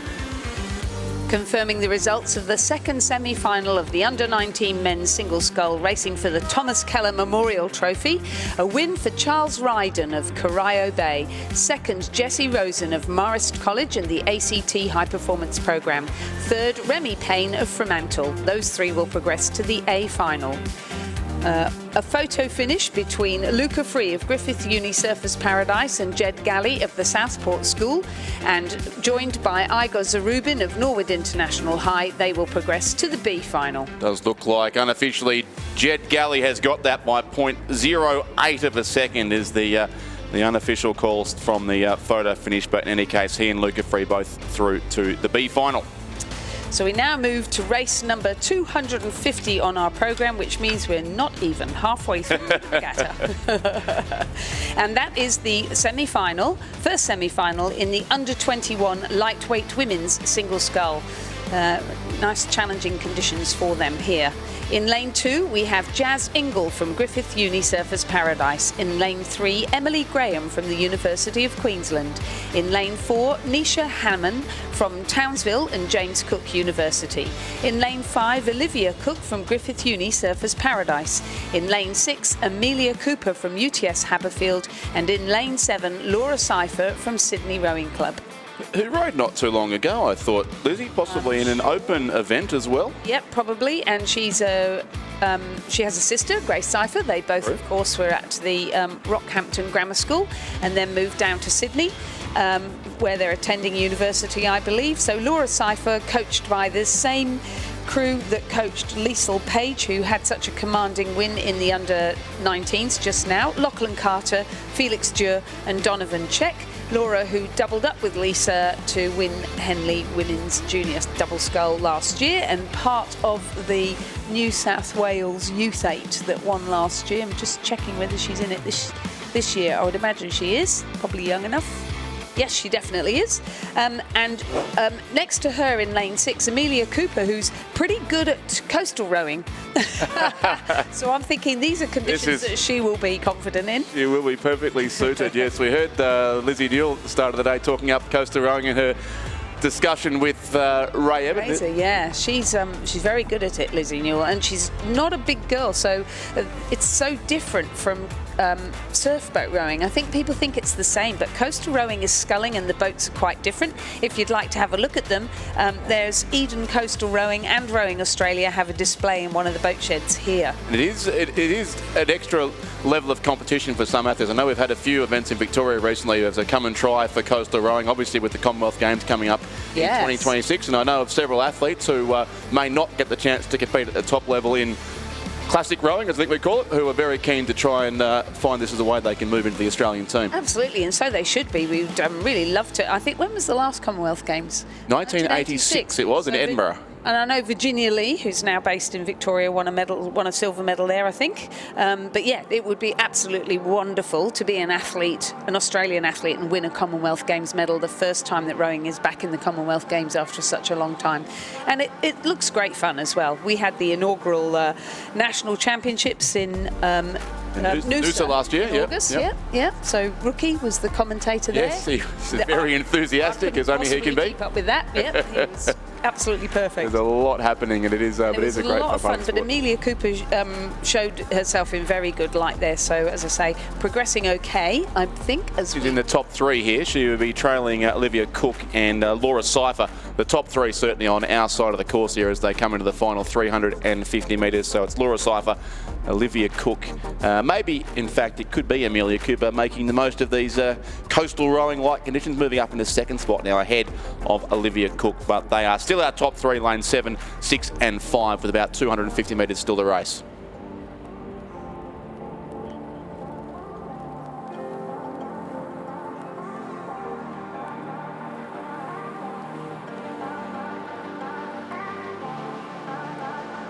Still in fourth place too, over on the far side of the course would be it's the University of Queensland scull there, Emily Graham. Not sure if we've got, no, we do have all six, just the other two back a fair bit on the course. Jazz Ingle and also Nisha Hammond, the remaining scullers in this race. But the top three closest to the finish tower side of the course coming through in pretty good formation now. It's still Laura Cypher of Sydney Rowing Club leading it from Amelia Cooper of UTS Haberfield, a clear second, and Olivia Cook from Griffith University Surfers Paradise. They are very much our top three scullers, and we'll move through to the final of the under-21 lightweight women's single scull. Just a few strokes to go for them now to conclude the 2,000 metre course here in race 250 of 600 plus at this regatta. So many races still to go. Laura Cypher takes the win. Second goes to Amelia Cooper, and third will be Olivia Cook. Our qualifiers from the first semi-final of the under-21 lightweight women's single scull. Emily Graham came home pretty strongly there from the University of Queensland, almost made things interesting towards the end, got within about 2 lengths of third spot, but she'll finish fourth and go through to the B final. Fifth then will be Jazz Ingle, the next of the scullers from Queensland. That's the Griffith University Surfers Paradise, so red colours there on the far side of the course. And sixth place also from Queensland, but from the far north of the state is Nisha Hammond of Townsville and JCU. Confirming the results of the first semi-final of the under-21 lightweight women's single scull. A win for Laura Cypher of Sydney Rowing Club. Second, Amelia Cooper, UTS Haberfield. Third, Olivia Cook, Griffith Uni Surfers Paradise. These three scullers progress through to the A final. Fourth, Emily Graham, University of Queensland. Fifth, Jazz Ingle, Griffith Uni Surfers Paradise. Sixth, Nisha Hammond, Townsville JCU. These three scullers progress to the B final. Winning time 9 minutes 15.3 seconds, the margin 4.01. The second semi-final of the under-21 lightweight women's single scull is now in progress, with Sarah Berretry of UTS Haberfield in lane 2, Charlotte Ball of Melbourne University Boat Club in lane 3, Emily Lang of Loreto Marriotteville, South Australia in lane 4, Ruby Gray of Yarra Yarra in lane 5, Imogen Walker of Toowong in lane 6, and Phoebe Teal of Sydney University Boat Club in lane 7.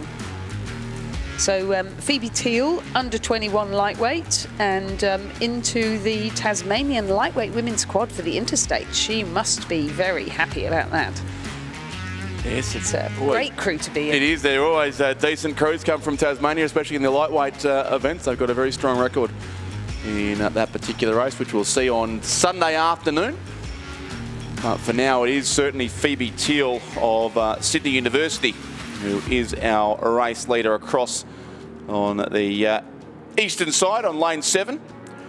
Imogen Walker of Toowong was in second at the halfway mark of the race through 1,000 metres and looks to still be there now.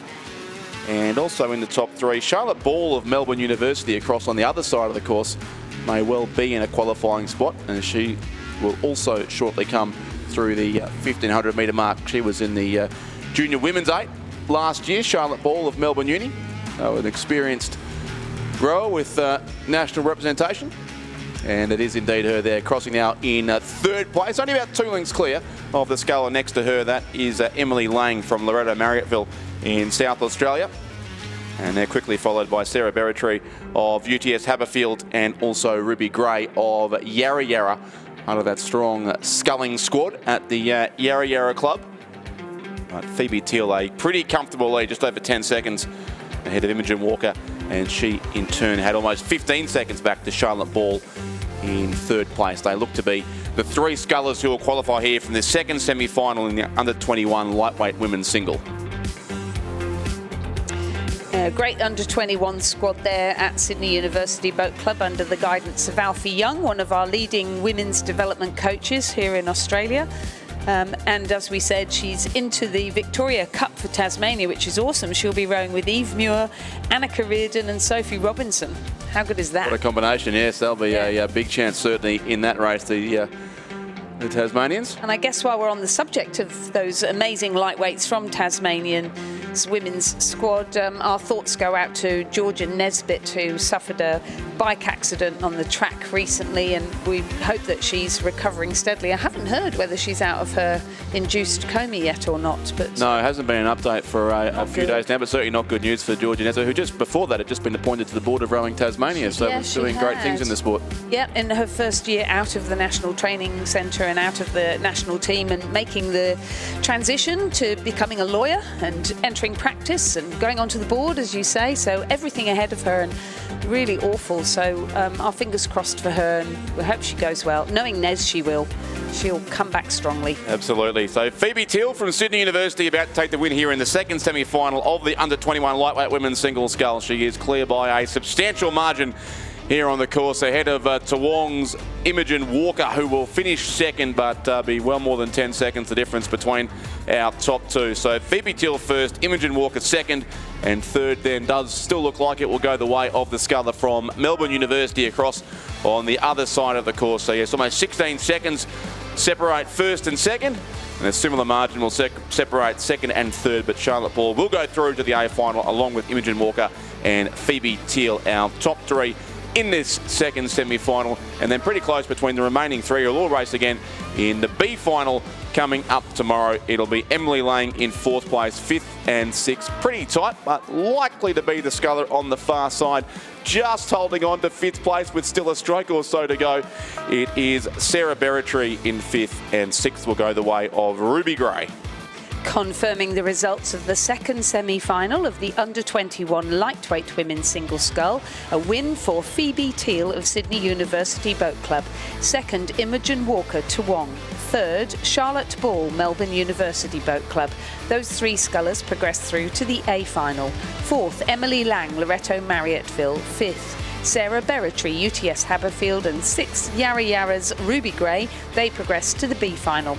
Winning time 9 minutes 15.3, which was exactly the same time as Laura Cypher. For those who believe in such things, although it's just been adjusted down to 9:15.43 in fact, but almost identical, those 2 semi-finals. So now we're on to the semi-finals of the under-21 lightweight men's single scull. We have Joshua Lascock from Adelaide in lane 2, Harry Dixon of Commercial in lane 3, Kyle Miller of Adelaide University in lane 4, Nick Mather of UTS Haberfield in lane 5, Nicholas Whalen of Sydney Rowing Club in lane 6, and Zinc Bosco of UTS Haberfield in lane 7. Zinc Bosco's reserve for the New South Wales lightweight men's 4. Another James Bond villain style name too. They're appearing here. Zinc Bosco in 2nd place in any case for the UTS Haberfield Club, behind Nicholas Whalen of Sydney in lane 6. So it's the 2 scullers from New South Wales, in fact 3 scullers from New South Wales in the qualifying spots, along with Nick Mather of UTS Haberfield. So it's Sydney first, UTS sitting 2nd and 3rd. And margin's not quite as big as the previous race, but still pretty handy lead for Nicholas Whalen, about 2 lengths ahead of Zinc Bosco. And Nick Mather then in 3rd position. So Kyle Miller is in the South Australian Penrith Cup crew, along with Oscar McGuinness, Mitchell Moore and Charlie Moore. And that's all very well, but that's sweep rowing, isn't it? So very multi-talented, many of these lightweight rowers in both forms of the boat.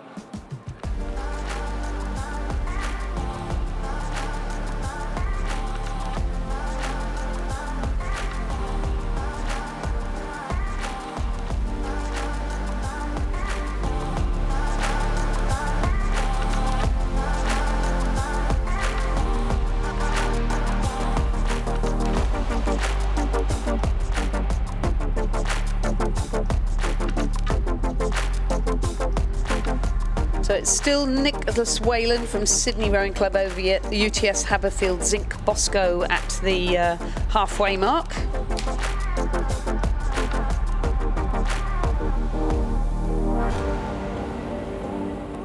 And Nicholas Whalen continues to build that lead. It was 6.5 seconds after 1,000 metres. It'll be a bit more than that now as that purpley coloured boat, maybe. Lizzie, I'll defer to your judgment on colours in a bit, but Zinc Bosco certainly in 2nd place, almost 14 seconds behind, and then in 3rd it remains the sculler from UTS Haberfield. Nick Mather only a length or so but ahead of Adelaide Rowing Club's Joshua Lassick, so some interest building now in the race for 3rd and 4th. Kyle Miller is in 5th place for Adelaide University, and he is just a length ahead of Harry Dixon from Commercial in 6th position. But our race leaders well now into the final 500 metres of this race, and it is a very comfortable lead indeed to the sculler from the Sydney Rowing Club. There in lane 6, Nicholas Whalen, coached by Donovan Seck and Shane Mulvaney.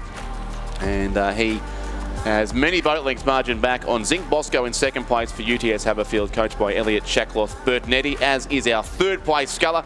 Still there pretty comfortably in a qualifying spot, Nick Mather ahead of Kyle Miller from Adelaide University. There's still about 2 lengths between 3rd and 4th.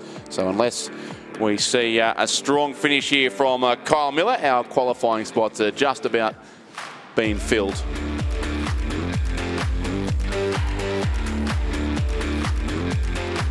In fact, it's the Adelaide sculler on the far side, we should say, who's in 4th place. That's Joshua Lassick, who is chasing the top 3 down the course. A bit on his own there on the far side, with lanes 3 and 4 substantially behind him. So Adelaide's Joshua Lassick, who's coached by Ron Mobbs and Darren Potts, is the one who might be a chance to move through into a top 3 spot, and indeed I think is getting closer to Nick Mather of UTS Haberfield, so possibly can upset the qualification system here. And the Adelaide sculler really flying home now down the far side of the course, does look set to move into the top 3, but it'll be Sydney Rowing Club's Nicholas Whalen who takes the win on lane 6. 2nd will be what's in fact the red boat as it gets closer. We can confirm the red boat of Zinc Bosco of UTS Haberfield, and moving up into a clear 3rd spot. So a very strong last 500 metres from the Adelaide Rowing Club sculler on the far side of the Champion Lakes Regatta Centre there in lane 2. So sneaking into the semis he did, but he will go through from the semis to reach the A final, and comfortably so in the end. So a very good finish from Joshua Lassick. He goes through about 2.5 lengths clear of UTS Haberfield Nick Mather, who will finish in 4th spot and go to the B final, and he's ahead of Adelaide University Kyle Miller in 5th, and Commercial Rowing Club Harry Dixon in 6th place in race 252. Confirming the results of the first semi-final of the under-21 lightweight men's single scull. A win for Nicholas Whalen of Sydney Rowing Club. 2nd, Zinc Bosco, UTS Haberfield. 3rd, Joshua Lassick, Adelaide Rowing Club. They will progress through to the A final. 4th, Nick Mather, UTS Haberfield. 5th, Kyle Miller, Adelaide University. 6th, Harry Dixon, Commercial. They will progress through to the B final. Winning time 8 minutes 28.01. Our 2nd semi-final of the under-21 men's lightweight single scull is now in progress, with Hayden Williamson of Hunter Valley Grammar School in lane 2, Matthew Rickard of Black Mountain in the ACT in lane 3, Mika Talbot of Commercial in lane 4, Oscar Birtwistle of North Esk in lane 5, Hugo Worm from Adelaide University Boat Club in lane 6, and Riley Williams of the University of Queensland in lane 7. This is the second semi-final. Again, our next 3 qualifying spots to be filled here over the next 4 minutes or so as these scullers continue down into the second 1,000 metres of this race. It was being led at halfway by Riley Williams, the sculler on lane 7 from the University of Queensland, and a big lead too, 11.26 seconds over Oscar Birtwistle from the North Esk Rowing Club in Launceston in second place. Hugo Worm is third for Adelaide University, but only narrowly so ahead of, in fact, pretty close between the remainder of the field as it was. Black Mountain's Matthew Rickard was narrowly fourth. Micah Talbot in 5th place, and Hayden Williamson 6th for Hunter Valley Grammar. But our race leader, Riley Williams from the University of Queensland, continues to extend his lead here. That's pretty good. Wiley is a reserve for the Penrith Cup crew for his state of Queensland. Pretty, he'd have to beat Jack Price, Blaine Heseltine, Christian Place and Jack Bowser to get into that Penrith Cup crew. So it's pretty strong crew there for Queensland. They've got a great tradition in that event too in recent years. But he's progressing well there. He's got almost 16 seconds lead with only 500 metres to go. Yes, Oscar Birtwistle there in second place from North Esk Rowing Club. He's coached by Trevor Barrett. And he's in their Penrith Cup crew for Tasmania. You can see I've started to read up on the state teams. Getting ready. Getting towards the pointy end of the regatta. Well, Chris McCarthy's here today, so he's going to know everything about school rowing, so I need to know more about the interstate team. Everything about school rowing and everything about Sydney Rowing Club, if I recall correctly. Well, look, I have to say, I'm pretty bored now. I mean, the number of Sydney Rowing Clubs who've won these heats that we've just been calling, I mean, really? Yes, I'm sure we're going to hear more about that. But there is, of course, a club point score to be awarded at the end of this regatta. Of course, yes. I'm sure Chris will keep us up to date with that. But have a look at the formation here out the window, Lizzie. These 5 scullers lined up across the course, almost a perfect line. Unfortunately for the lane 6 sculler, Hugo Worm from Adelaide University, he has dropped back out of the top 3 and is the one who's upsetting the order to some extent. But the other 5 continue on their way. Riley Williams comfortably clear for the University of Queensland. Oscar Birtwistle for North Esk. And now into third, it would be Micah Talbot from Commercial. It looks like ahead of the Adelaide University sculler, and also Matthew Rickard from Black Mountain in the race for third, fourth and fifth. But no doubt about our winner, Riley Williams from the University of Queensland Boat Club. Is coached by Michael Russell, and he's about to take a strong win here in the second semi-final of the under-21 lightweight men's single scull. He is across and through into one of the preferred lanes in the final to come tomorrow. Second place will go to the sculler from North Esk, Oscar Birtwistle there, the Tasmanian, will also qualify for the final. And in third place then, the Commercial Rowing Club sculler from Queensland, Micah Talbot, will go through in our top 3. Fourth then looks to be Matthew Rickard of Black Mountain, narrowly holding off Hugo Worm of Adelaide University. And then in sixth place, Hayden Williamson from Hunter Valley Grammar will be the last sculler home and through to the B final of the under-21 lightweight men's single scull. Confirming the results of the second semi-final of the under-21 lightweight men's single scull, a win for Riley Williams of the University of Queensland. Second, Oscar Birtwistle of North Esk. Third, Micah Talbot of Commercial. Those 3 scullers will progress through to the A final. Moving to the B final, Matthew Rickard of Black Mountain, Hugo Worm of Adelaide University, and Hayden Williamson of Hunter Valley Grammar School. Winning time was 8 minutes 14 seconds. We now move to the first semi-final for the open lightweight women's single scull. In lane 2, Ella Marshall from Mersey. In lane 3, Maggie Foley from Corio Bay. In lane 4, Annalise Isaacs from Sydney University Boat Club.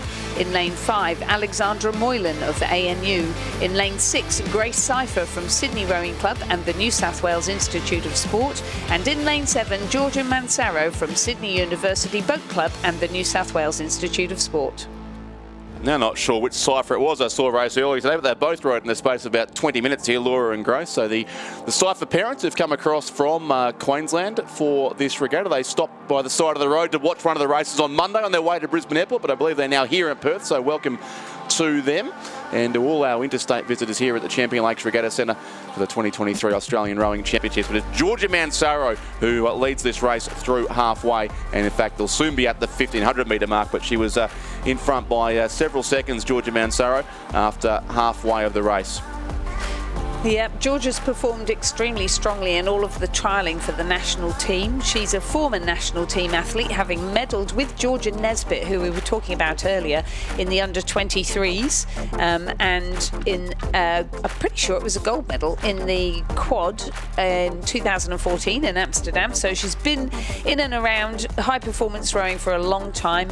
Took a couple of years off to go and do high-performance cycling, of which she was very good, and now she's back rowing again in a bid to be included in that team for the Paris Olympics, and probably our last chance to see lightweight classic rowing, which is such a shame. Yes, yes.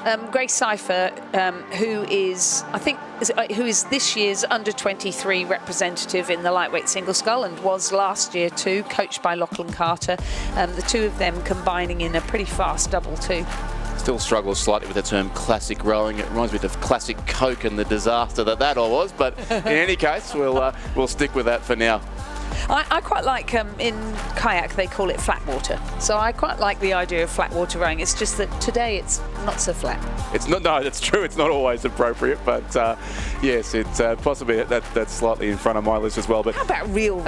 Real rowing, I do like that. Rowing. Real rowing, yes. Yeah. Who needs a marketing department? We've got the problem solved up here straight away. Should mention also here Maggie Foley from Corio Bay doing a good job on the far side of the course, on the challenging side of the course. She is up in the top three, the Victorian sculler there from Geelong. She's the reigning Australian Henley champion, for a win on the Yarra River course a few weeks ago, and she does sit up in third spot here, although coming through pretty strongly too does look to be the ANU sculler Alexandra Moylan. And that's where the interest probably lies now in the race for third and fourth. Annalise Isaacs in fifth place, and Ella Marshall of Mersey is in sixth position. But Georgia Mansaro certainly very, very comfortably clear. Some 4 or 5 lengths over Grace Cypher in second place.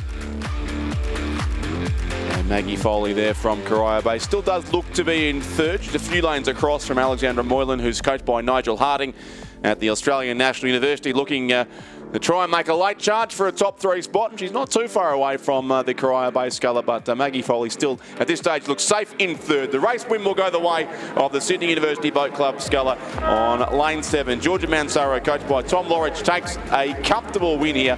In second place from Sydney Rowing Club is Grace Cypher, and then third from Corio Bay, it will indeed be Maggie Foley over in lane 3. They will be our first 3 qualifiers through to the A final of the Open Lightweight Women's Single Scull, who will race tomorrow for the Herald and Weekly Times Trophy in this event, as our finals begin tomorrow morning, and B finals as well in this event. That B final will feature our 4th place sculler here from the ANU, Alexandra Moylan, who's across the line now. 5th will go the way of Sydney Uni, Annalise Isaacs, and 6th place to Ella Marshall from the Mersey Rowing Club. So race 254 just about complete, with a couple of scullers still to come home. And I know we keep talking about state teams, but Maggie Foley is part of the Victoria Cup crew, the lightweight women's quad scull for Victoria. And she'll be racing against both Georgia Mansaro and Grace Cypher. So we're starting to see all of these good scullers come to the fore now. Well, they're all good scullers, aren't they? Let's be honest.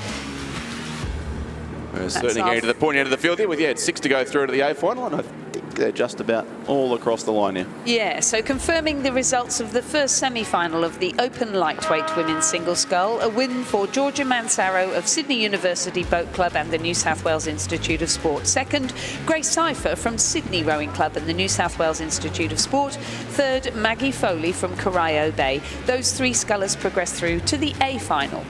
In 4th position, Alexandra Moylan from ACT. In 5th, Annalise Isaacs from Sydney University. And in 6th, Ella Marshall from Mersey. They progress through to the B final, winning time 8:46.06. In the second semi-final, we have Antonietta De Cosmo from Banks in lane 2. Wing Wan Lung from Team Hong Kong in lane 3. Eve Muir from Huon and the Tasmanian Institute of Sport in lane 4. Annika Reardon from AM ANU and the ACT High Performance Programme in lane 5, Sophia Gerapetritis from ANU in lane 6, and Lucy Coleman from Sydney University and the New South Wales Institute of Sport in lane 7. It is the 4 scullers on the close side of the course, or the preferred side of the course, who are in the top 4 here. Lucy Coleman from Annika Reardon, Eve Muir and Sophie Gerapetritis fighting out for just a 3 qualifying spots, so tight there between 3rd and 4th. We'll watch that closely as they continue down the course here. The lead is with the sculler on the far side there. That is Lucy Coleman of Sydney University. So she goes through still with that substantial lead, 5.4 seconds over Annika Reardon from the ANU in 2nd place. Eve Muir is in 3rd for Huon, and Sophie Gerapetritis chasing hard in 4th position. Number of other interstate rowers in this event too, Lizzie? Yes, I'm afraid they are. Lucy Coleman from the New South Wales lightweight women's quad, and she's joined by Sophie Gerapetritis. So they complete that group with Georgia Mansara and Grace Cypher, who placed 1st and 2nd in the last semi-final. In lanes 5 and 4 from the Tasmanian lightweight women's quad, Annika Reardon and Eve Muir, and then Antonio Di Cosmo in lane 2 from the Victorian lightweight women's quad.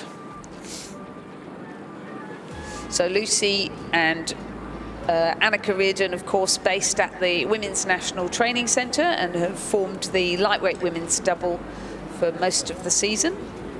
And likely to finish 1st and 2nd here. We would think it's still Lucy Coleman, lane 7, leading Annika Reardon, lane 5. And then that race for 3rd place with Eve Muir of Huon trying to hold on to that 3rd spot ahead of Sophie Gerapetritis from the Australian National University. That's still the order with about 200 metres to race. Certainly it looks as if Lucy Coleman and Annika Reardon will go through. Eve Muir and Sophie Gerapetritis, they're fighting for 3rd and 4th. Then back further to Wingwun Leong of Team Hong Kong and Antoinetta De Cosmo from the Banks Rowing Club of Melbourne across in lane 2.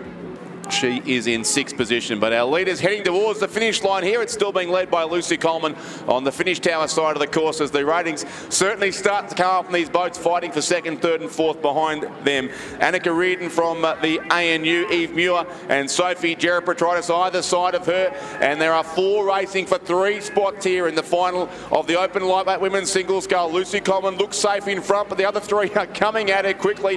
Annika Reardon with Eve Muir and Sophie Gerapetritis locked in a battle for 3rd position. It looks like Lucy Coleman will take the win, but the interest certainly in 2nd, 3rd and 4th as the winner comes across. Lucy Coleman first, Annika Reardon in 2nd place, and Sophie Gerapetritis has rode through Eve Muir here in the closing strokes of the race and will go clear by a length to take out 3rd spot. So a very strong finish by the ANU sculler, who will take out 3rd spot and move through to the A final just ahead of Eve Muir from Huon, who will finish in 4th and race now in the B final of the Open Lightweight Women's Single Scull. 5th place will go to Wingwun Leong of Team Hong Kong, and then 6th from Banks it will be Antoinetta De Cosmo. But a good win there to Lucy Coleman, 2nd to Annika Reardon, and a strong finish gains 3rd place for Sophie Gerapetritis.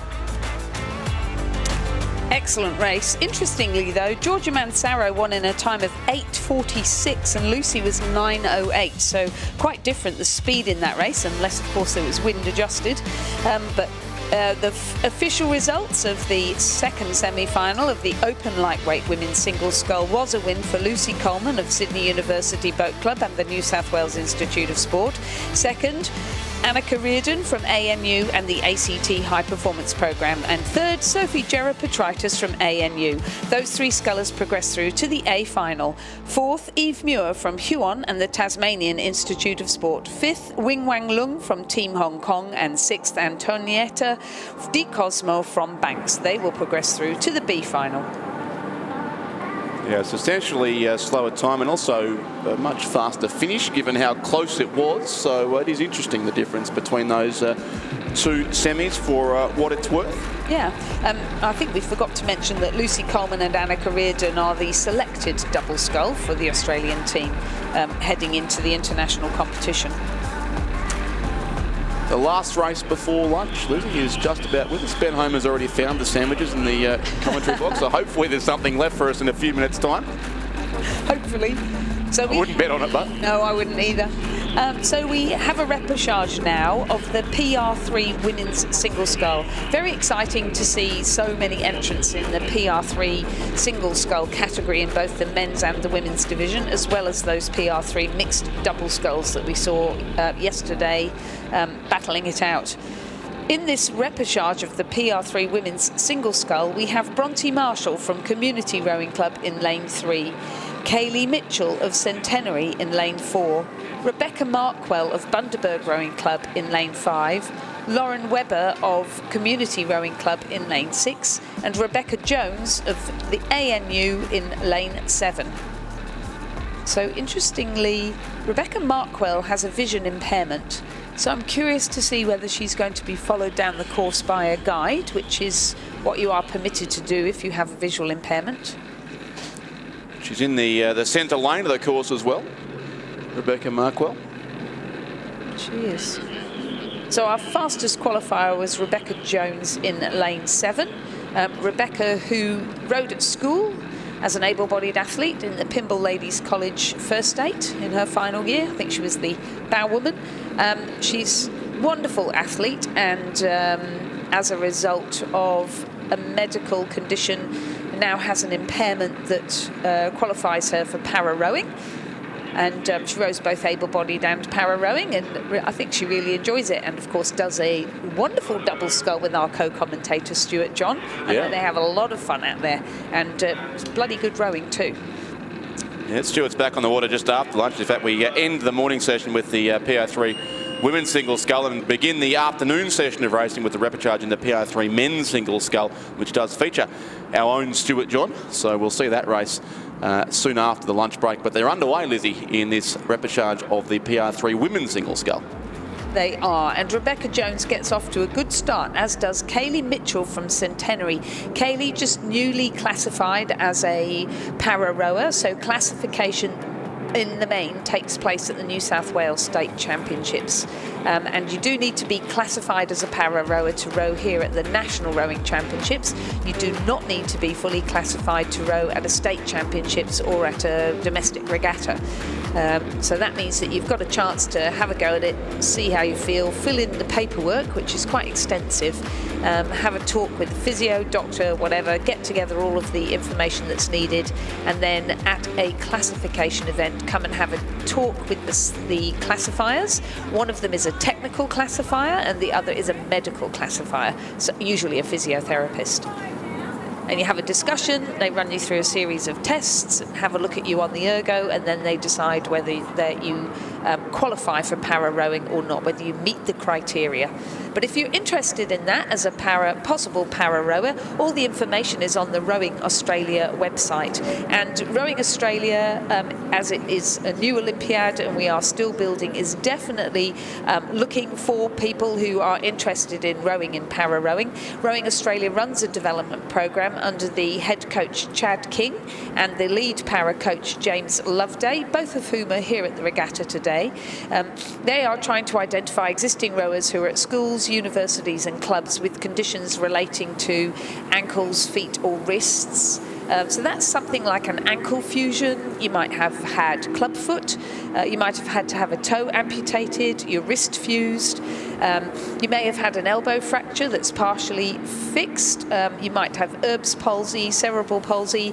But if you think you might be eligible, you can always email and ask. There's an email address, para@rowingaustralia.com.au. And of course there's visual impairment as well, so up to 50% of the PR3 Coxed 4 and the PR3 double scull can be visual impairments. And it's great to see the growing field in these events too. Lizzie, I recall not that many years ago, you and I calling some races at Sydney back in the LTA days, and there were 2 or 3 rowers on the course in these para events. Now we've got heats, repechages and finals to come, so it's certainly grown in recent years. You're absolutely right. We would have a combined event across PR3, PR2 and PR1, which is becoming increasingly less frequent, which is wonderful. There is a big hunt on, of course, for PR2s and PR1s. So if you think about it in terms of working muscle groups, a PR1 has one effective working muscle group, which is the upper body, the arms and shoulders. PR2 also has functionality in the trunk, can rock over from the hip, but doesn't have leg function. And then PR3s have all 3. And it's Rebecca Jones who is the first through the 500 metre mark of this race. The sculler from the Australian National University, coached by Edward Bean. And she had a pretty substantial lead over Kaylee Mitchell in second place. 14.5 seconds it was back to the centenary sculler from Queensland, Kaylee Mitchell, and then a further 9.14 seconds back to Lauren Webber in third place for Community. Very close between the two Community scullers, Lauren Webber and Bronte Marshall. Just half a second separate third and fourth place. And then Rebecca Markwell in fifth position for the Bundaberg Rowing Club. So two scullers from Queensland, two from New South Wales, and our race leader from the Australian Capital Territory, Rebecca Jones.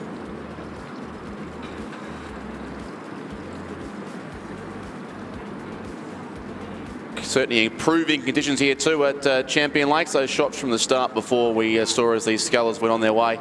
Looking a bit different to it when it did at 8 o'clock this morning, when there were plenty of white caps breaking over the early part of the course. So as predicted, and as has been the case in each of the 3 days of the championship so far, winds in the morning gradually decreasing over the course of the day as we've just gone past midday here in Western Australia, and hopefully a very smooth afternoon's racing to come. A bit of rain unfortunately forecast for tomorrow when our presentations do begin following all of our A finals, but in general pretty good rowing conditions likely here, hopefully over the remaining 4.5 days of the 2023 Australian Rowing Championships at Champion Lakes in Perth.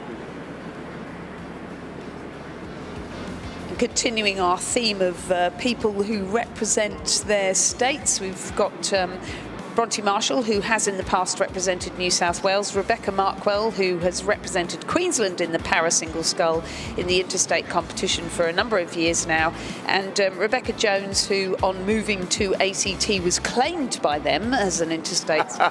Are they heavy? They have form in that regard, don't they, the ACT? Yes.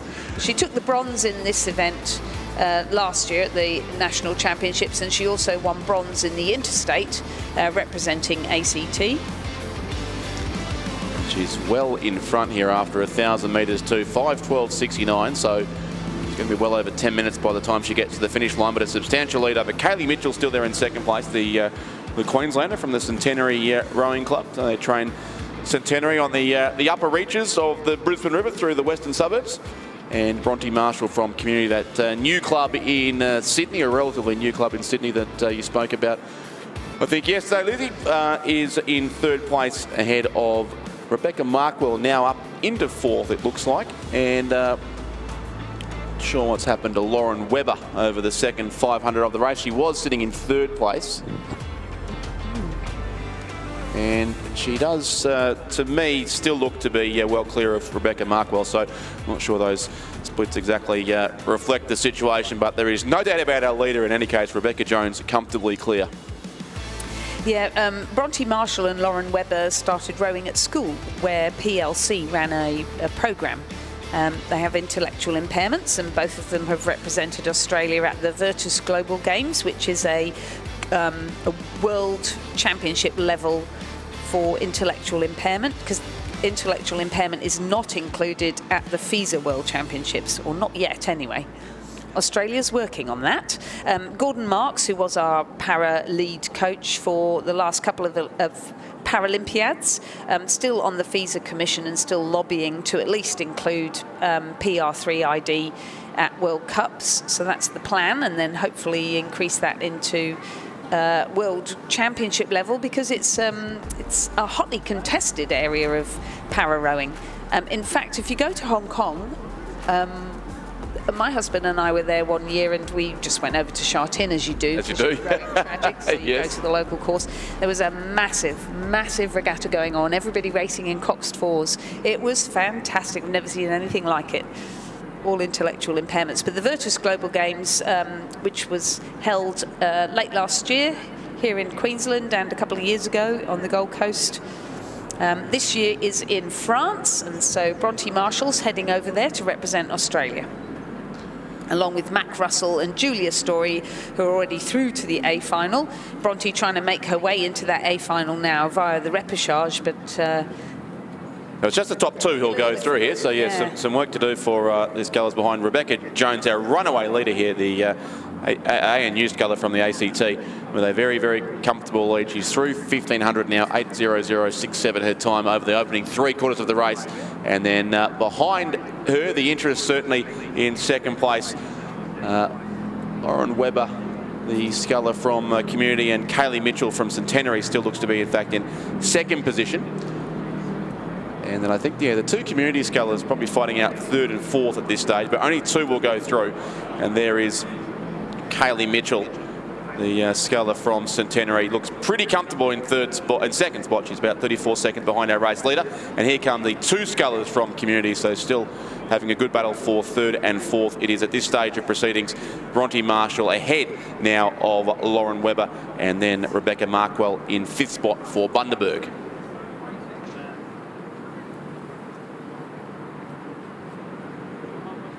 So we do a brief break in racing coming up after this event. We resume at 1 o'clock with the PR3 men's single scull. The repechage in that event, a full field of 6 in the PR3 men's single repechage coming up, as well as they fight out for their 2 spots through to the A final. And a big afternoon then coming up of some double sculls to commence the day, and some bigger boats coming out later on. Plenty of Cox 4 action on the course, and some quad sculls, and even some Cox dates, the under-19 Cox dates, as we move through to the end of the day. Always one of the highlights of the regattas when the eights come out to race. Definitely a day not to leave early, because it's going to be pretty exciting, I think, looking at those names in those eights. Absolutely. Racing through till 5:15 this afternoon, West Australian time, so we go through to race 305 at the end of the day. But we're about to conclude the morning session of racing, and we're seeing a very convincing win coming up to Rebecca Jones from the Australian National University, who will go through and take one of the 2 spots remaining in the A final of the PR3 women's singles scull. And she has a commanding look back at the rest of the field, headed still by the sculler from Queensland, Kaylee Mitchell of the Centenary Rowing Club, who looks set to finish in second place. These 2 Community scullers are having a great race still for third and fourth. And then Rebecca Markwell, we can see with the guide boat behind her, as you suggested, Lizzie, that she would, helping her down the course there in the centre lane, the sculler from Bundaberg back in 5th place. But the win is going to go the way of Rebecca Jones from the Australian National University, as she comes across the finish line now and takes out race 256, and she moves through to the A final of the PR3 women's single scull, and she'll be joined in that A final by Kaylee Mitchell, the sculler from the Centenary Rowing Club, who's still got a few strokes to go. And Community third and fourth, there's no doubt about that. The order yet to be saw here. I think it's still Bronte Marshall leading it from Lauren Webber. They will both go through to the B final of the PR3 women's single. But to the A final goes Kaylee Mitchell of Centenary, so she will race in race 361 on tomorrow's program. The A final to be preceded by the B final, which will feature the 2 scullers from the new Community Rowing Club of Sydney in the purple and green colours. Do we call those, Lizzie, of Community? I believe teal, maybe. Teal? Yes. There we go.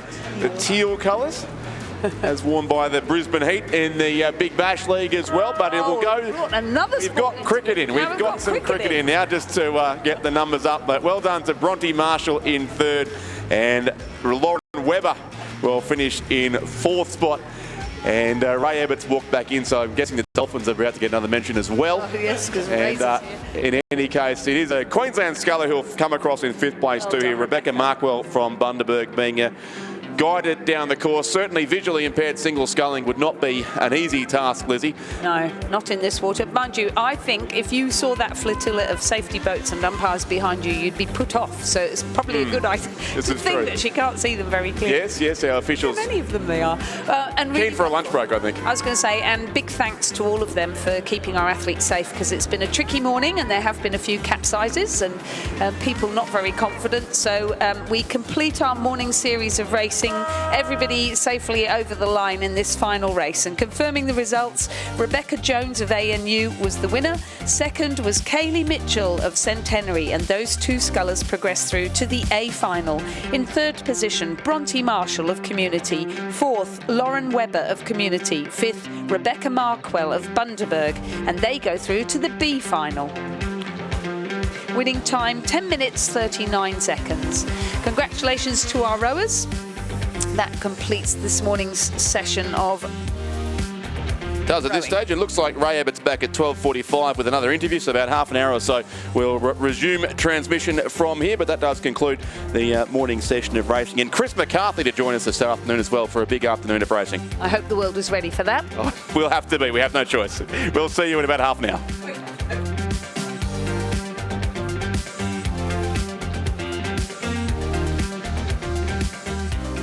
We are on Wajak Noongar country. Armidale is an outer metro, so there was a lot of transient foot traffic historically. A lot of our people and our ancestors walked through this space. There are so many awesome things to do in the outdoors right here in the city of Armidale. You've got hiking, mountain biking, trail running. You can go to Champion Lakes and explore some beautiful waterways there and do some rowing or kayaking. There's plenty of parks that the kids love to go to. Yeah, you forget that you're so close to the city because you're in your own mini world. We've got this place here, obviously, Armidale Reptile Centre. The interaction is just something they don't get at home normally. There's so many little cafes and restaurants and bigger venues, cider houses, mini breweries, and where else, can you get this beautiful scenery and, most importantly, good food. Armidale has it all. You'll see some of the old structures, some of the old houses that were there from the very, very early days. Everywhere you look, you see art or something beautiful. To escape the hustle and bustle of the city, the Armidale Hills, it's a beautiful place to relax.